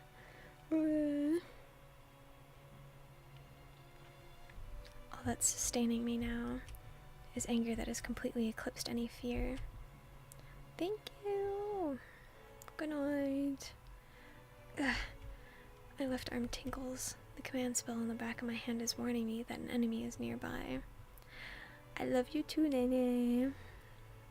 Sleep well. I run, though my breath is heavy and labored. I've long since lost my mind. Yo, Emiya. Glad to see you're doing better than I expected. So what do you think of this? At the end of the hallway, Shinji Mato is standing in front of Class C. My arm throbs. My command spells are screaming at me, telling me the boy just ahead caused all of this. So this is all you're doing, Shinji. I can't breathe properly, but I glare at Shinji, who's keeping his distance. He must really like what he's seeing, because the next thing I know, Shinji throws his arms wide and starts cackling in the blood-red hallway. Of course it is. I knew as soon as you arrived, so I triggered the bounded field. It wasn't easy to time it just right, you know. If I did it too early, you'd run away, and if I did it too late, we would have had to face each other. I wanted to see the look on your face myself, so I didn't want to make it too simple. So you were lying about having something to discuss. Obviously. Stupid. Discuss. Actually, we're just about to start that part. I need to show Tosaka how much better I am than you. I should apologize for lying to you as well. See, I didn't tell you that I was the one who put the bounded field up over the school. Shinji laughs like it's the funniest thing ever. I guess I've learned never to trust him. Hey, you don't look as surprised as I thought. So, when I told you the bounded field wasn't mine, you didn't believe me. Oh, this is too good. So sometimes even you don't trust people. Shinji's merry laughter bores into my skull like a drill. I have to point out, I'm plenty surprised. It'd just be bracing myself to learn who set up this bounded field, Shinji or the other master. That was all. But so much for my optimism. I should have settled things with Shinji the moment I learned he was a master. This is all my fault. Shinji, why did you do this? Were you lying about having no intention of fighting too? Well, I think that was the truth. I had no intention of activating this. It was really just a negotiation tool. If I set a bomb, Tosaka would think twice about attacking me, and I'd have an ace up my sleeve in case something happened. I see, but Tosaka said it would take a few more days to activate the bounded field. Does that mean she miscalculated? She would say that. But you know, the bounded field may not be complete, but it's already formed. Activating it is no problem. Okay, I admit that it does make it less effective. At this point, it might take a few more minutes to kill anybody. Stop it. The nausea is long since gone. That one thing is all I can think to say to Shinji right now. Stop it. Stop what? You're not telling me to stop this bounded field, are you? I can't waste a perfectly good bounded field by stopping it after it's already been activated. I said stop it. Do you have any idea what you've done? You're pissing me off. You think you can order me around? Besides, this is my power. I'm the one who decides whether or not to stop it, and if you really want me to stop it, the least you can do is get on your knees and beg. Honestly, you and Fujimura both need to learn your place. Hey, what about Fujine? Eh? Oh, Fujimura? She managed to squirm around even after the bounded field activated. Everyone was dropping like flies, but there she was, still wobbling around. So she hobbled over to me since I was still standing and had the nerve to tell me to call an ambulance. Unbelievable, right? Playing the model teacher and all that. Of course I'm not going to do something like that. Don't want to. But Fujimura kept clinging to me, which really pissed me off. When I kicked her, she stopped moving. She'll probably die first. I hate it. Oh my god. I feel a switch flipping inside me. Tosaka said something about pressing a switch in my head, but it's nothing like that. There's this echoing clang in my head. A firing hammer strikes inside my head, and the inside of my body suddenly switches over. This is your last warning. Stop the bounded field, Shinji. You really don't get it, do you? The more you try ordering me around, the less I want to listen. If you don't like what I'm doing, then you'd better try and stop me yourself, Emiya. Got it. Then it's really simple. All I have to do, I need to stop him so I can stop the bounded field. Something surges inside me. Fire heat blooms through my whole body. There's no more than 20 meters between me and Shinji. It should only take an instant. My body is surging with vitality, so much more than when I activated my magic circuits. You really are an idiot. A shadow wavers. The dark shape waiting in the corner of the hallway begins to take shape and move. A hard, sharp edge made of darkness itself. It's like a guillotine ready to cleave anything that approaches Shinji in two. I don't know what kind of magecraft it is. 3 shadows emerge. If that's all there is, Oh. I don't want to make decisions. Stop making me make decisions.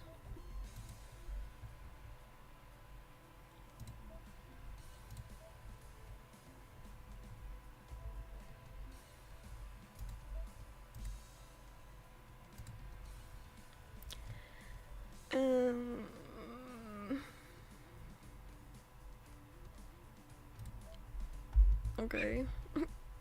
I can't block them.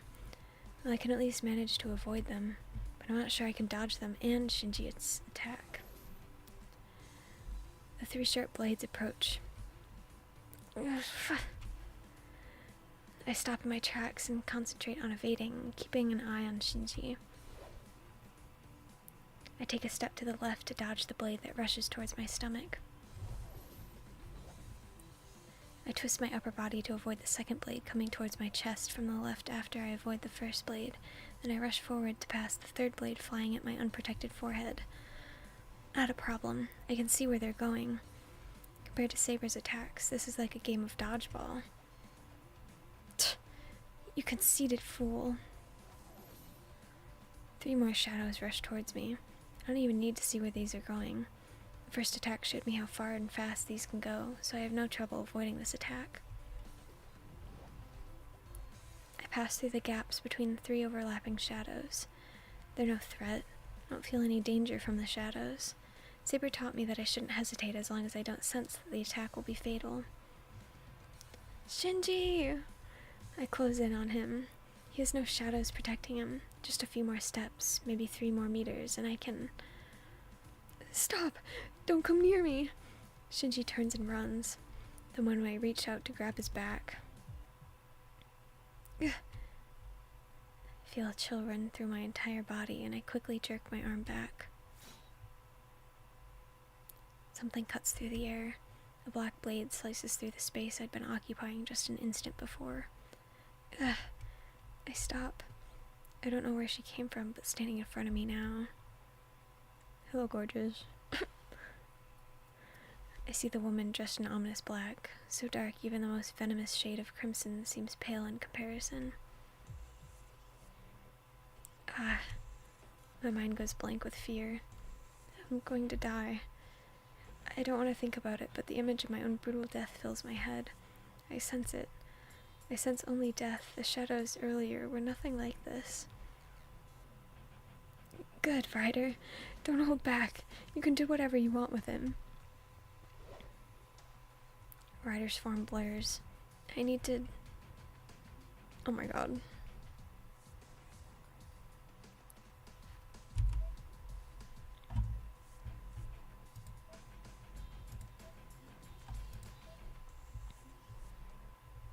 Boy who saves at every decision.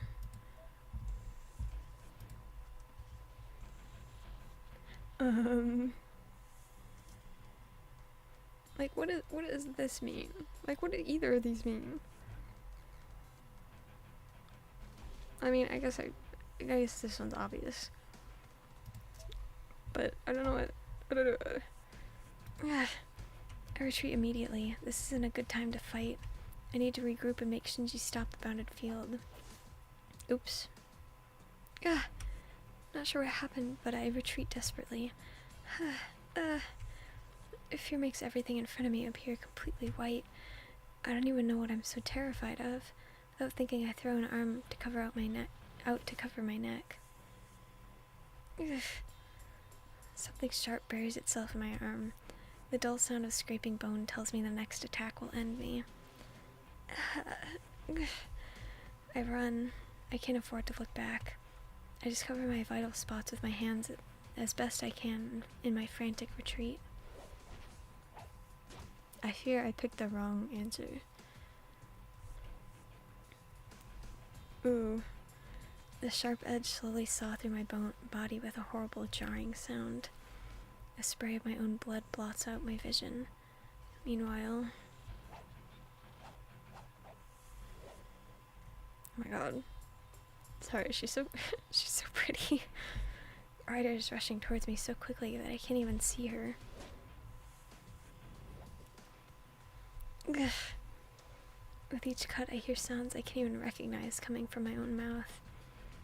But I continue my desperate retreat, somehow surviving the dozen of fatal blows striking at me. I don't know what I'm doing. Ryder's dagger is buried in my arm. My clothes are tattered and torn. My flesh is brutally shredded. But I'm still able to shield myself with my own body, blocking the attacks aimed at my neck and head. This isn't a conscious thing at all anymore. Pure instinct drives my reactions as I desperately try to survive Ryder's attacks. Ugh. My breathing is labored. I'm only running away, rushed along by the imminent death looming over me. Eventually, whatever strength I have left will fade. She'll catch up to me, then I'm dead. That's what Saber had been trying to tell me. Don't fight against a servant. Fight wouldn't even be the right word for it. She told me again and again, so why the hell am I in this position now? All I want to do is catch Shinji as fast as possible and make him shut off this goddamn bounded field. So what the hell am I doing? What are you doing, Ryder? That's enough. Just end this already. He can't do anything anyway. Shinji is elated, his voice triumphant. Ryder nods and swings her dagger up in a wide arc. She's striking at my head. I can't dodge. All I can do is try and prevent her from hitting anything vital. Ugh. The dagger stabs into my shoulder right below the collarbone. I hear a high-pitched metallic sound, then the click of a tongue. Eh? What? The end of Ryder's dagger is starting to disintegrate. This is a surprise. I cannot kill you with my blade.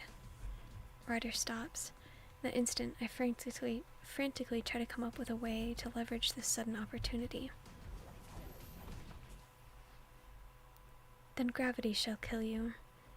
Something strikes me with all the force of a sledgehammer, and I go flying out the window. Ooh. Yeah. It'd only been a kick to the stomach. But I go flying, shattering the window. We're on the 3rd floor. Left alone, I'll die of blood loss anyway, so a fall from this height will be enough to finish me off. I mean, an ordinary human would be dead in a spot from a blow strong enough to send them flying like this anyway. I reach out. Maybe I'm not falling yet, or maybe I'm just hallucinating right before I die, but my body is still suspended in midair. How? I reach out, desperately grasping for something, anything. The sky is crimson. The school is pulsating like a creature's stomach. And am I just gonna die? Let something like this happen? Let this happen? Am I gonna let myself die without saving so much as a single person? I can't. I grit my teeth furiously. I can't win. This is not even a battle. I knew that going in, but I still screwed it up. There's no more pain. All I feel is my sheer rage making my insides unravel. I thought I could do it alone. This is what I get for saying I won't let Saber fight. Ugh. I was an idiot. I can't save anyone on my own. If I really wanted to end this war, there was one thing I should have done right from the start. He asked me whether I really was not going to fight, not kill, and not let anyone kill. If I realized my mistake, I should first decide what to fix, then decide who to punish. And then I see it, there on my arm, still reaching up as if to touch the heavens, my command spells, waiting for an order. Oh my god. I can't waste my command spells. I'm about to die, but I can't.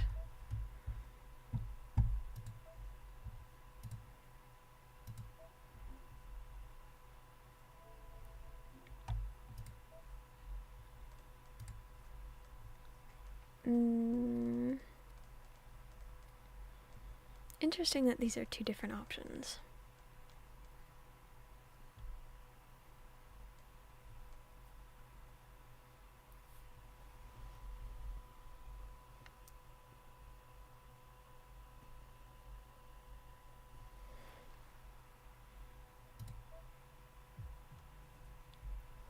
Please come. I remember those words like a prayer. Oops.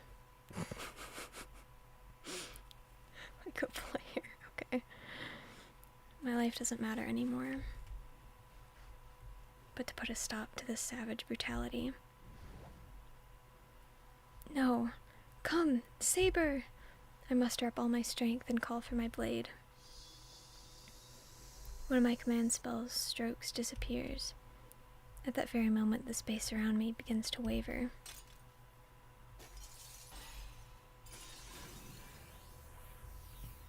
So this is magic. Saber, clad in her silver armor, bursts through the ripples in space and time to appear before me. My back slams into the ground. I stop breathing. The force of the impact jars every bone and organ in my body. Several ribs crack or probably break outright. And yet, my body is intact. My bloody arms are still attached. Shiro! Saber runs to me, forcing my numb limbs to move. I push to my feet to show her that I'm all right. There's no time to explain. You understand what's happening, right, Saber? Please wait, Shiro. I do understand, but first your body must. Take care of Ryder. Only you can be her. I cannot. Treating you is my first priority. You will not survive these wounds. No, there's something else that needs doing first. We need to beat Shinji and Ryder as quickly as possible. Nothing is more important. But if I do that... Saber is focused only on me. I'd be lying if I said I wasn't happy about that. Boy. Focus! But there's no time to argue. If Saber doesn't want to listen, I just need to use my second command spell. She must have understood my resolve. Saber reluctantly accepts my decision. Understood, Master. Your orders? Defeat Ryder. I'll handle Shinji. Like, now is not the time. Saber does not hesitate. She nods, and without another word, turns towards the school building like nothing, like a whirlwind. I run up the stairs. Ryder and Shinji are on the third floor. I can tell Shinji's still on the third floor because of the way my command spells are reacting. The moment I set foot on the third floor, sparks fly. Is that Ryder? I couldn't see, but Saber must have parried Ryder's attempt at a sneak attack from above. Shiro, I will defeat Ryder. Please take care of Ryder's master. She doesn't need to tell me. Saber can't possibly lose to Ryder. She won't. I'm absolutely sure after what little I was able to learn of Ryder's abilities during my brief fight with her. Fight? Sure. Saber's abilities vastly exceed Ryder's. I'm leaving her up to you, but try not to go too far. It'll be over soon once I can stop Shinji. I run right past Saber. That same instant, Ryder flings a dagger at me with murderous intent, but Saber rushes in to deflect the attack. I run down the hallway.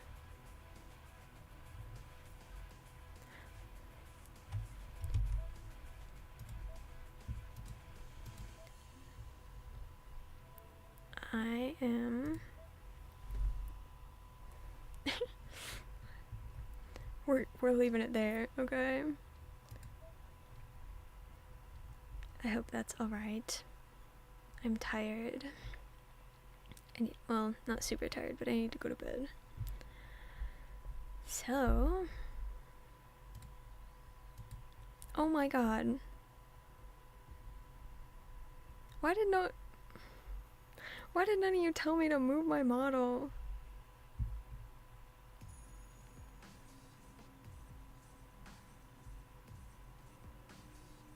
Boy.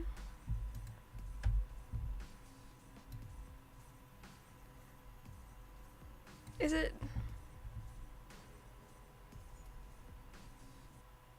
Oops. Uh-oh. Hold on.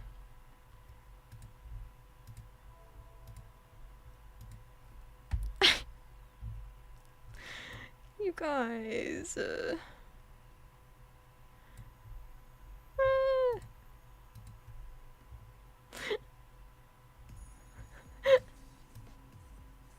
No. Ooh. Ooh. Ooh.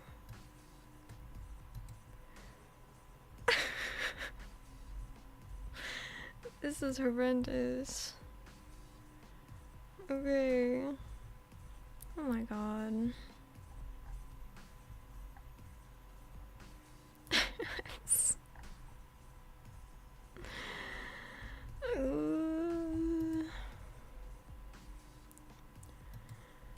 Man.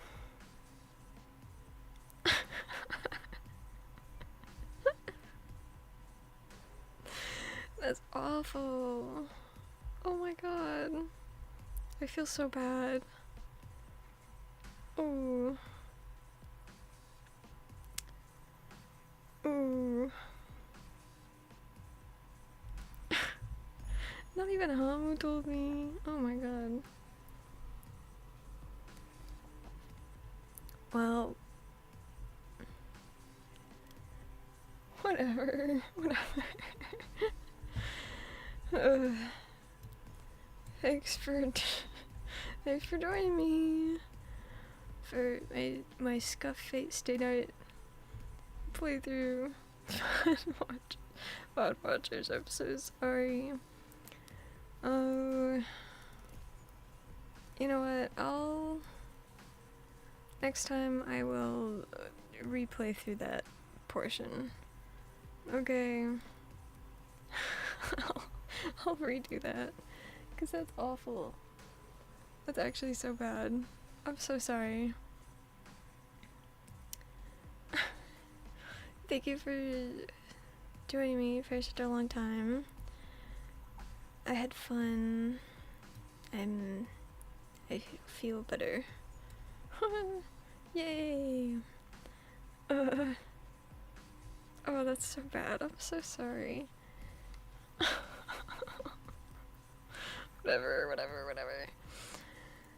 I hope you have a good rest of your day or night or evening or whatever. I hope you take care.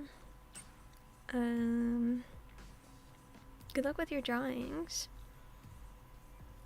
To VOD watchers, I'm so sorry. I'm so sorry. Whatever. I'm gonna go to bed. Thank you. Otsu, yay! Thank you for blessing me with your lovely art, Shark. I really appreciate it. Ooh. And Ash, thank you for blessing me with a lovely new art tag. Yay! I will see you another time. Maybe later this week, maybe next week, I don't know. Who knows what schedules are anyway. But I will see you again. Uh-oh. My ending screen isn't loading. Hold on. Blinks. There we go. I'll see you again sometime. Bye bye. Mwah.